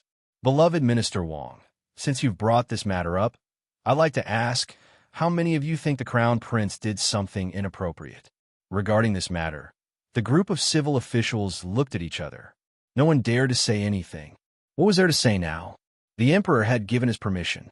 What else could they say? But Wang Qinggong was different. He was the first to jump out. Hearing the emperor's words, although he was trembling all over, he still gritted his teeth and said, Your Majesty, this old subject indeed lacked consideration at this time. However, Your Majesty, you have to uphold justice for this old subject regarding what General Cheng said just now. Such a boor shouldn't cause a ruckus in this court. If this spreads out, what will the world think of the Tang dynasty? Your Majesty, Cheng Yaojin really didn't think it through. This is the imperial court. How can we allow him to make a fool of himself again and again? Such a boor should stay in the military camp forever. Cheng Yaojin smiled coldly and did not say anything. He just clenched his fists until they made cracking sounds. Wei Zheng couldn't help but frown. Official Wang, quit while you're ahead. The emperor will make a decision on this matter. Do you want to overstep your authority? Wang Qinggong was shocked. He glanced at Li Shimon, who was staring at him playfully, and felt a chill on his back. Beloved official Wang, do you mean that we should remove beloved official Cheng from his position on the spot? Or do you want me to kill him? Then do you think that if I were to remove Minister Cheng from his post and have you guard the lawn you rode, do you think you would do better than him? Wang Qinggong's expression changed instantly. He hurriedly prostrated himself on the ground. I don't mean that, Your Majesty. Then tell me, what do you want? Do you think the crown prince and I did something illegal on Shao Mountain? Li Shimon's anger. One of the Buddha's sleeves said, Back then when there was a locust plague in Chong and I asked all of you, do you have a solution? When there was a food shortage, I still asked you all to donate some food in the political announcement hall. What did you all do? If official Cheng and the crown prince didn't find a genius among the people, if he didn't come up with a way to set up an academy on Shao Mountain to take in the refugees, if he didn't take out all his savings to buy 20,000 don of food, I ask you, do you still have a peaceful life today? At that time, don't you think the royal family of the Tang dynasty is a disgrace? Li Shimon asked. Indeed, all the civil officials couldn't help but lower their heads. They knew clearly in their hearts. Your Majesty, we didn't think about this matter at that time, but we really don't have any money left. Wang Qinggong was still making a final struggle. However, Li Shimon had no desire to continue this matter. Li Shimon waved his hand and said, Don't mention this matter again. If there's nothing else, the court is dismissed. At this moment, the imperial physician of the Imperial Institute of Medicine hurriedly came out and said, Your Majesty, I have a report to report. Your Majesty, do you still remember that General Nyo's son, Captain Nyo, broke his leg a few days ago? Li Shimon nodded. Didn't I ask the Imperial Institute of Medicine to go to the military camp for help? How is it? Is that boy okay now? At this time, everyone knew the ins and outs of the matter. But now the emperor was pretending to be confused, so they didn't dare to say anything. Imperial physician Zhou glanced at Yu Qigong and Cheng Yaojin and said, Your Majesty, please forgive me for my incompetence. Why? Imperial physician Zhou pointed at Cheng Yaojin and said, That day, I led a group of people from the Imperial Institute of Medicine to the military camp under Your Majesty's order, but halfway there, I was stopped by Cheng Yaojin. Moreover, I heard that Zhang Feng, the chancellor of White Deer College, who won the mid-autumn hunt, personally diagnosed him and came up with a blood-for-life treatment. I wanted to go to White Deer College to take a look. After all, Captain Nyo and General Nyo Jinda are the gods of war who protect our Tang dynasty. However, when this old subject and the others reached the mountain gate, we were stopped by a group of old soldiers who used to be Yu Qigong's subordinates. They said that without a letter from Zhang Feng, no one was allowed to enter the mountain. Your Majesty, I have practiced medicine for dozens of years. When have I heard of such a treatment method? It's simply witchcraft. Li Shimin pretended to be surprised as he looked at Cheng Yaojin and Yu Qigong and asked, "My two beloved subjects, is this true?" Yu Qigong heard and said, "Your Majesty, this is indeed true." Hearing this, all the officials couldn't help but exclaim again, "Oh my God!" Old Man thought that the blood for life treatment method was just a rumor. Now it seems like, oh my God, witchcraft. This is definitely witchcraft. Seeing Li Shimin's expression turn cold again, little Gizi hurriedly flung his fly whisk and said, "Silence." That Wang Chenggong wanted to say something. He definitely wanted to say something. Moreover, they had already prepared for today's matter, from everything on Mount E to this witchcraft. They could definitely pull down Cheng Yaojin and the other old bastards, but now it seemed to be impossible. After all, the pain from before had cleared up his muddle-headed mind. The Emperor seemed to be aware of all of this. Otherwise, how could these people dare to cause trouble under the Emperor's nose? The more Wang Chenggong thought about it, the more he felt that something was wrong. Originally, he had been doing well in the Supreme Court. Usually, he would drink wine, take a walk with his birds, and when he had nothing to do, he would play with his concubines. His life had been quite peaceful. However, 3 days ago, he suddenly received a letter from the family head that he had not contacted for more than 10 years. Meanwhile, it was also at that time that he learned that most of these civil officials had received new reports from their families. These people were all like him. They were also relatives of the Wang clan, or branch families, and even people from the other 7 prominent families of the 5 families. Originally, they thought that this time, the Guanlong people and the Shandong landowning households would act with them. However, just now, he found that the Guanlong scum had actually slipped away. What did this mean? It meant that the rumor that they had been bribed by Zhang Feng was true. Although there were people in their families who were thinking about how to cooperate with Zhang Feng, these people didn't want to do anything. At the very least, they wanted to control Zhang Feng in their own hands. At this time, the 7 major families were in a mess. The family that had nothing to do with them had given them an order to put pressure on the emperor in court. This would help them ease the tension in their negotiations with Zhang Feng. They didn't care for things like braised meat. However, they had to get their hands on Zhang Feng's new diet formula. At this time, Wang Chenggong faintly felt that this matter wasn't so simple. However, he only had a vague feeling. After a short period of silence, Li Shimin knocked on the armrest of the dragon throne and slowly said, "We have heard of this matter. Although we do not believe in such things, we believe that there will be a day when the truth will come to light." "That's right. Minister Yu Qi, tell us what happened afterwards. We found out that you were in White Deer College these 2 days. Also, we heard that Lu Hongwen and Ouyang Kai seem to have gone to Shao Mountain and witnessed the process of Zhang Feng's medical practice with their own eyes." Yu Qigong had been wondering why the emperor would do this for Hu Xiuming, but now he seemed to have understood something. He hurriedly said, "In reply to your majesty, this is indeed the case. However, this old official doesn't dare to say it now, in case some people think that this old official is being unreasonable. It's better to let Lord Lu and Lord Ouyang speak. After all, they were the ones who entered the classroom and personally watched Zhang Feng's surgery." At this time, Li Shimin was also interested. Although he didn't go, he also wanted to know what was so special about it. When the two heard this, they had no choice but to stand up. They clearly explained the ins and outs of the matter. At this time, there were fewer and fewer people in the imperial court who questioned them. After all, the two people's identities were clear. The two even mentioned what Zhang Feng said about medical science, and that the blood test wasn't accurate. It was a blood type matching, and so on. This shocked everyone in the imperial hospital and made them angry. In the end, Li Shimin waved his hand and let the people from the imperial hospital personally bring the blood test to the political announcement hall and personally test it. This test was really amazing. Many people, who usually use this as the standard for blood identification, began to doubt their lives. At this time, Li Shimin also said with incomparable shock, Imperial Dr. Zhou, what do you think of this? Could it be that what you did just now was also witchcraft? Or do you think that Lu Hongwen and Ouyang Kai are also in Zhang Feng's group? At this time, everyone in the Imperial Hospital felt guilty. Lu Hongwen and Ouyang Kai were the two people who jumped the most fiercely before. They were determined to get this guy into trouble.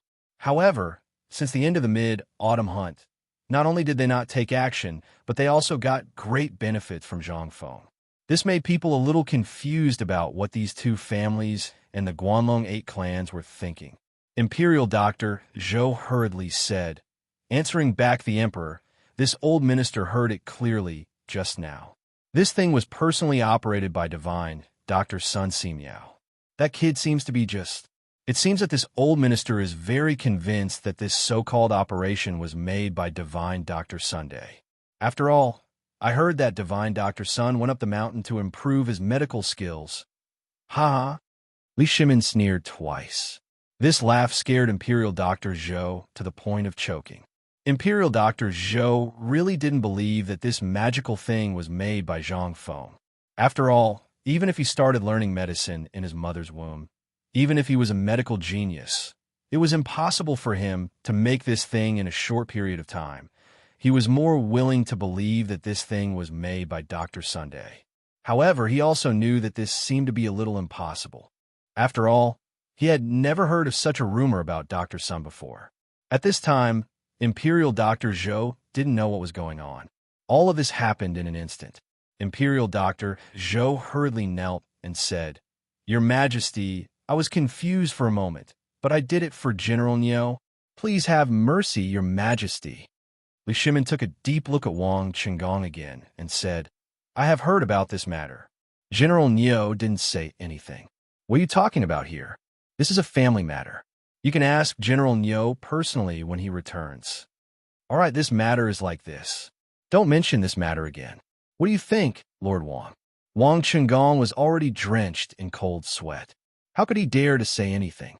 Seeing that no one spoke, Li Shimin waved his hand and said, Actually, this White Deer College's Zhang Feng has indeed disappointed me. Such a good thing is only used in such a small area.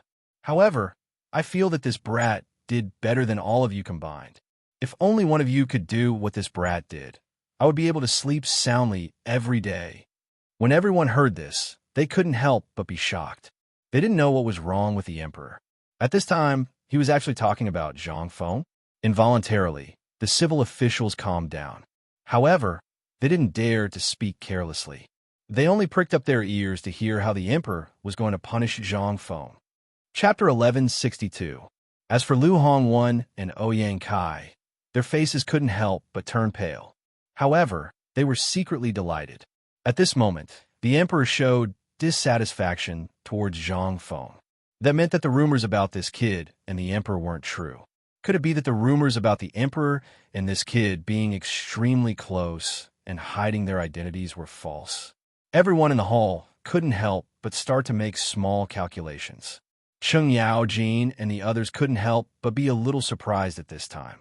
If it wasn't for Xiao Gizi informing them in advance yesterday, they would have definitely thought that the Emperor had taken the wrong medicine. But now it seemed that the Emperor didn't take the medicine and was very good. Ayaya, this kid is really something. Your Majesty, why don't this old official go to Barren Mountain tomorrow and teach him a lesson for you to vent your anger? This is such a good thing. Look at that braised meat. Even Your Majesty hasn't eaten it yet. What is this? He doesn't respect you, ah. This kind of person needs to be taught a lesson. Cheng Yaojin loudly reprimanded Zhang Feng, angering him. In any case, he was saying it for these people to hear. As long as he saw that kid, it would be fine. Thinking of this, Zhang Sun Wuji also became angry. Yu Qigong even more so. Wei Jing also couldn't help but say a few words about Zhang Feng. The generals couldn't help but stare blankly at this scene. That's not it. What kind of situation is this? Isn't this kid a close friend of a few big shots in the military? At this time, they couldn't understand the situation and could only stare at the few people arguing. As for the civil officials, seeing that they were arguing fiercely, they also bitterly listed Zhang Feng's faults. However, how could they be a match for Cheng Yaojin and Yu Qigong? These two were people who could anger an enemy general to death on the battlefield without spitting a single curse word. They were existences who could kill enemies with a wave of their sword. How could they not win against these civil officials? When they heard that these people dared to scold Zhang Feng, they were embarrassed. They would only stop when that person's face turned white and his eyes turned white. As for Li Shimin, he pretended not to hear and quietly walked away. After Li Shimin left, the court became even more chaotic. It wasn't until 2 hours later that Yu Qigong and Cheng Yaojin finally left the political announcement hall with their arms around each other's shoulders, laughing heartily as if they were extremely carefree. As for Wei Zheng and the others, their faces were filled with shamelessness. There is no need to mention the group of civil officials behind them. For them to be able to stand up at this time was already a blessing from their ancestors. This was the first time that they realized that when these two idiots, Cheng Yaojin and Yu Qigong, they could take someone's life. As soon as they left the Vermilion Bird Bridge, Wei Zheng and the others, as well as Cheng Yaojin, stood on the bridge with smiles on their faces as they watched the crowd leave. Only Lu Hongwan, Ouyang Kai, and the 3 ministers from the Ministry of Works and Rights were left behind. "Gentlemen, let's find a place to have a drink." Cheng Yaojin's knuckles cracked as he looked at them and said, "How could they not go at this time?" They didn't want to experience the tragedy that Wang Qinggong and the others had just experienced. Moreover, the people here were all dukes and first-rank officials. How could they not go? They could only smile bitterly and cup their hands. They followed the palanquins, carriages, and horses into the nearest chong and hotel. The arrival of the ministers naturally made the manager of the chong and hotel grin from ear to ear. Although it could be said that this was a free meal, what was this? This was a shop front, a golden signboard, a few dukes, as well as the chancellor of the Imperial College's Hong Wenguan and the others had come to visit. This would be a great deal of face if word got out. Moreover, the people in the chong and hotel all knew that these people were the ones behind the scenes. After sitting down in a luxurious private room on the 2nd floor of the hotel, Zhang Su and Wu Ji blocked Cheng Yaojin and said with a smile, "Gentlemen, we are all old acquaintances. Let's not talk too much. Today, I invited you here to discuss something. However, there is still a distinguished guest, so please wait for a while." "Lord Zhang-sun, you are really making us wait. How can we?" Before He Zhongjing could finish speaking, Yu Qigong said coldly, "I told you to sit down, so you better sit down properly." This time, He Zhongjing and the others were well behaved. They couldn't guess what these people wanted to do. At this time, they could only sit in a daze, uncomfortable as if they were sitting on pins and needles. However, they didn't dare to speak carelessly. After all, they were all sitting here. Although they didn't know why they were called here, they were usually very clear with each other. The reason they were called here was naturally because of Zhang Feng's matter. After all, they were smart people and naturally knew that some things that Zhang Feng couldn't handle were handled by them. However, although they weren't really enemies before, their relationship was naturally not good. Even during the mid-autumn hunt, they had the intention of making things difficult for this kid. Naturally, they felt a little guilty at this time. However, on second thought, they had already established a cooperative relationship with Zhang Feng. They were grasshoppers on the same rope as these dukes. What were they afraid of? Just as Lu Hongwan and the others were thinking about this, the door of the private room was suddenly pushed open again. Li Xiaogong slowly walked in. He Zhongjing and the others hurriedly jumped up and stood up instinctively. Li Xiaogong glanced at them and then looked at Wei Zheng. Then he waved his hand lightly, "Sit down. There's no need to be formal here. What we're talking about today is not a matter of the imperial court." Hearing this, He Zhongjing and the others sat down in surprise. After they sat down, Wei Zheng cupped his hands and said, "Since everyone is here, Your Highness, do you want to speak? Or, it's better for you to do it. After all, old man doesn't know about your business relationship. I'm only here today as a witness." Li Xiaogong said as he drank his tea. Hearing this, He Zhongjing couldn't help but feel that it was as expected. It was really because of this matter. At this time, Wei Zheng said slowly, "You've seen in the morning court today, the 7 distinguished families are covetously eyeing our business with Zhang Feng. Now that we're all cooperating with Zhang Feng, I know what you think. Just like what you said to Zhang Feng, we're all standing on the same line of interest, so we're friends. Since that's the case, you should understand why I called you here today, right? How could Yi Zhongjing and the others not understand? He wanted them to express their stance. At this time, the Guanlong forces were finally ignored by the emperor. Although they weren't afraid of the emperor, once they really made a scene, both sides would suffer losses. Moreover, the 5 families and 7 great clans were eyeing them covetously. At this time, they didn't dare to act rashly. In addition, the people in the clans also knew about Zhang Feng. It was impossible for them to fall out with Zhang Feng at this time. In the face of absolute interests, they couldn't be casually abandoned by the clans. This was the cruelty of the big clans. In other words, at this time, even if they knew that the 5 families and 7 great clans were going to make trouble, they still had to stand with Zhang Feng, seeing that they didn't speak. At this time, Wei Zhang said in an incomparably dignified voice, "This morning, Old Man got the news that the iron sheet ship designed by Zhang Feng has been built in the Chang'an shipyard. However, the Chang'an shipyard again sent news that the 5 families and 7 great clans have suspended the sale of iron or raw iron." Chapter 1163. The few of them were puzzled. Why didn't the emperor mention this matter this morning? Why did he call them over to discuss such an important matter in private? Could this matter be related to their clans? Zhong and the others couldn't help but be even more afraid to speak. Seeing this, Wei Zheng sighed and said, "Actually, Old Man hasn't reported this matter to the emperor yet. The main thing is to ask all of you after court if this matter has anything to do with you. Or rather, have you heard of this matter?"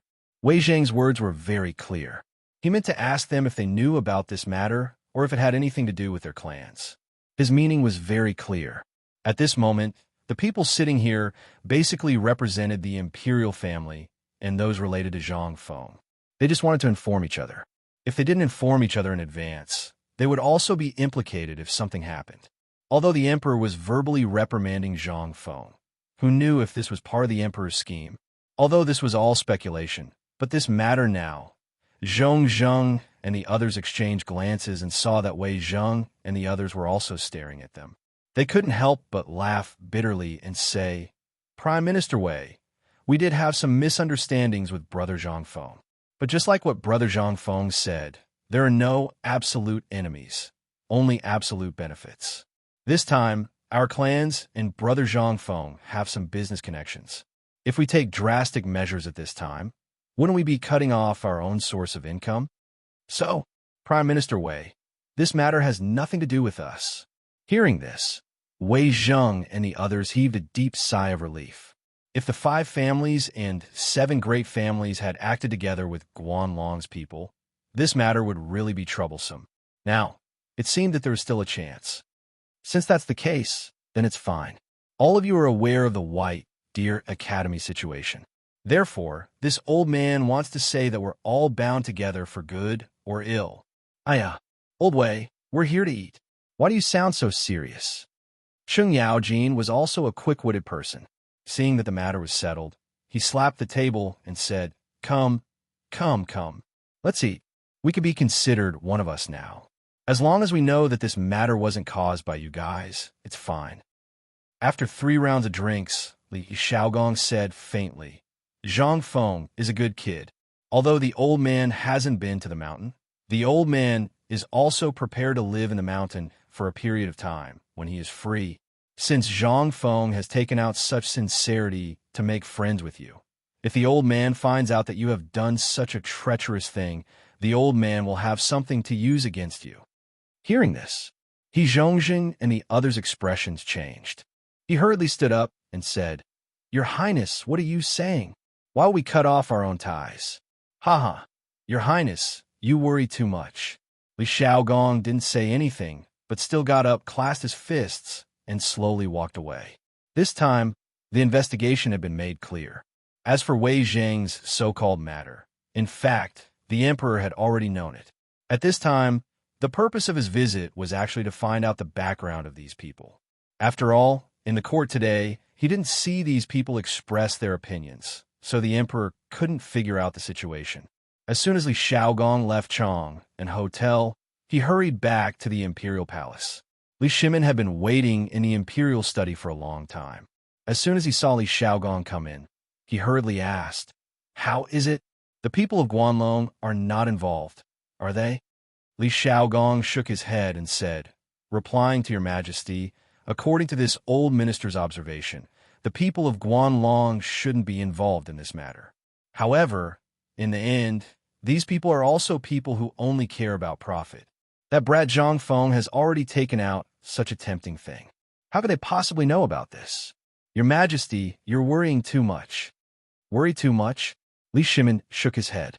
The matter of iron ore was not only owned by the Wang clan of the 5 surnames and 7 clans. The people of Guanlong occupied most of the northern region.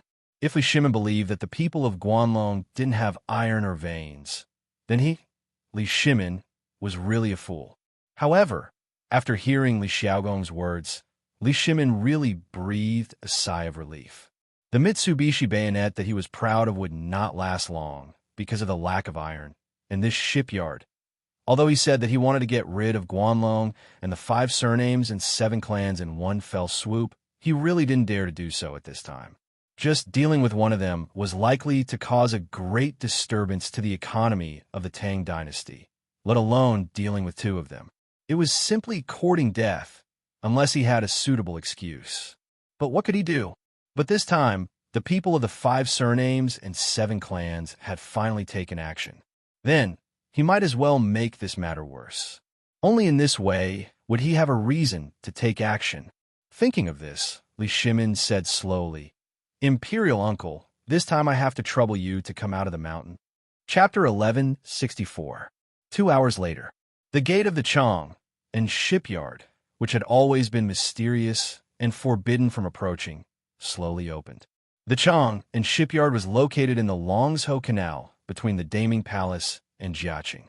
It went up to the Longzhou Mountain and down to the Wei River. At this moment, the sound of firecrackers shook the sky. All the people were shocked to discover a big thing. The Chong and shipyard, which had been closed for several months, was actually open. After a moment of silence, everyone rushed towards the direction of the Chong and shipyard. They wanted to see what would happen in the Chong and shipyard today. After all, such a thing had never happened before. However, before the crowd could get close, they saw a black thing, which seemed to be a lump of iron, slowly sailing toward the outside of the shipyard with the wind. "Oh my God, this is a ship, an iron ship." Following a blacksmith's exclamation, everyone then realized that the pitch-black thing was actually covered with a layer of unknown thickness of iron. This time, it was incredible. Everyone was in an uproar. It was not that they had not seen the ships of the Tang dynasty, as well as the ships before, but this lump of iron really surprised them. Some of the bolder people couldn't help but head towards the shipyard frantically.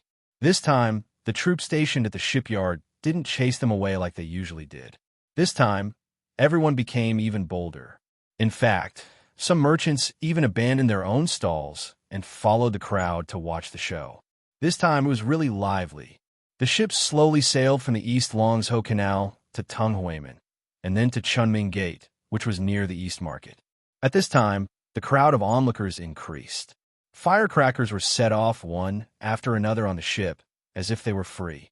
The red cloth on the metal ship was also covered with layer after layer. At this time, as the sound of the firecrackers spread farther and farther in the north wind, more than half of the people in Chong and city could hear the deafening sound. More and more people gathered, to the point that there was already a dense crowd outside the Springbright Gate. Everyone was either at the city gate or outside the city gate, staring intently at the big ship in the river. Even the eyes of the city guards stationed on the city walls were about to pop out. At this moment, the iron ship slowly came to a stop in the Dragon Head Canal of the Springbright Gate. As the iron ship slowly came to a stop, a huge wave suddenly appeared on the originally calm water surface, smashing towards the onlookers, along with a burst of exclamations. Only then did everyone recover from their shock. Seeing no movement from the ship, everyone gathered their courage and stepped forward to take a closer look. The Dragon Head Canal was originally used as a moat, and the river was at least 10 feet wide. However, at this time, it could only fit one iron ship. Moreover, as the iron ship slowly approached the shore, the water level had already increased by a large amount. The commoners also followed the boat to the shore. When they saw that the people on the boat did not move, they slowly went forward. With this look, the crowd could not help but burst into another burst of exclamations. The entire body of the ship was covered with thick pieces of iron, which were at least 10 feet in size, riveted to the body of the ship with rivets. Moreover, in the gaps, no one knew what was stuffed. At this moment, everyone looked up and could not help but suck in a breath of cold air. The entire ship is made of iron. Oh my God, how much iron will be wasted? Is this going to start a war? Along with the doubts, a burst of horse hooves sounded behind the crowd. The crowd did not think much and hurriedly stepped forward, hurriedly opening a path. A group of officials from the Ministry of Works and the Ministry of Personnel hurriedly appeared at the Springbright Gate. At this time, the crowd did not even sit in sedan chairs, but instead rode on horses. As the crowd approached, the crowd could not help but open their mouths wide. Looking at the lump of iron in front of them, all the officials could not help but suck in a breath of cold air. On the ship, the Chang, and Navy Commander Zhang Liang's armor was polished until it shone brightly. He even got a red cloak tied around his neck. As the north wind blew, it was very beautiful. Lord He, I have been ordered to supervise the construction of the iron ship. Today, I am here to report the completion of my task. Please come up and inspect it. At this time, Zhang Liang's voice was also louder. It was as if he wanted everyone present to hear about his great achievements. And this voice was really effective. Once again, it won waves of exclamations from the crowd. He Zhongjing and the others could not wait any longer. After exchanging pleasantries with Zhang Liang, they hurriedly boarded the iron ship. Once they boarded the iron ship, He Zhongjing and the others felt shocked. The entire ship was almost made of iron. Even the three incomparably huge masts on the ship, he dared to say that they were 100% pure iron. He Zhongjing had indeed heard that the people in this shipyard were building a new type of ship. Every month, they would directly transport iron or from the Ministry of Works. The shipyard even had the authority to directly purchase iron or from the outside. With such a huge number, they made this. Chapter 1165. Things were still fermenting. Chang'an was not big, but if Fandong City made a fart, people in Shi City would know in less than 2 hours. What was more, the shipyard made this iron lump in such a high-profile way today. What was it going to do? No one knew, but it just added a topic for people to talk about after dinner. It was rumored that this thing was designed by the dean of White Deer College. Once this thing appeared, it meant that the waterway trade of the Tang dynasty had officially entered the golden period of navigation.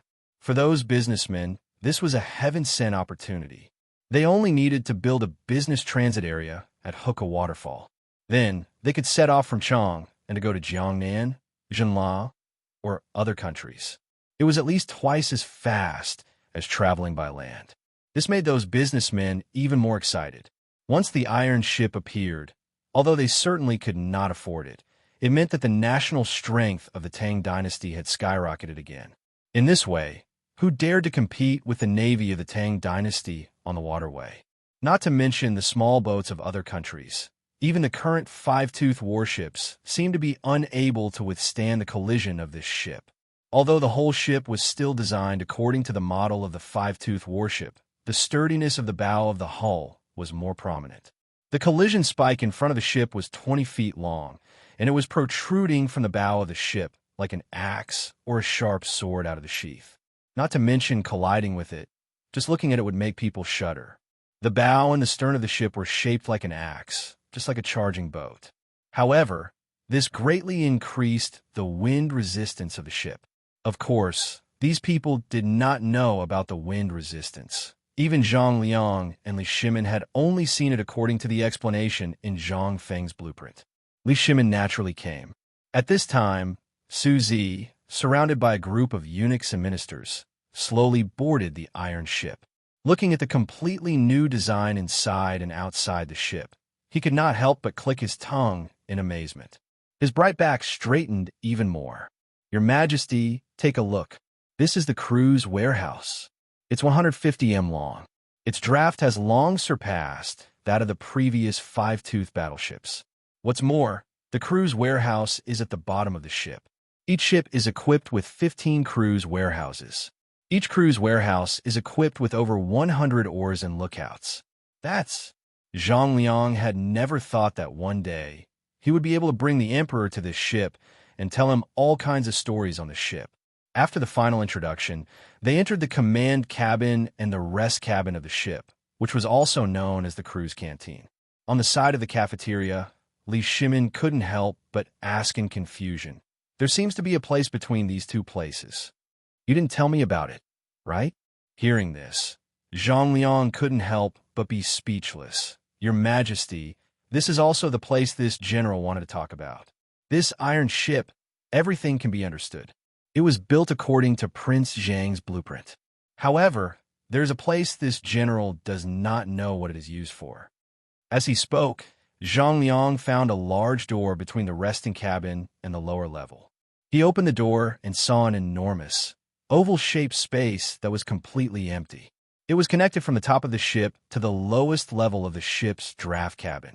Standing here, one could even hear the gurgling sounds of the Wei River flowing cheerfully. Not only was Li Shimin confused, but Wei Zheng and the others who followed Li Shimin were also confused. They didn't know what Zhang Feng had left behind this place for. Li Shimin turned around and looked at them. We remember this kid bragging to us before that this ship didn't have a propulsion system. Do you still remember? When Li Shimin said this, Zhang Sun Wuji's heart trembled. He couldn't help but ask, could it be that this place is going to install the steam engine that the kid mentioned? When Zhang Sun Wuji said this, Li Shimin suddenly understood. However, he also understood the situation on the mountain. If he wanted to study it, he could only wait until everything on the mountain was settled. He then asked, General Zhang, can this ship be driven? Yes, but in terms of speed, it is the same as a normal ship. It isn't at the terrifying level that Prince Zhang said. It could travel millions of li in a day. Of course, it wasn't at that level. Li Shimin knew this. After all, the steam engine hadn't been created yet. This ship could only reach its limit. Thinking of this, Li Shimin couldn't help but sigh deeply. How much iron is left in the shipyard now? How many ships are still under construction? When Li Shimin asked this question, Zhang Liang's face couldn't help but turn bitter. Replying to the emperor, the iron that can be used in the shipyard has been smelted. However, at present, there's only enough iron for half a ship. Basically, the shipyard has no iron at this time. The original iron source was directly announced to be out of stock yesterday morning. Basically, in 3 days, the shipyard will have to stop work. When Li Shimin heard this, his face turned cold. The people next to him also saw the anger in Li Shimin's eyes. They couldn't help but feel nervous. Looking at the empty hole, Li Shimin's eyes suddenly burst out with killing intent. It's time to go to the mountain. These 7 clans are really too much. Do they really think that we are easy to bully?